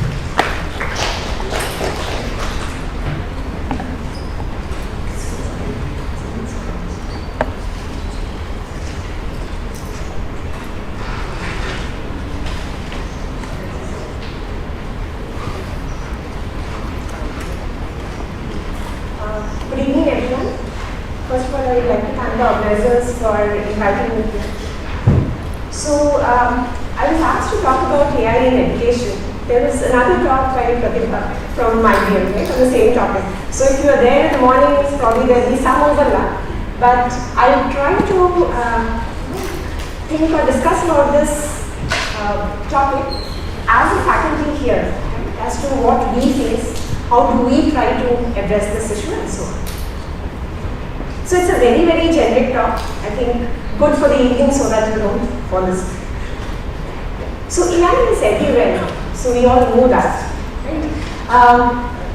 So here there are some statistics, maybe not absolutely current one, which is AI is being used in pretty much all domains that we can think of, whether it's surveillance or say in e-commerce or entertainment, agriculture and so on. Even if you look at the number of papers, because we are in a research institute, right, so we can't forget about research papers and so on. Even if you see research papers that are being submitted to the top conferences, it is insane. It is almost now becoming humanly impossible to review those papers. And so people are actually resorting to LLMs to review papers, and sometimes they are also being written by LLMs. That's the other bigger problem. So before going into education, because that's not the only field which is being affected, we'll just look at some examples where it has actually really affected. So it's not just being developed in the lab, it is actually in the market and is being used. So in agriculture, right, we know that a very big problem is that the crops gets destroyed and before the farmer even knows, like whole farms get destroyed by pests. Right? So there's this technology where this arm attached with lots of cameras, and when it passes over the field, it automatically captures the images, and you can know without any manual intervention where the pests are there, how much fertilizer is required, how much pesticide is required, and so it helps a lot in maintaining the health of the crops. So there's one video here, I'm not sure, yeah.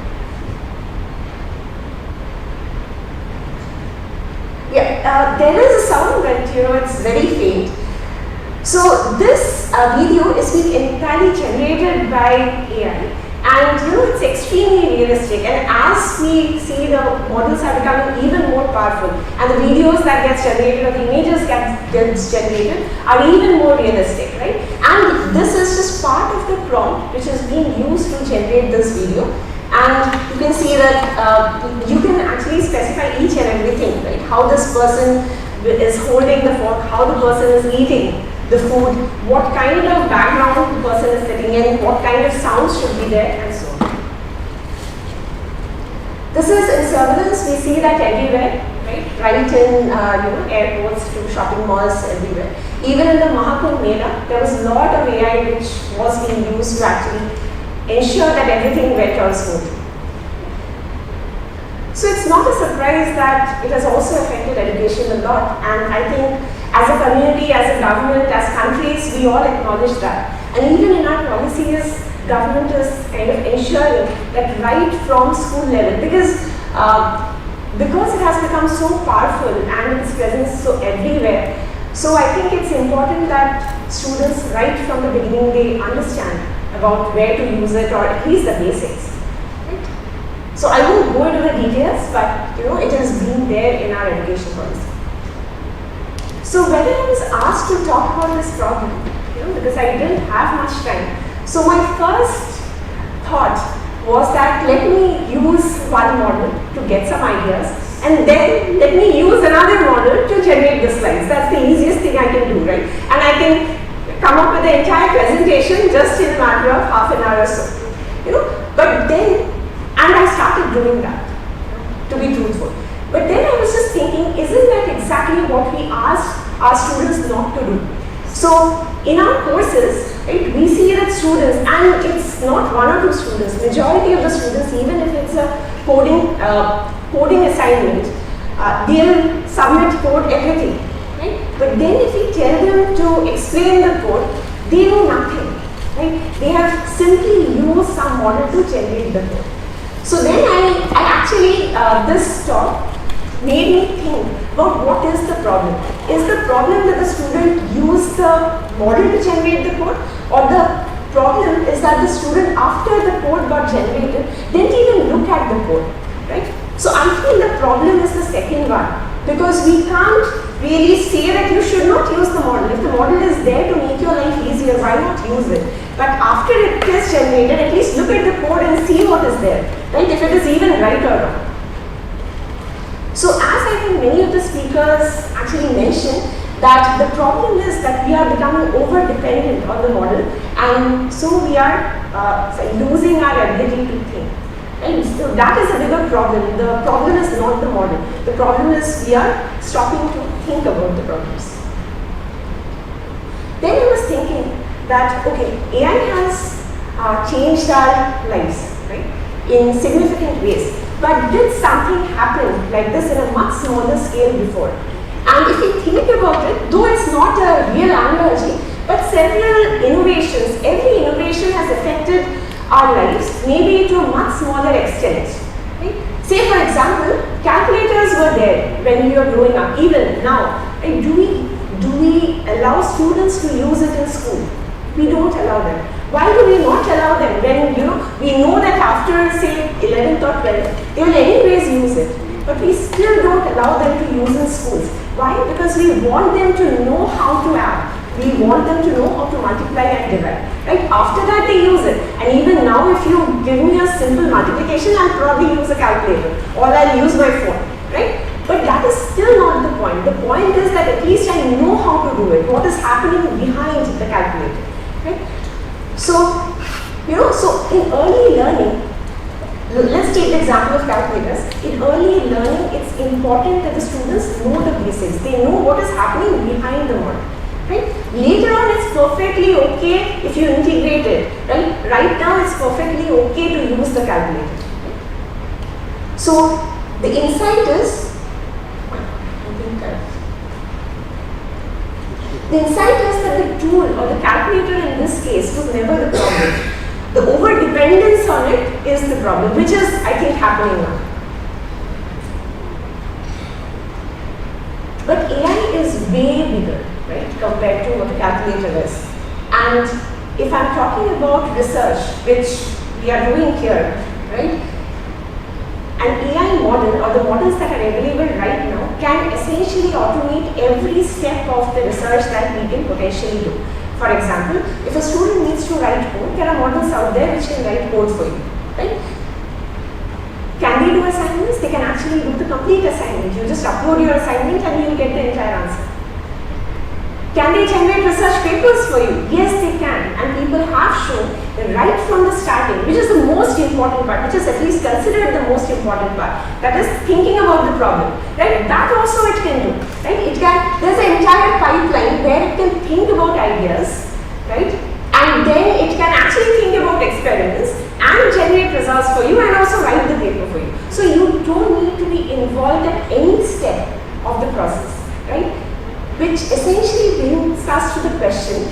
are we at all needed, right? If the models can generate ideas, write papers for you, what are we even here for, right? And the students are not required, and the teachers are not required. Right? So the problem is, or the way to think about it, is these models are there and they are extremely powerful, but someone and humans only build those models, right? So humans, if we lose our capability to develop models like that, then this whole system will stop at this point, right? So what we should think about is how do we go beyond just using the models, right? We should be at a stage where we can develop the models, not just use it, right? Only then there will be no clash between humans and AI models. So AI can actually be integrated in the education system right now, because we are thinking about it in multiple ways, right? For students, because there are many, I don't think this is the right picture, because many students even right now cannot afford it. There is another part to it, which is the financial aspect of it. But then it is still true that it is not possible for teachers to give individual attention to all students and to look at the strengths and weaknesses of each and every student independently, right? So students can actually, and many students are not that straightforward. They don't want to ask questions in classes and so on. So it's very, very useful for them so that they can actually ask questions, and the models, they themselves become personalized. They start to understand what are your strengths and what are your weaknesses. So it becomes kind of assistant or personal teacher for all the students. Even for faculties, right? So even in IISc, actually, because of this prevalence of AI, we are actually thinking of offering an institute level course, right, on AI, which is because AI is not just limited to one or two departments. It is used in every domain. So mostly from this year or next year, we are planning to start a course for the whole institute. And if we ever launch such a course, then it's an extremely big problem to even evaluate the students, right? And so you can actually use these AI tools to generate questions and even to evaluate the students for these kinds of initiatives. So as faculties or instructors, the way we have to think about it is how do we structure the learning process. Because now there's very less difference between a teacher and a student. Even the students know how to program better than us, right? The only difference which I can think of in today's world is maybe in experience we are one or two steps ahead of the students, right? And maybe we can think a little better as to what will be good for them. Other than that, in terms of tools and usage of the tools, maybe students are way better than faculties also. So there's very less distinction between teachers and students, even we are learning. So it's important to not be rigid, even as a faculty, not be rigid that, okay, we know this, so we will stick to this pattern. No, everything is changing, the world is very dynamic now. So we should be willing to be flexible and to change our teaching habits and to even learn the newer things that are coming out, right? So the way I feel that teaching should be imparted should significantly change now, because the things which these AI models are very good at is remembering the knowledge which is already out there. So students don't need to memorize and be tested on this. Okay, they should know that the knowledge is there, that these information are there, but they don't need to memorize it and give exams on that. The way it should be structured is more open-ended, through projects, through projects which will involve a lot of open-ended thinking, so that they can try and come up with solutions. Let them use the tools, but then let them use it to solve a particular problem, right? I think I'll finish much before 20 minutes. That's it. But then there's also a lot of concern as to whether AI will replace humans. There is definitely a valid concern that AI is replacing many jobs, right? But that doesn't mean that AI is replacing all human capability. It can never, at least according to me. Because we are still humans, we have developed those models. So how can it start replacing us? Right? Just that we have to know how to use them properly. So there are many things which AI model at least till now can never do. For example, I think we all have experienced this, right? At least with me, many times when I've taken my mother to a doctor, right after coming back, she'll say, okay, I don't want to go and see this doctor again. Not because the doctor is not qualified, not because the doctor will not be able to treat her. It is just because the doctor did not behave with her the way she expected the doctor to behave, right? Maybe the doctor scared her, right? So a lot of it, especially in diseases, a part of it is your problem, actual problem, physical problem. And the other half of it is, primarily mental. And the doctor has a lot of role to play in that. If a doctor tells you that, don't worry, you will be okay, you'll be half okay that way, right? So how the way the doctor behaves with the patients. Then if there is an emergency, no AI model can take responsibility as to what to do with the patient, right? In the operation theatre, the doctor has to make the difficult decision as to what should be done now. Right?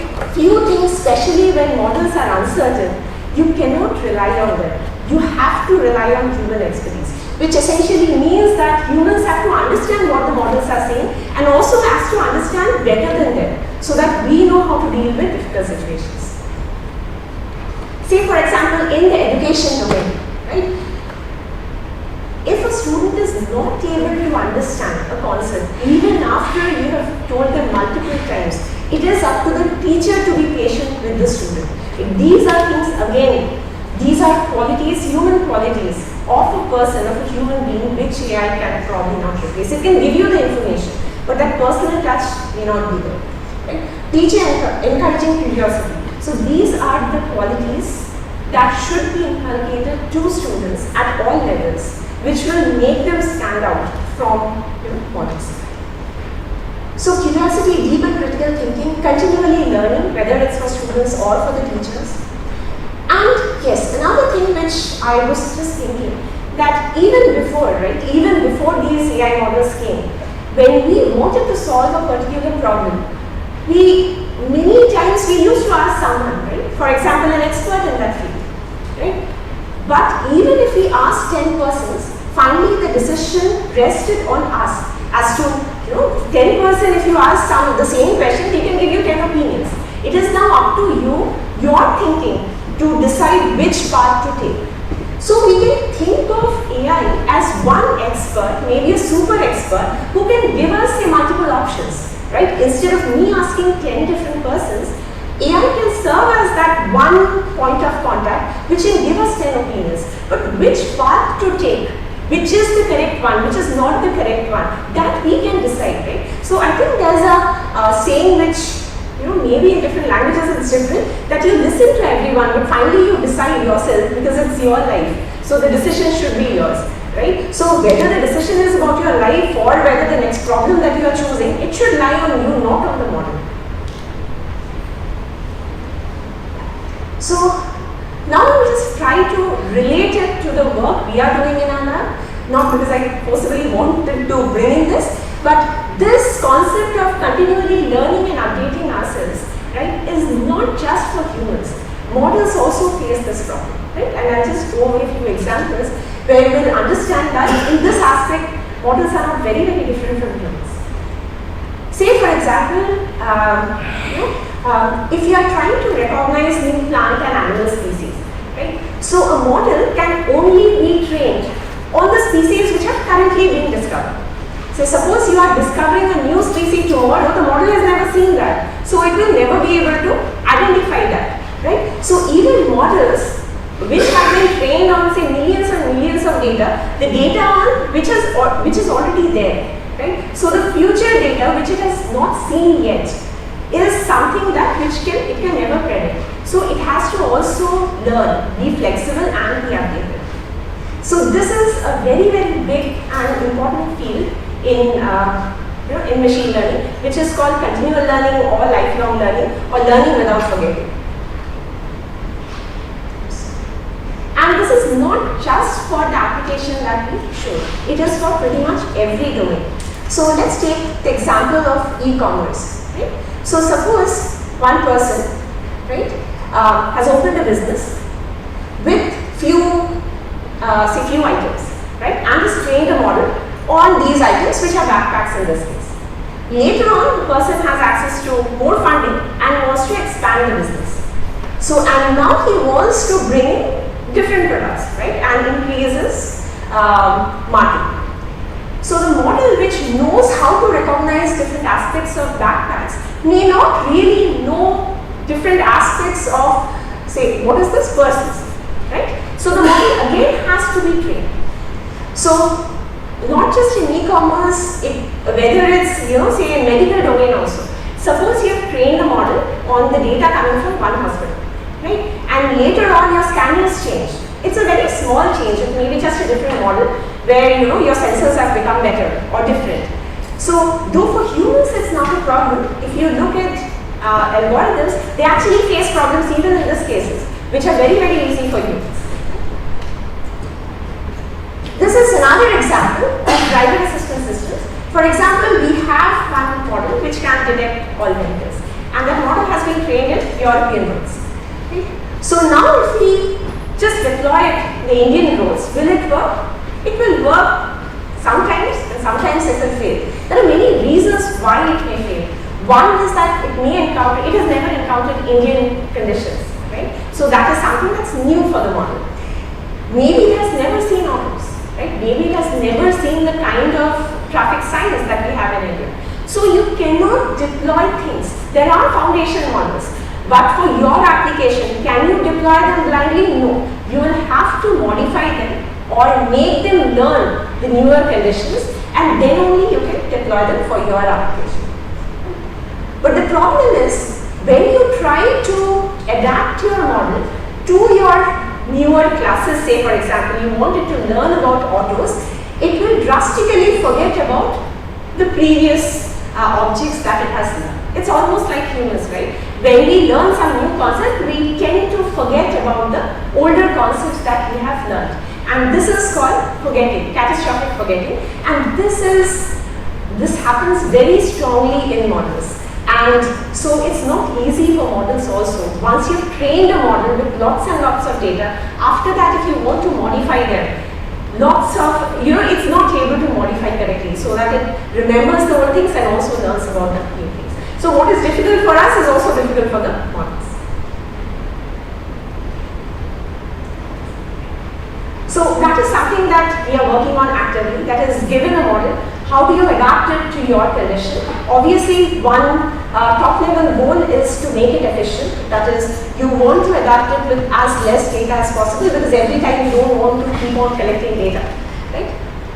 The other thing is deepfakes and hallucinations. We may have these models, but we can't trust them, right? Suppose if a model tells you that you are perfectly fine, do you believe that model better? Or if a doctor whom you can trust tells you that you are perfectly fine, you will trust the doctor better, right? Because you don't know, the model is not responsible for you.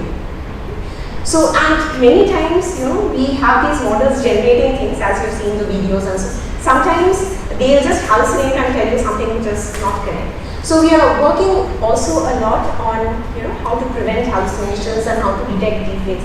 So the models are generating the deepfakes, and it's like almost a certain, you are again using another model to detect whether it's a deepfake or not. But these are real challenges which essentially tells us that even in today's world we can use models, but we have to be very careful as to how we use it and how much we trust it. So there has also been studies to see that it also contains a lot of bias, and I think Pratibha also talked about this, because these models are trained on internet scale data, and whatever the bias is, whether it's gender bias, race bias, ethnicity bias, whatever bias is there in the data also comes in the model. So if you try to generate data from that model, again it will be biased data. So it's a circle and it will keep on increasing, so you have to ensure that the data, even though the model may be biased, you have to ensure that the data that it generates is not biased. So the way forward, whether it's for models or for humans, is to continually learn.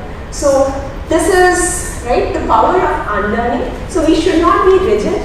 Whatever knowledge we have at this point of time, we should be willing to shed the amount of information which is redundant and to learn new things. and this is equally applicable for models as well as for humans, right? So finally, it's a synergy of both humans as well as models, so that as a faculty or as any researcher or practitioner, we should be able to use the models, but use them properly so that we can do some good work. So final point is, AI cannot really replace teachers or faculties or researchers.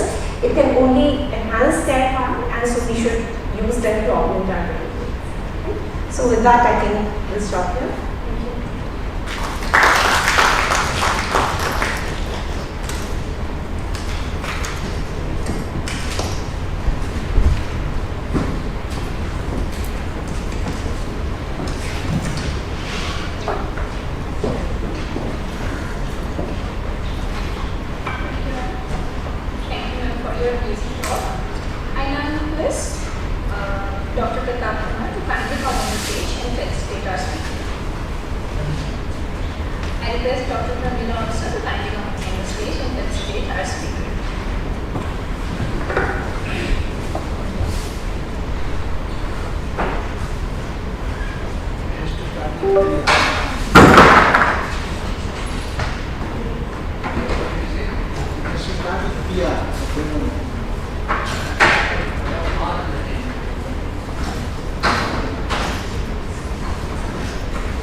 He is a research-oriented scientific professional with extensive experience in innovation and application development within the life sciences sector. With deep expertise in areas such as RNA biology, PCR technologies, CRISPR-based detection, spatial biology, and molecular and cell biology, he has led the successful development and commercialization of advanced diagnostic solutions, including an RNA-based SARS-CoV-2 detection assay. He has a strong track record in evaluating emerging technologies, designing complex experimental strategies, and aligning scientific initiatives with business and market needs.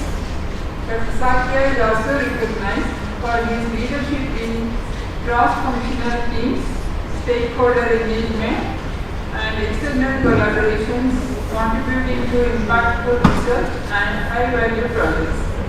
As a chief communicator and mentor, he effectively bridges R&D and commercial functions, driving innovation and organizational success. Welcome you, sir, for the online lecture. Please take it.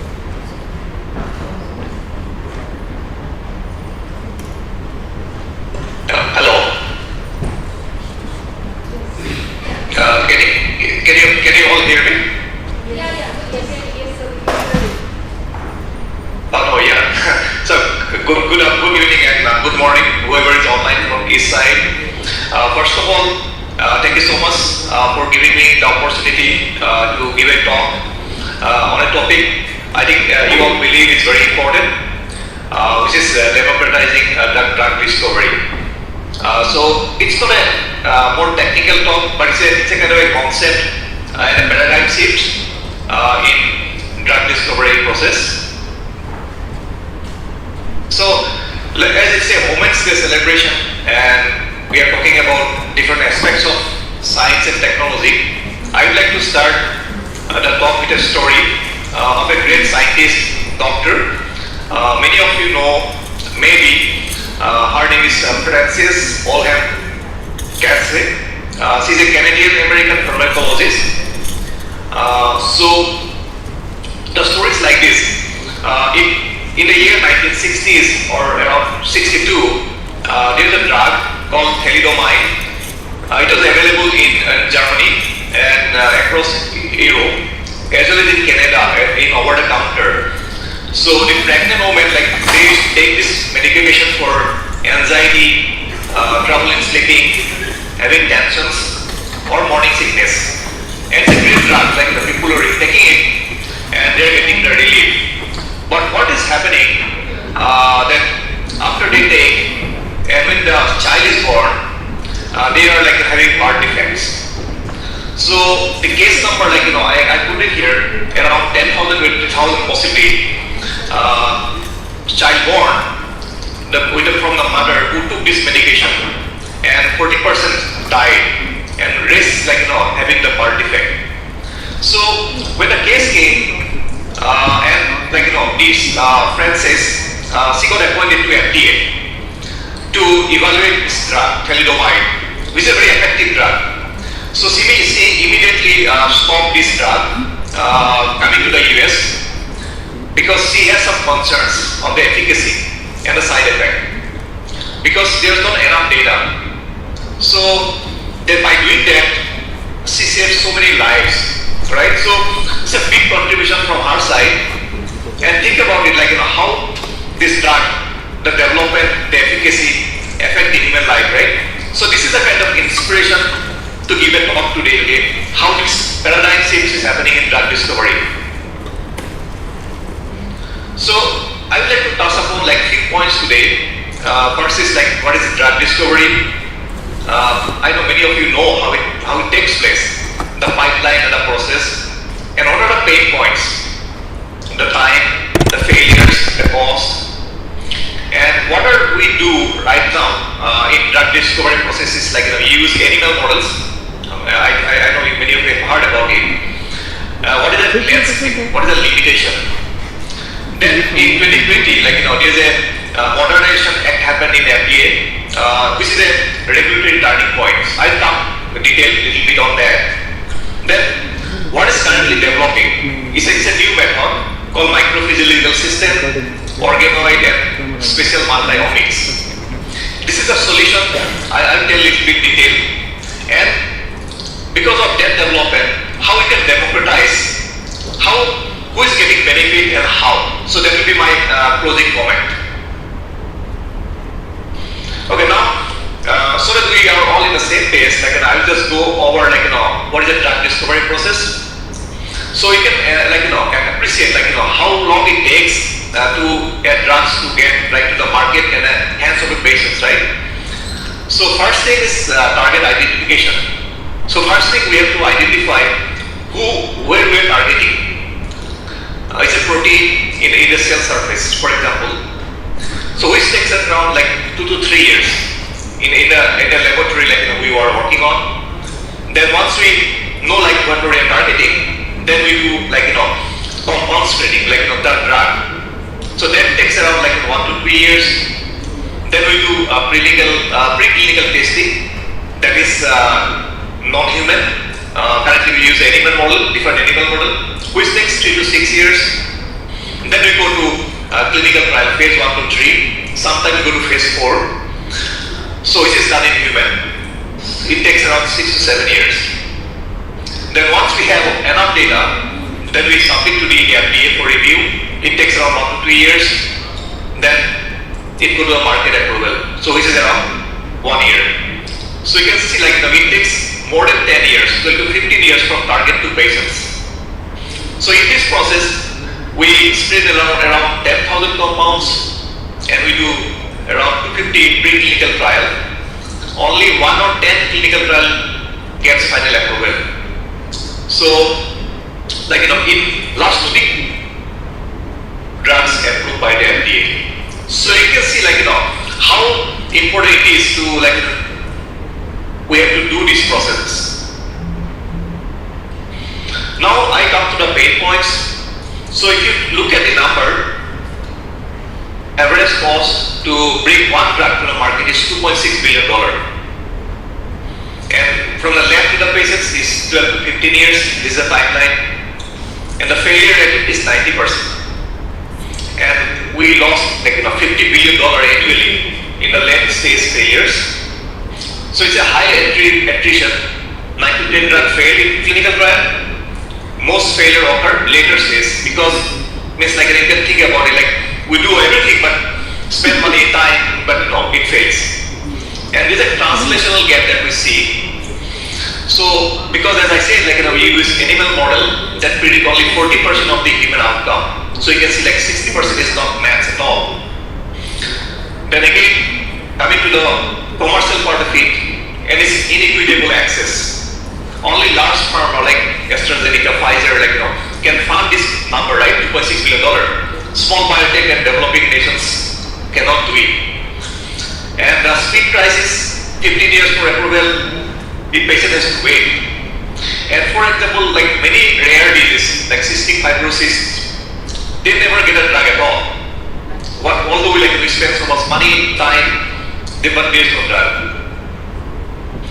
Now, coming to the main problem, the animal model that we use is mouse, rat, all of you know, they are used for most common immunological cancer, metabolic diseases. Non-human primates used for central nervous system, HIV vaccine trial, which is very close to the human. Then we use zebrafish, used for developmental biology, cardiac toxicity, etc. People also use dog, pig for cardiovascular. We use rabbit for our eye, ocular, cardiovascular, reproductive studies, guinea pig for respiratory disease, skin, sensitization, etc. So you can see we have it animal model, but they are not close to the human. That is a problem. Now, again I'll reiterate what I said is that species biology gap. Then ethical concern because we use animals. Then complex disease modeling because human diseases are not exactly replicated in the animal, right? So there's a complexity in the modeling. There is a genetic heterogeneity. As many of you know that this laboratory animal that is are generally inbreed. So they are very genetically uniform. But in human population, that is not the case. There's a lot of diversity, right? So, although drug has been screened in animal, it will be the same in the human because there's a lot of diversity. Then again, let's say surprises. Everything looks good, 5 to 6 years. We spend money, good data, but again in a later says it fails. So we lost a lot of money.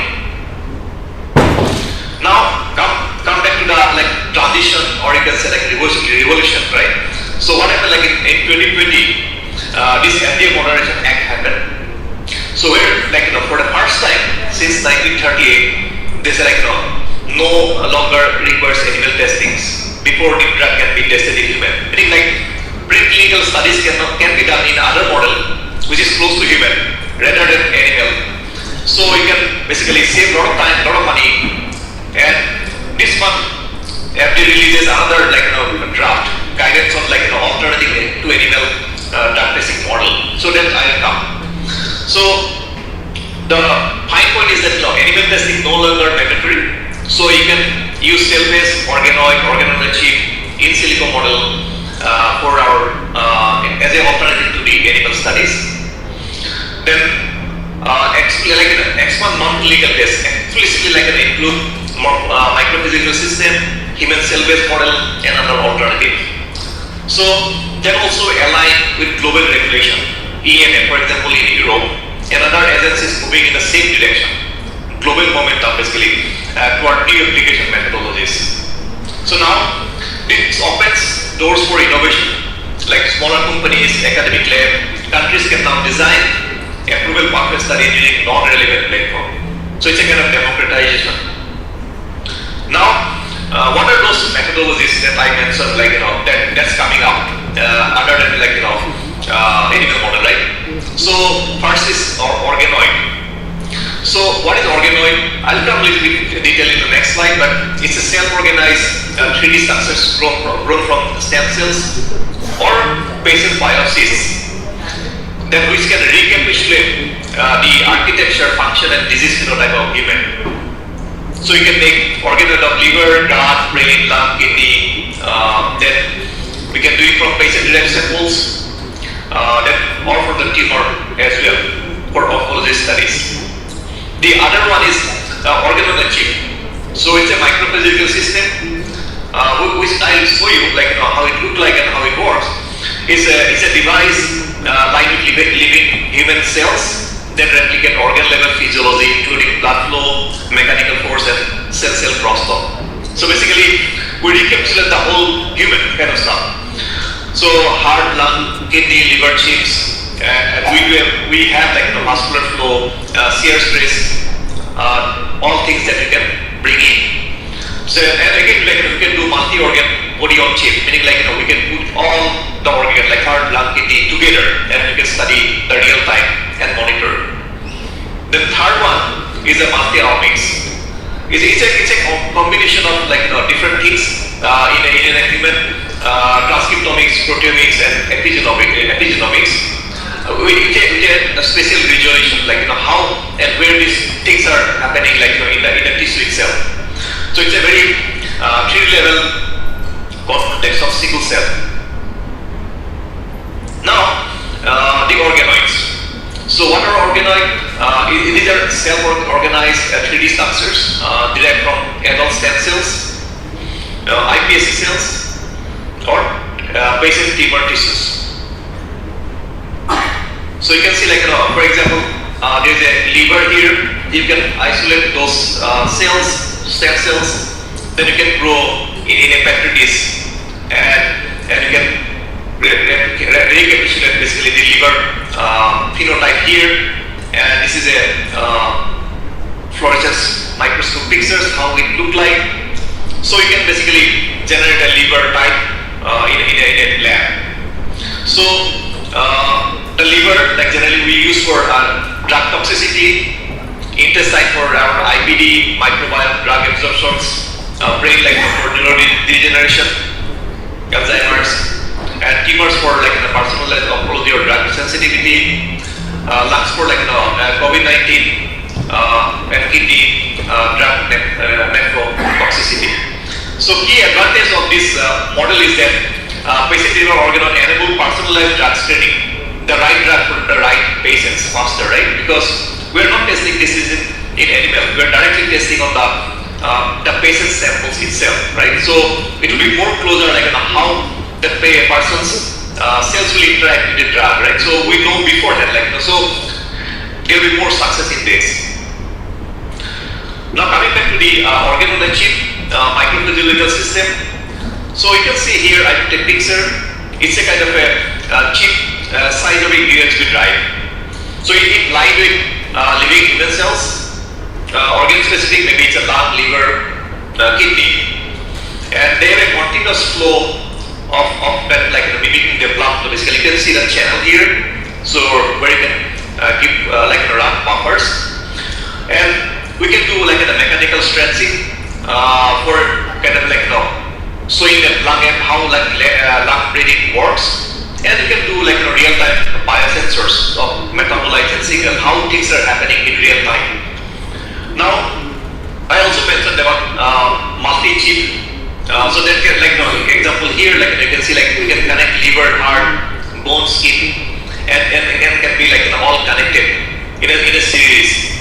So which can be like a model of drug using like how the drug is absorbed, distributed in the body, how it is metabolized, and how it's excreted, like for example kidney, and we can study everything simultaneously. So why this microphysical says everything? Because human physiology, like muscular shear stress, breathing mechanics, peristalsis, impossible in static culture, like people do in the laboratory. Multi-organ crosstalk, like we always talk about like gut liver axis, gut brain axis, like lung heart interaction. So all that can be encapsulated here in multi-organ on a chip, right? Then real like drug metabolism across connected organ can be studied. And again, like rare disease, like I told about like cystic fibrosis, right? So where we don't have any drug, but here now we can test the drug of a like patient itself, and you can think of it like developing a new drug. So it's a leading platform. Are available. I can give you an example of Amulet Bio. It's a Boston-based company. They have like lung on a chip, intestine on a chip. There are other platforms like MyMetas, like where they have a liver organ on a chip kind of product available. So it's happening right now. So I'll come to the third part of it is about the multiomics. Basically, it's a biology 3D context. So what problem right now what we have is that whenever we take a biopsy sample, so what we do like we lyse it, the samples, and we analyze it. So it's called bulk. Means like we can get the information, but we lose the information like where things are happening like in space. So now you can think about like suppose we have a example here like different kind of fruits you have it here. Then we can do like individually you can take like banana, orange, like a pineapple, and you can study, right? But that's still not giving anything like that is happening in space, right? Spatial. So now we are coming up with like which is spatial biology where you can basically analyze everything in space. So meaning like where this pineapple is located, where orange is located, like we can tell because that is very important in a tissue like for example in liver, like when we do like drug screening, like where it is going, like which population of the cells is getting the drug, which is basically acting on it, which is getting damaged, like that kind of stuff. So we really need the information in a kind of in a spatial context. So that's where like this field is evolving. So you can see like I put some companies, for example, Visium 10x, Maryfish, Spatial Proteomics, Gemfish, like these are the companies coming up with high resolution flow microscope, like where you can basically analyze the different like proteins, different RNA, different DNA, like where they are located exactly in a patient sample after the drug treatment, like and you can see the interaction. So where the shift, the traditional model versus new method. So it's the traditional like human relevance is like 40 to 60%. And now we have like microphysiological organoids, physiologics, like where we can go up to 95% human biology fidelity. Cost is like 50K to 500K in traditional animal model. Now we can do it in $50,000, which is like scalable, automatable. And throughput, like you think about like how many animal we need. So it's low, weeks, months per experiment. Now we can do everything in the like small format, like 96 well plate or 384 well format. So throughput is very high. Then ethical impact, we we do animal experiment. It's a million of animal we use annually. Now we don't use animal, so it's a compliant, like reduce, replace animal use. And the data richness, whole organism readout only. Now we can go very deep, single cell. What is happening in the spatial, multi-bit resolution, so we can see how these things are interacting. Then personalization, one genome. I said before, we use one mouse, one type, one genome, so we don't get the difference, right? So here, it's patient derived, and you can have a different patient type, so you get a genetic diversity. So time to data, we generally have half a year. In case of traditional model, now we can do it in a week. So you can think about how much time we're saving. So how we are democratizing now that the drug discovery, who benefits and how. Now think about no longer need you 500 million infrastructure to run preclinical programs, right? Organ-on-a-chip, organoid are cloud accessible. You can have those data in a cloud. And contract is available, meaning you can do it, outsource it, and you can do it, and it's 10 times cheaper, opening pipeline to innovator worldwide. Then rare disease communities like patient-derived organoid and IISc chips allow disease affecting more than 200,000 people globally to finally have drug program, because animal model doesn't exist now, and standard trials are underpowered because there's no funding to study those rare diseases.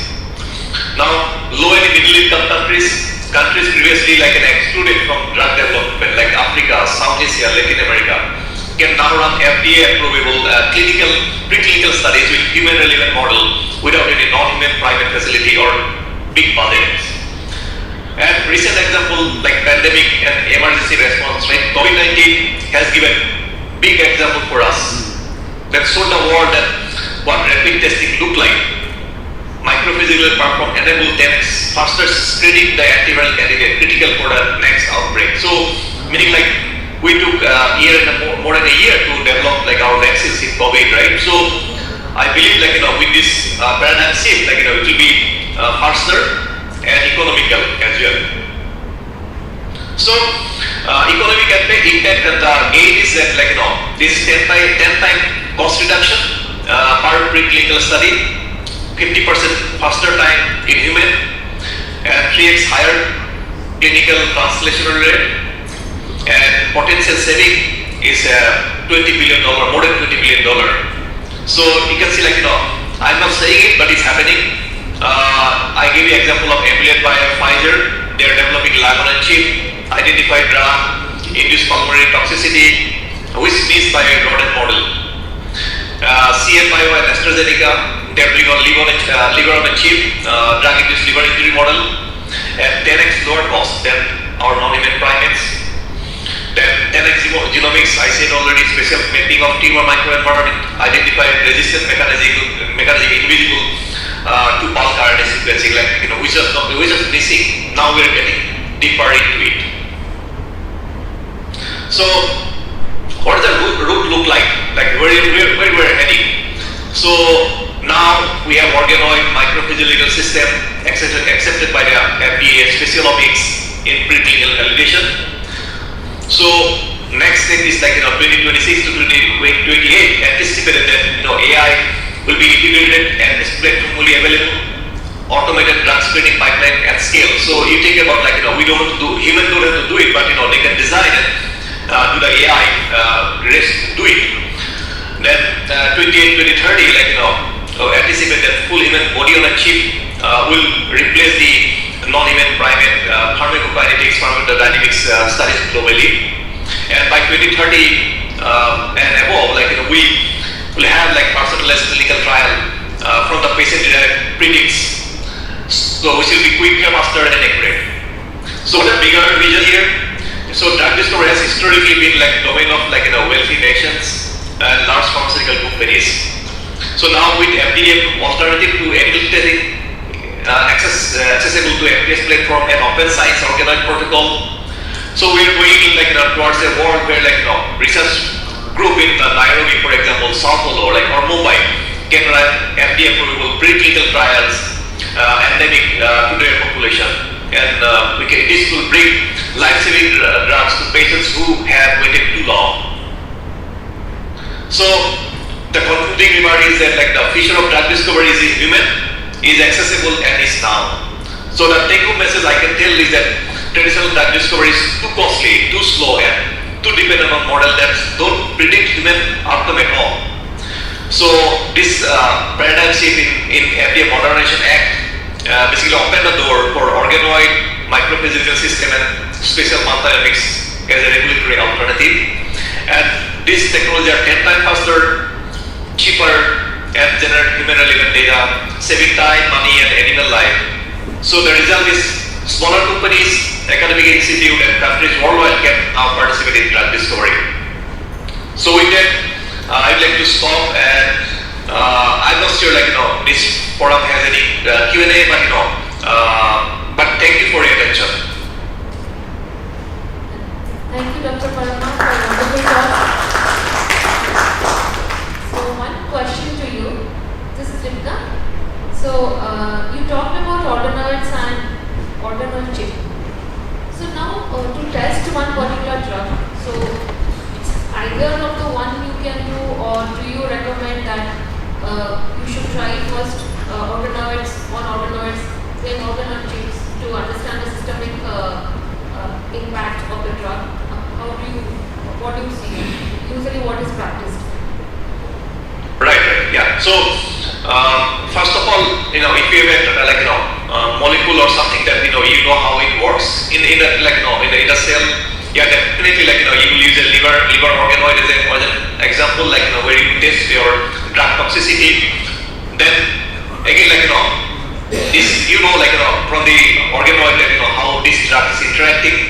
Then you will go to the next step, as you say, how only not one organ is interacting while your drug is working in your body. So organ on the chip kind of stuff that you go where basically replicate the whole physiology, where there will be circulation, how our blood flows, and then multi-organ on the chip, kidney, how they are excreting from the body, that kind of stuff, right? So what I'm saying is that this is can be done very quickly and very efficiently and very relevant to the human. Yeah, that is a successive that's a steps that you have to take from organoid to organ on the chip, multi-organ on the chip, and ultimately to the human.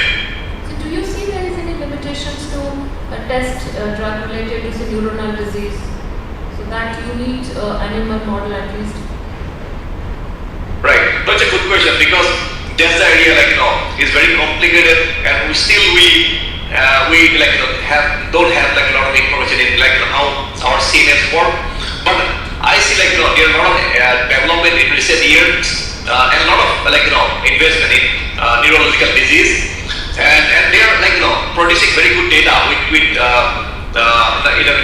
brain organoids. So I see that there's a lot of development in that area and a lot of promises. And I don't think we'll need a real non-human primates or something like that to really go beyond organ on a chip or that kind of format. So I see some promise there. So what is the current FDA recommendations? If you test in this model, you don't have to do any animal model. You can directly go to clinical trial 1. Do you see that is the right? Yeah, that's the direction it is going. But still, there's not very it's happening, but it's not that extent. So meaning it started right now, and a lot of the drafting is happening. What really it means. But again, you have to understand that this organoid, organ on a chip, they are also evolving at the same time. The accuracy, how it works, a lot of standardization. As you understand, if we do an experiment organ on a chip in one lab, when that can be replicated in the lab in India or Europe, right? So that also needs to be standardized at the same time. So right now, these things are happening, and at the same time, regulatory bodies also working hands on hand, how things are going. So I see that things will evolve. We'll have more data, more confidence on the data, that things will go on that direction. Meaning, we'll not need animal, it's it's not like, it's gone now, but it will be eventually, like, we only rely on this organoid or organoid chip, like this microphysiological system.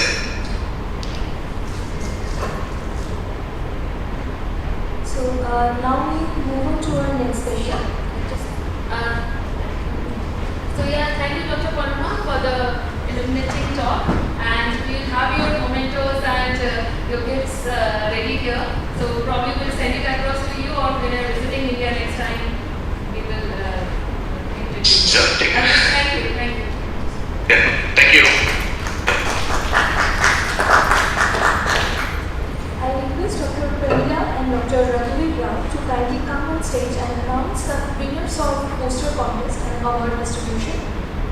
And thank you all the participants and the jury members of their valuable contributions towards the poster making.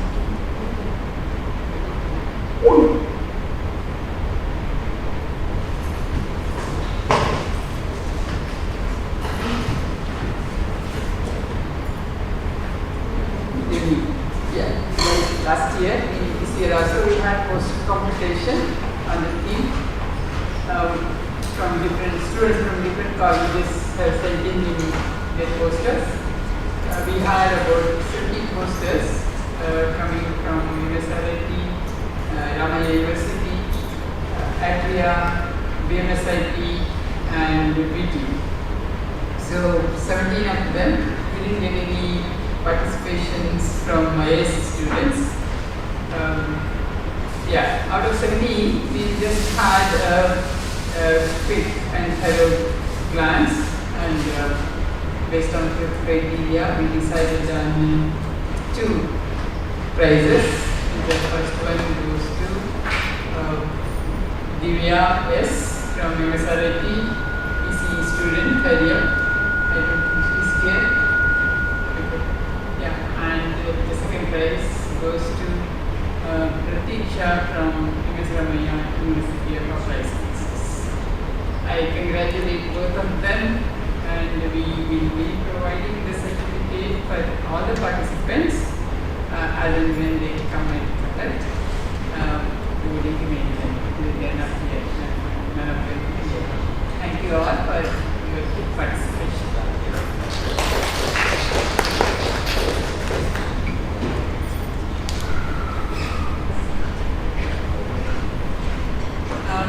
We also take pride in acknowledging the sponsors for this Women's Day program. We have 4 sponsors, which we have one of them present here, and we want to felicitate them. I request Mr. Sir to state and mark the representative.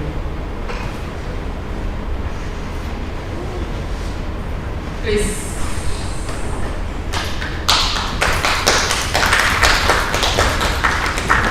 Thank you so much for the support.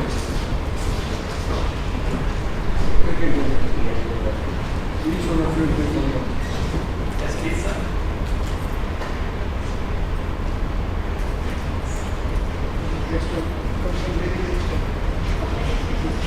Yes, sir. Come closer, sir. Please come closer. Yes.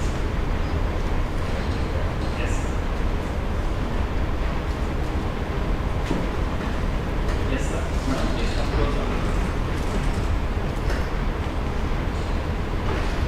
Thank you so much for the compliment.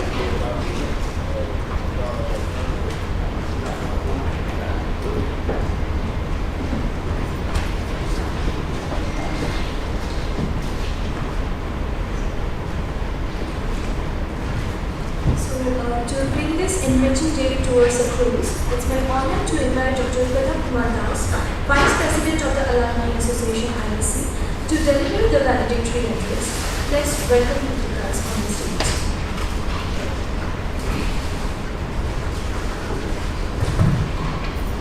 Good afternoon. Approaching to the end of the day. So today was a significant day actually. You know, from Ugadi we celebrate 9 days of Navratri, and today is the 10th day. Navratri is where we do the Devi Pujan for 9 days for all Navratri, and 9th day is also the Ram Navami, and 10th day is always celebrated as the Vijaya Dasami, right? So today is the Vijaya Dasami, and it's really a victory to have the program conducted smoothly with all the eminent speakers from Dr. Somnath to speak about the women power in ISRO to drug, how the AI is used in drug, and also how the finance is managed, can be better managed, or how is being better managed by the women. Panel discussion on that. So, and poster sessions, all that thing has definitely made it a very wonderful day. About the participants, actually, to be frank, we had 120 registrations. So I think the lesson learned is we have to use AI to see that the serious participation happens. Right? So maybe they have forgotten. We have to use AI to remind them. So I would like to thank the institute to provide this prestigious hall, all the eminent panelists and speakers who have enriched us with a lot of knowledge today, and all the participants who have been there. Most of them are there from morning till evening, and the women power who have driven the day today, and our staffs who have been there, and the MCs they have been there from beginning to end. I just wanted to mention also, during the Navratri there was a student council election, people who follow the IISc students thing, right? So first time in the history there is a women force altogether, like the chairperson. Earlier it used to be chairman, people used to call, because all the time it used to be men. So this time there is a woman chairperson, and the secretary also is a woman. So changes in the air. Okay. So yeah, thanks a lot again. And with this, I formally conclude the function and hand it over to the MCs. Thank you, Dr. Dash, for your thoughtful words and vision. I would like to now call Kevin. Before we have the formal vote of thanks, I would like to felicitate both the MCs for their, conducting the report group. It was sending a lot of thanks to felicitate. That's why I asked the name. For their coordinating this function right from morning till evening. They have been patient here and amongst us. The great support the students of IISc have given to the Please come closer.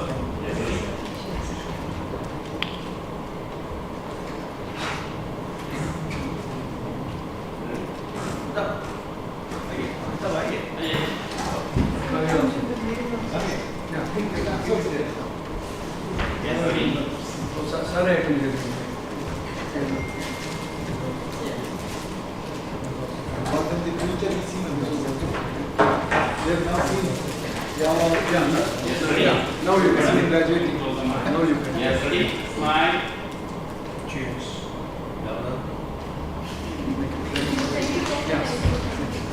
So, this is Deepthi Chandra. Round of applause. Manya Chatterjee, dollar check. You have done a wonderful job. Thank you very much. Look forward to seeing you next year. Don't finish your PhD first. Or give a lecture tomorrow, next year. Yes. We have one more event. We have amongst us our alumni, Sri Rameshaya, who has been attending all the events which are conducted by the Alumni Association, always there right from beginning to the end. And he is also fond of writing. He's been writing books, and today he has written a book about women and AI, and we are giving him the privilege of releasing his book here today in this occasion in front of all of you. Mr. Ramesh Iyer, please come.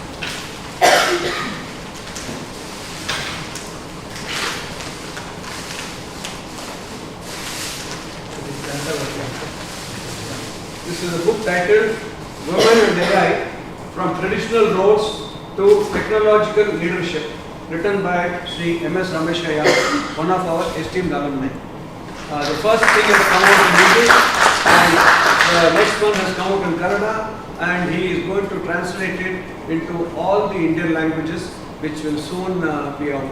And this is, I think, registered, probably available on Amazon already? Not yet. Yeah, it will come. He's got his proper ISBN number for this registered. So once he announces, it will be told, and then people the way what they want to. Till the time it has a compliment from him. Yeah. Yeah. So the Indians of Science Alumni Association feels it a pride to release this book written by our esteemed alumni Sri M.S. Rameshaya. Ramesh has been regularly writing articles for Liberation newsletter. Very interesting articles, thought provoking.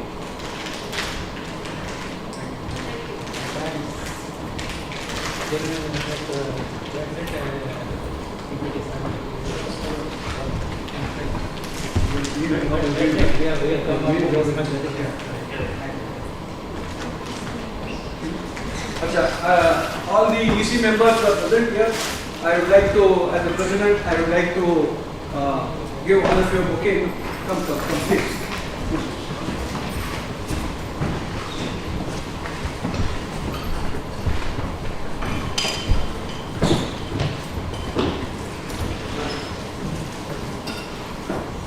To the Vice President.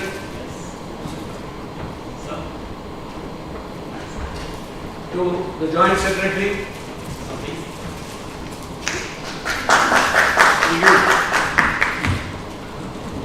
To our two conveners, Dr. Premila Manohar and Dr. Lipika Sahu.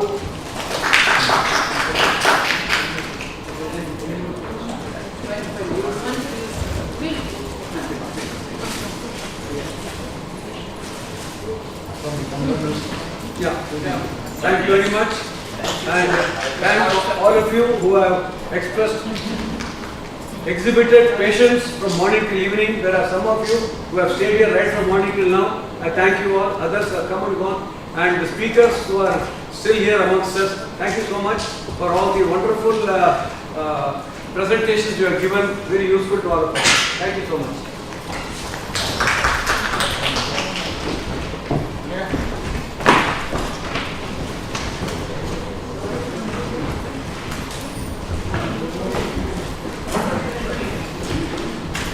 Okay, no, just 1 minute. We'll have a photo set, photo. We'll have a photo here. Whoever are here, just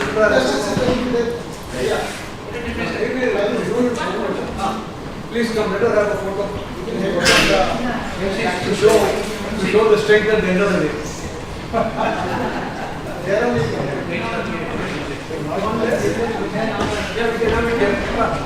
We'll have it here. Come here, please.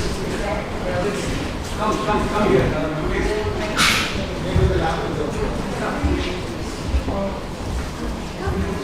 Come, all of you. Please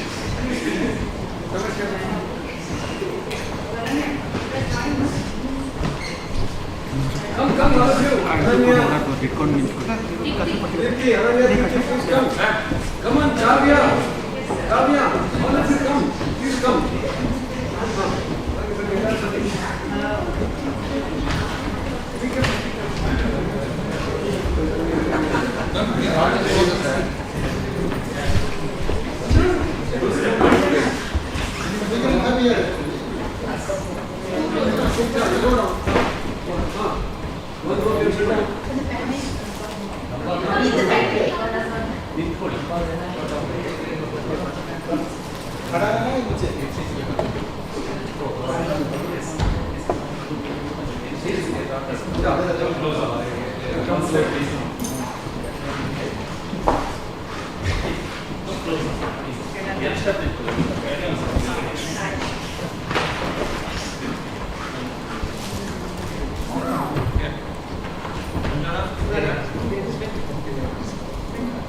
Come closer. Yes. Ready?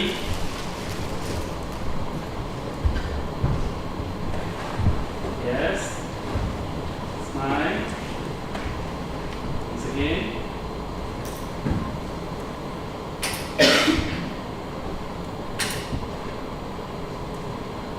Smile, please. Wake up, buddy. No, wake up, buddy. Hello, let us get that. Yes. Ready? Smile. Once again. Thank you. Thank you. Please have a cup of tea. Three cheers to IISc Alumni Association. Let's pray.